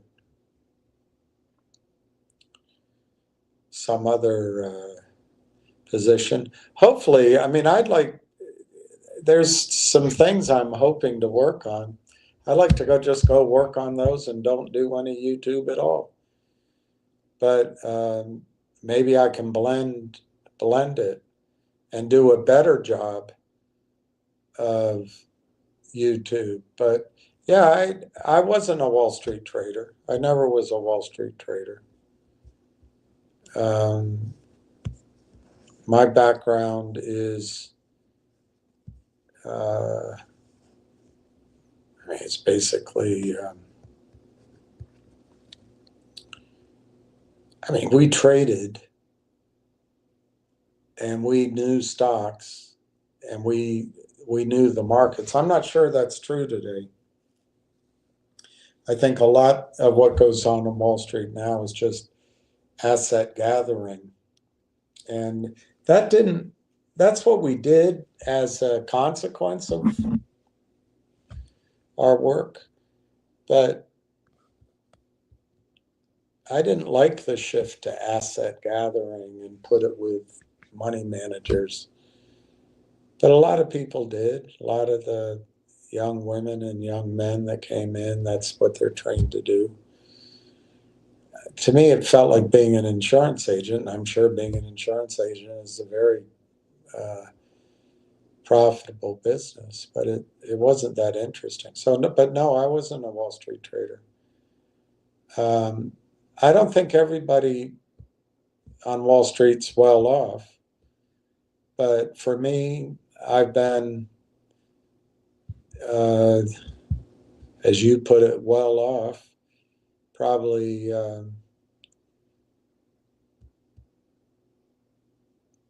Well, when you're in the business, when you're employed by a big firm, what you don't realize while you're there, regardless of how much money you're making, unless you're really not doing anything, you're better off than most of the world because you're inside the fort. You're inside, it's very feudal.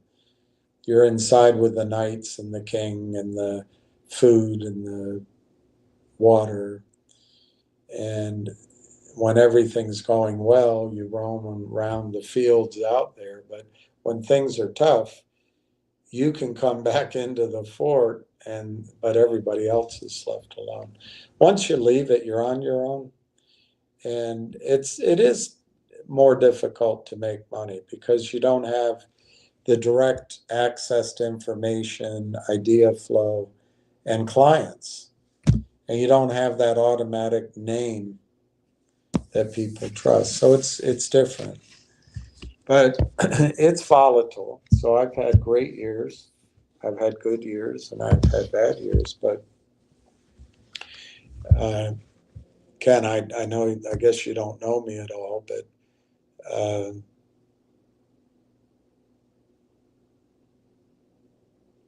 I'm not well off. I feel well off with my knowledge and with my opportunities, but I gotta get to work again, make things happen. It's not going to be by YouTube. And I'm not going to make any money on Railtown from everybody here, except maybe in the future, if I have a venture going, whether it's a company or I don't know, a fund or something, maybe. But right now, Ken, I'm trying to make up for the destruction that you guys do. That's what I'm trying to make up for. Every stock that got me interested, you guys have destroyed. And I was going through some old notebooks. I have notes on GTII and Finger, even CRTD, all worthless. MMTLP, it's all worthless because of you guys. Because of you guys. And then you come in to bully. It's just, it's really sickening. And I can't wait. I wish I had a huge position in Railtown, but if it works, it's a start. And I can't wait till I don't deal with people like you ever again, Ken. I could just do without your comments and your energy and your evilness. I really could do it without it. I did. I worked at Merrill Lynch. I did work at Merrill Lynch.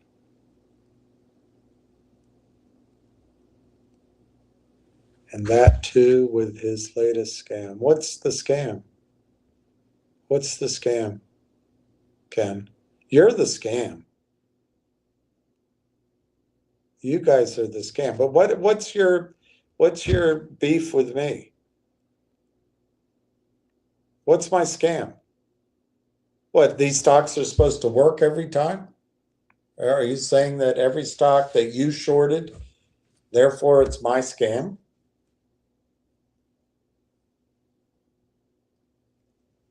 Is that what you're saying? People come into a stock for a short squeeze, and then you come puncture it because you hire a couple of guys out of New York?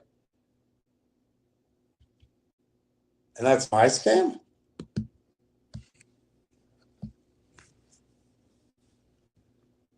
He doesn't quit. Hasn't he put good earning people with enough scams? Hasn't he put through good earning people with his enough scams?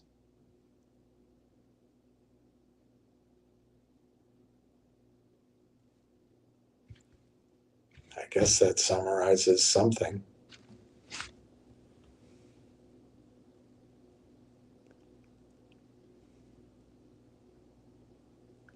Anyone asked him how he got to know Railtown? Can't be he pulled it out of his ass. Has he explained how he got introduced to Railtown? No, I've pretty much explained how I came to believe in Railtown, but I'm not going to say who told me about it. I'm not going to do that. I don't know why it's relevant to anything, Ken. Is it just so you can go after somebody? You need to threaten somebody? What does it mean? How'd you find out that the sun comes up every morning? I know.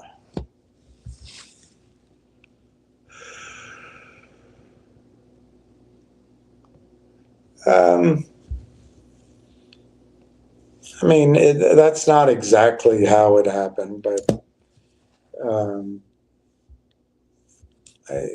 that's a fair enough. It's a fair enough guess of how it happened, but I don't understand, what does it mean? Yeah, I mean, I guess you would wonder, am I being paid by Railtown to pitch the stock?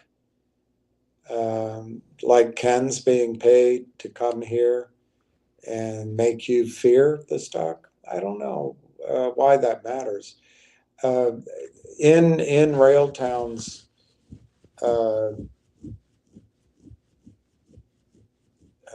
what do you call it, financial statements over time, they've paid consultants, they've given shares, they've hired people to tell the story of Railtown. Then they brought some of it, as they explained, in-house. So there was a reduction in their consulting as their IR went up.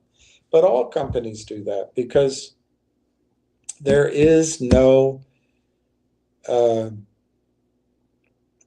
are no investment banks anymore that cater to these stocks that are legitimate. You've got your Jeff Easton types and your Ken Ralston types, but you don't have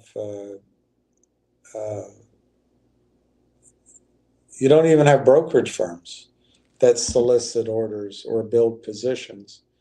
So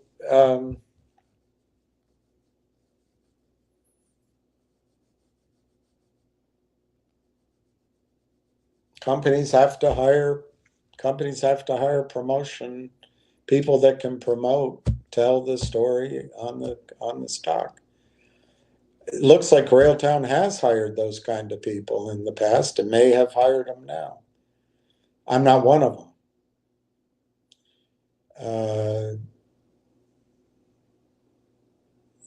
I mean, I can give it a thumbnail. When I first heard the story, like any other story, I said, oh, that sounds great. Put it aside. And then I got back to talking about silver or something else, and time went by. But then,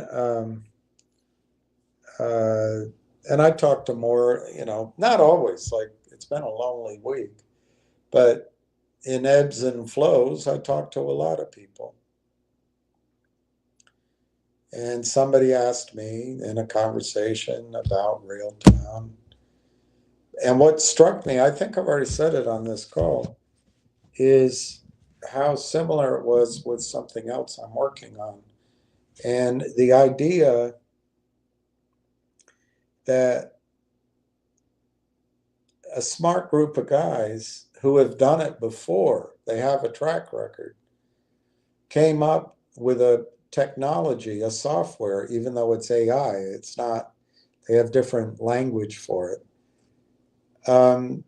with the idea of selling, doing the same thing, sell it to KKR as my oil and gas company guy did in the past. It made sense to me. And that just kind of the penny dropped, that this is just like the other software company that I've been working with, which I haven't told you the name, it's private, but the chance to get in right after R&D and the revenue's coming, what I can't get across to anybody. It's like it falls on, I don't know, it's like it's goes nowhere. But Railtown, you have years of flat, and you're about to have 1 or 2 years of straight up. And you're able to buy at the end of the flat instead of the middle of the flat or the beginning of the flat. You don't have to wait 6 years. You can come in, you might have to wait 8 weeks to get the first move. I've been thinking it's any day now, but you don't have to go through all that R&D hell. It's gone commercial. But in the middle of that, something happened that's so big to contemplate. Took me a while to process. It probably took me, I can be slow on the uptick. But when I realized that Constellation Software, what all they are is a roll-up company, and those guys might be here, the Ruffalo guy, that's according to a post I read on Twitter. I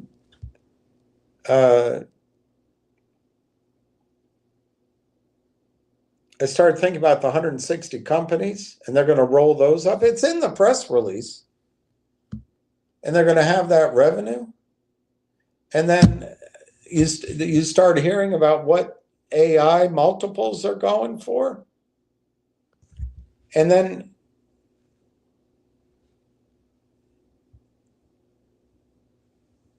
I drove the other, I don't know, 6 weeks ago, I visited a friend out in Northern Virginia. I used to live out there. And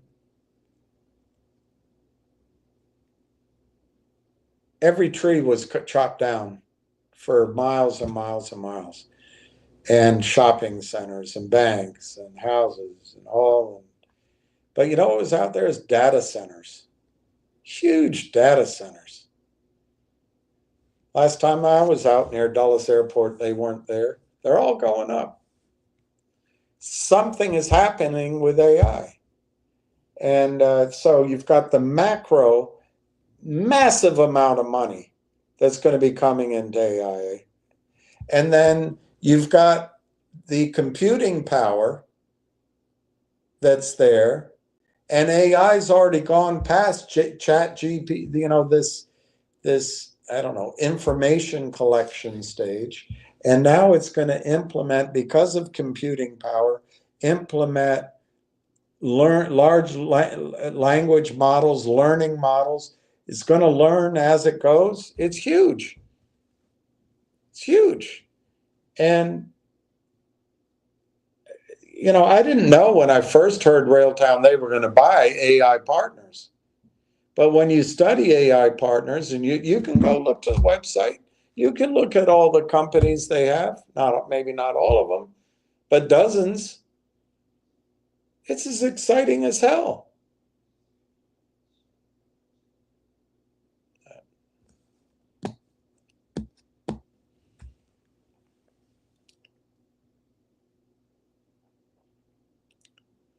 Thank you, Bob. That's right.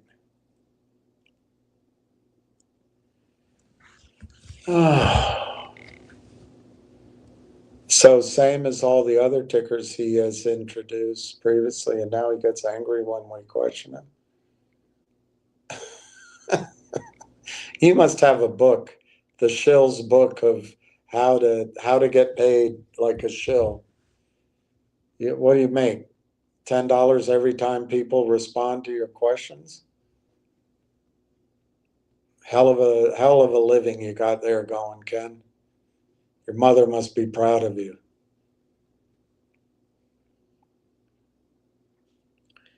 No, that's not how I have heard about all the stocks I've introduced. Do we have to go through them? AMC, I heard about live. You're right. I never introduced it. GME, I never introduced it. I heard about it live. Ham had put out a report on it.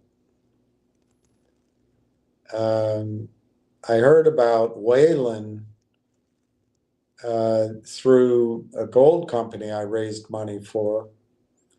You don't even know the name of the company. And I was in New York visiting one of the investors who bought me lunch, very kind guy. And I learned about Whalen. Whalen, I bought and traded it. But Whalen became Logic. That's how I found that. I didn't find it here. I wish I'd never found it. But I got to meet everybody, and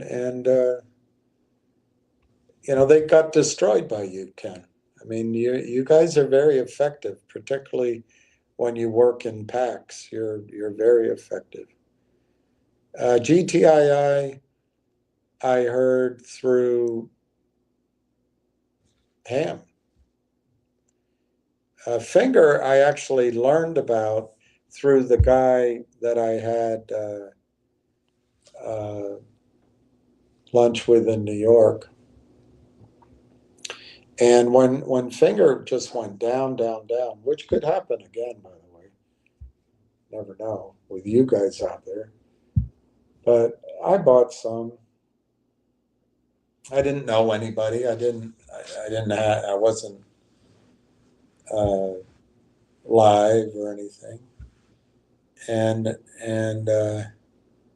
it went up. I didn't sell. I think I sold 1,000 shares or something to buy something else. But I started listening to Ham's calls because this friend of mine gave me the number. And then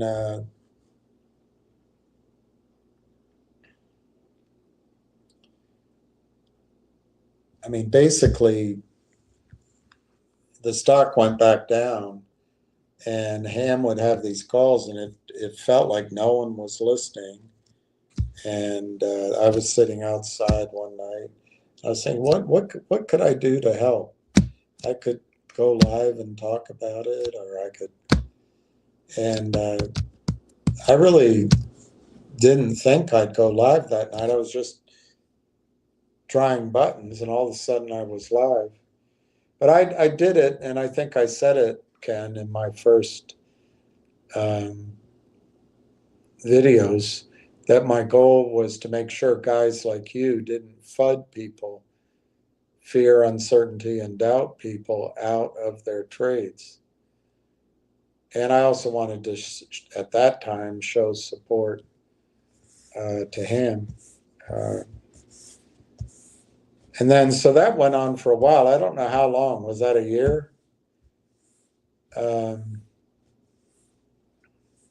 Another friend of mine, he's dead now. May he rest in peace. Another friend of mine years ago told me about a company named Torchlight. He was out of Dallas, known him for a long time. And I bought Torchlight. I tried to get investors in it.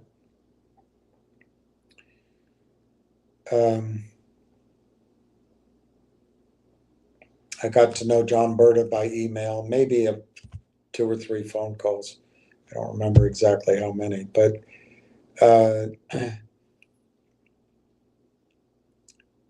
I ended up, I feel like I made a trip to Europe or something. But anyway, I ended up selling Torchlight at a loss after being in it for a while. But I had a bunch of people in it, and just convinced.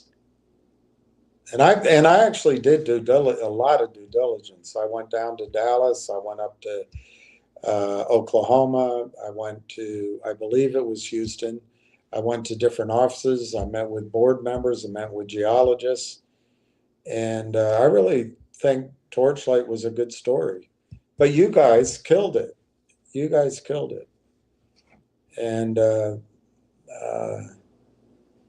years, I don't know how many, 3 years later, 2 years later, another friend of mine called me up and said, you should be looking at this MMTLP.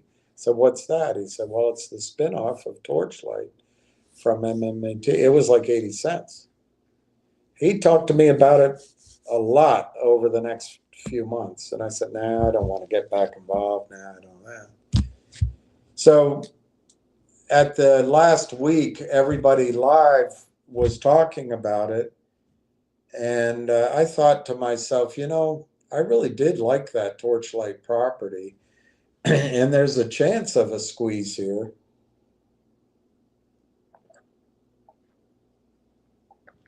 Maybe I'll buy some. So I bought some at $8, but I didn't hear about it here, Ken. It was a bad decision, as it turns out. And I've walked the halls of Congress. I've met a lot of the people that are fighting that. And I continue to support the good people who are fighting that. I learned a lot. And then there was a gathering here fighting MMTLP. And I had gone up to meet him. And I remember we were at lunch. And then he took me to the train station. And it was either there or when I was down here that he mentioned that he had met this guy named Jeremy Frommer. Oh, okay. And then when I was here in DC, Frommer came and he bought all the pizza. He sponsored a lot of stuff. And he bought dinner the night at the Dubliner.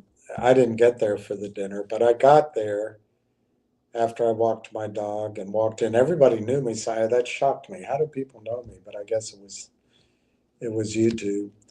And I saw him because I'd done a video in support of Jeremy because I thought he was courageous in his speech to the analysts in New York. But I walked by, I said, hi, Jeremy. And he just walked, he said, and blew me off. Later, I guess somebody told him who I was, and he came over. He was very nice, sat with me. He had a tall woman with him. And they had me do an interview. I don't know whatever happened with that. So that's how I got to know CRTD. And so anyway, Ken, GTII, I think because you guys hired 2 or 3 people out of New York, I think GTII was squeezing and you guys busted it. But it was always a squeeze play. But I think it was squeezing. And you brought in COSM. I heard about COSM here. Yeah, that's true. And I bought some of that. Ham heard about it. He said, what are you doing with a Greek CEO? He's got accounts offshore. He's shorting it. He's going to do a deal. If you don't get out of that, I'm not talking. So I got out of it at a small gain, very small. But not before the stock went down and I had losses for several days. But it bounced back up and I basically broke even. But it was slightly ahead, I think. Basically break even. I got out of that. But I never recommended COSM, Ken. I never recommended GTII, Ken. But I did do videos on what could happen in a squeeze. I did do that. But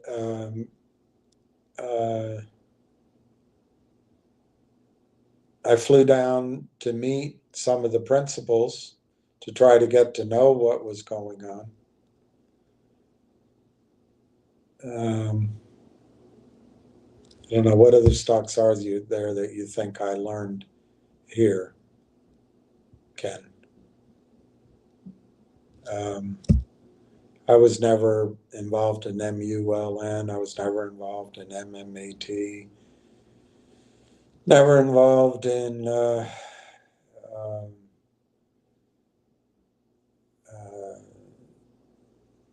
TLO, although I met the CEO, but I liked that one, but I was never involved in that. Only after they raised money, I went and met them here at the National Press Club. I didn't hear about it here. I don't know which other ones you're talking about, Ken. And yeah, sometimes I do get angry at you because I think you're a scumbag. And I think that you are the reason people are losing money. So pardon me if I get angry at you. It's not we. You're the only one questioning me. So don't try to make yourself friends with everyone else. You don't give a shit about anyone else here. You just care about your shekels, your pennies here, your dimes there. That's all you care about. And you're caught short in Railtown. Well, don't mind me if I don't cry a river about it.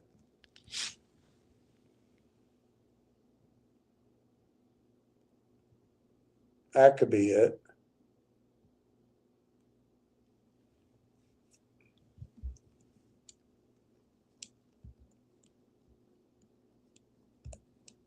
Well, I actually think, Mark, and I didn't realize how long it is. I'll go to the end and then I'll go to sleep. But I didn't realize it's been a learning process for me, Mark. When I first got involved, Finger went up, GTI went up, CRTD went up for a while. I thought, wow, there really is something here about this system. But just, I think about 5 weeks ago, I read it out. I have it here. I'm not going to read it again.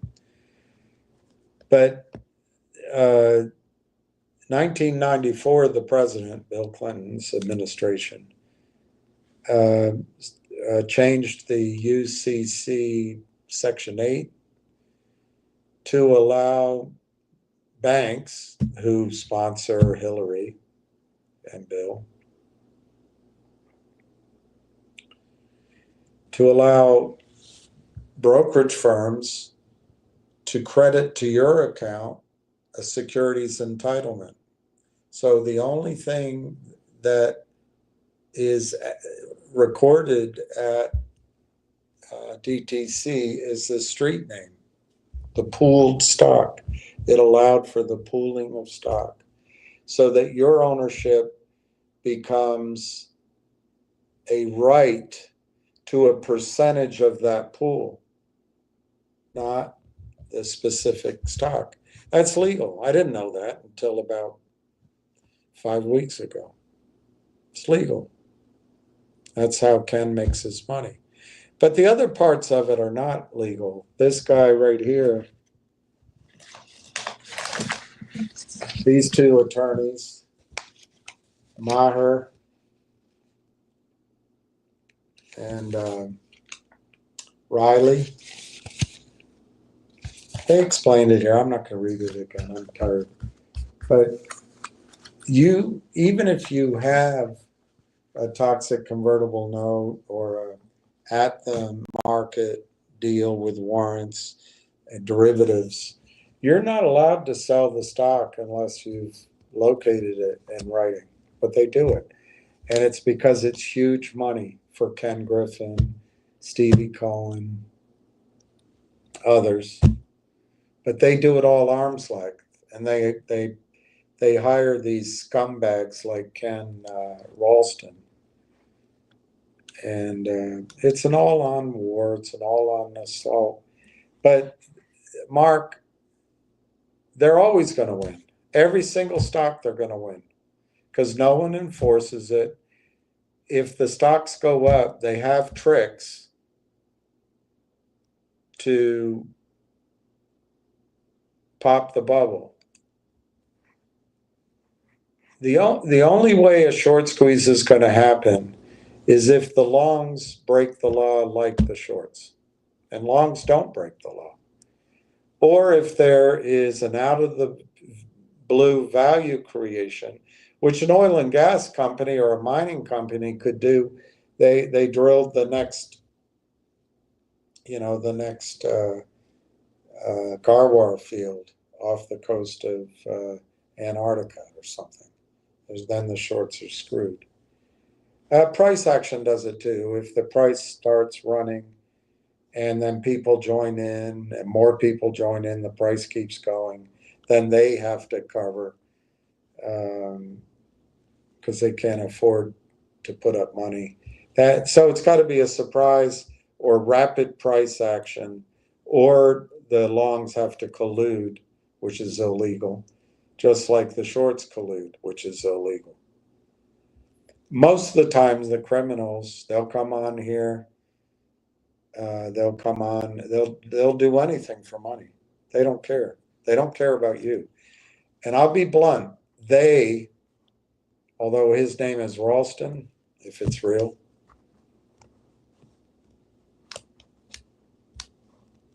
they believe that it's okay to do what they're doing. That's what they believe. So, Mark, I don't think shorts work at all. Certainly, they're never going to work. Last year, there was GDC and ZJYL. I don't know, but I think it's possible that there were a group of guys just like the HKD and those others, because they're Chinese offshore, that there were guys gearing up to get that to squeeze, but then somebody blabbed out on Twitter about what was going on, and I'm sure their attorney said, you better not do it. So longs have to follow the law. People like Ken doesn't have to follow the law. Adina's paid for, Chuck E. Cheese is paid for, FINRA is corrupt as hell. The SEC is just a revolving door to a Goldman Sachs board seat. No. He knows he can get away with it.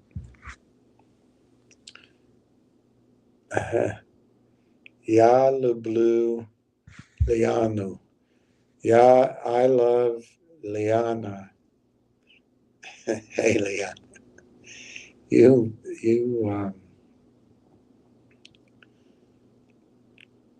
Someday you're going to smile, but you look great.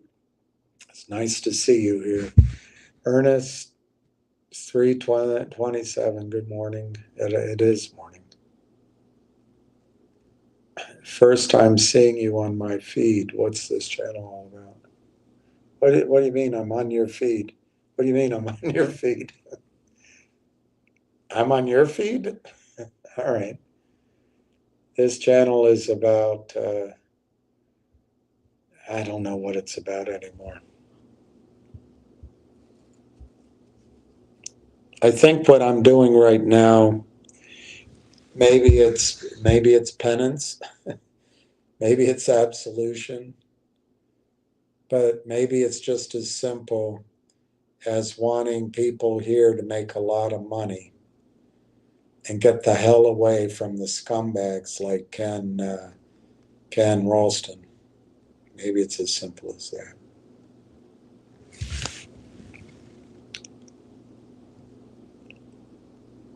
Well,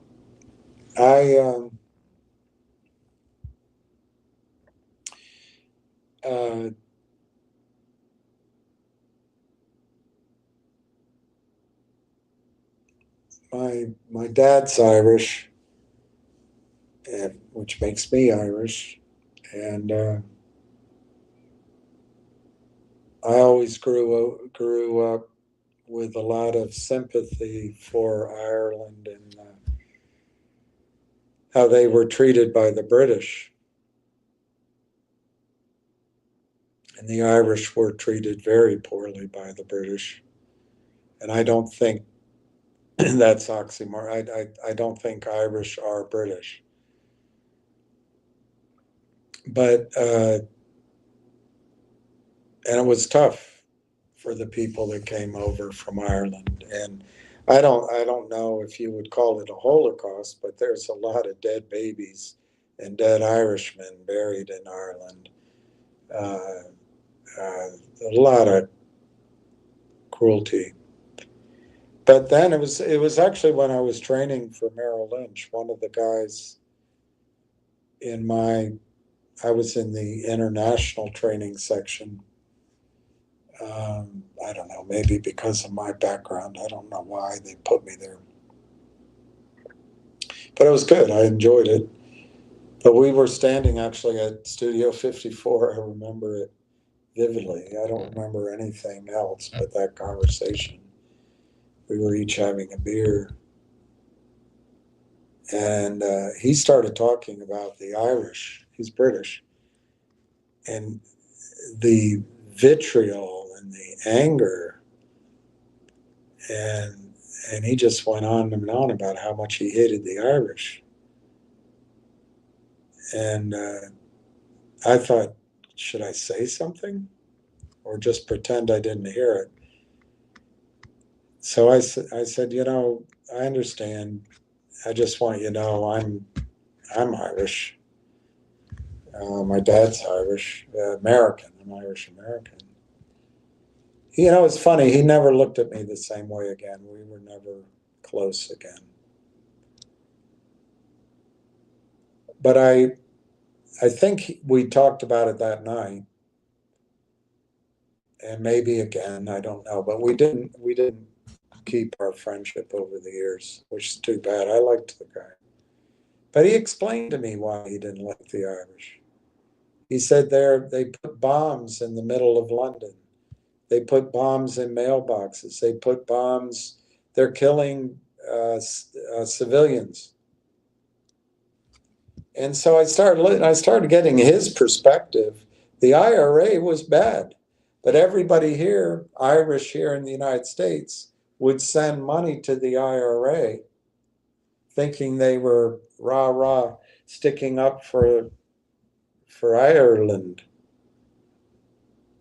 Well, they were supporting terrorism. But they didn't, we're here, and they didn't realize it. So they felt good about supporting Ireland, the IRA. But in fact, what the IRA was doing was horrible. So my friend, his name was Peter, had good reason to be angry. But where does it really start? Where did it begin? There's no way of knowing. But I'm coming home. Hands, touching hands. So I think that's what's going on in Israel. A lot of people here say they support Israel because they support their ancestors, they support themselves, they support the Jewish faith, or is it just Jews? I get confused because a lot of Jews don't practice the faith. But they don't realize what's happening over there. But maybe you're one of the ones that do. But I do not support Israel. I do not support Israel. I think Israel is a terrorist, murdering state. I think Netanyahu is a terrorist. I think Israel was founded on terrorism. Ben Gurion and that other guy, Moshe Dayan, they came in with guns and jeeps and tanks. They're terrorists. And I think Israel itself is a terrorist country. So I'm sorry, I do not support Israel. At this point, you can do this passive aggressive shit, but who I support are the children right now, the children and the women. Well, I know we got to forget about the men, but the children and the women, millions, 1.5 million, with no home, with no roof, no water, no toilet, no medicine, no food, as you guys slaughter them.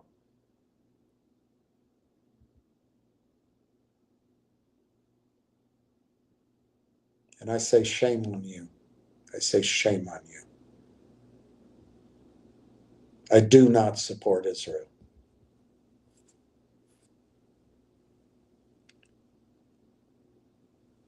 Oh, please. What could be interesting about CRTD? Oh, God, I'll look at it.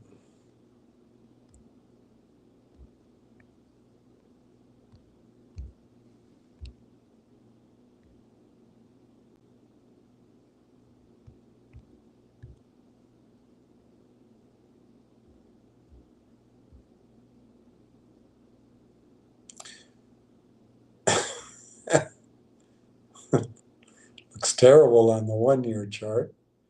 But let's go back 3 years. What a beauty. What a beauty. No, maybe you're right. Maybe it's time to get into it. I don't know.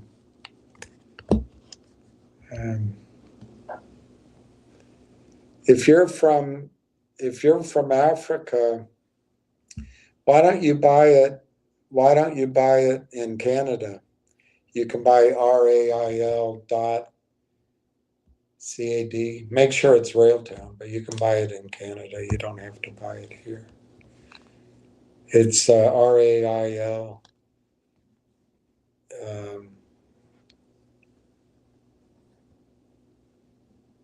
On the CDX, I think it's called. Anyway, that's the symbol in Canada, Railtown AI Technologies. It's RLAIF here. I don't know why you can't buy it in Africa, but it's the OTC. Maybe that your firm doesn't allow you to do that. I think you can buy Canadian stocks. I think you can. So I do pray for the people who are suffering in Israel and Tel Aviv, the children in particular. I pray for the children in Iran. I pray for the children in Palestine, Lebanon, Syria, any border state that Israel attacks. And then we have to support Israel.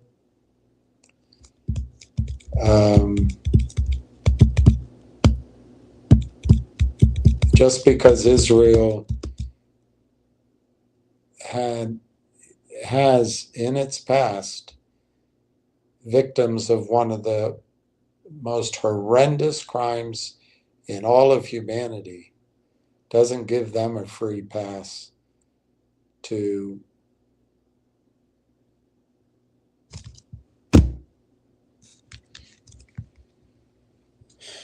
exterminate another population or ethnically cleanse it. And anyway. Yeah, it's RAIL. Let me just see if I can find the exact symbol, because there's another company, like the Canadian Railroad has a similar, no, it's Freight Car America has the symbol RAIL. There it is, RAIL.CN. I think it's .cn. Yeah, RAIL.CN. It closed at 57 cents.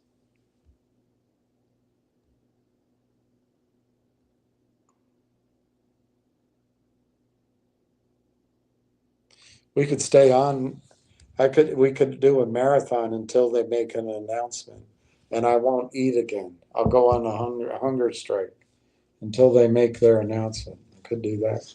All right, so I pray for peace for all the children in war zones in the world, particularly the Palestinians that are being killed. And I pray for the Iranians who received a act of war from Israel, and this particularly the civilians that were killed and the children that lost their fathers. I pray for the children in Lebanon, in Syria.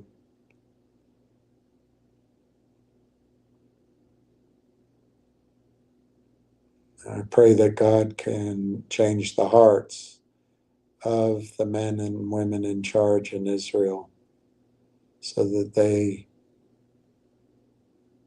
can start to see others as human.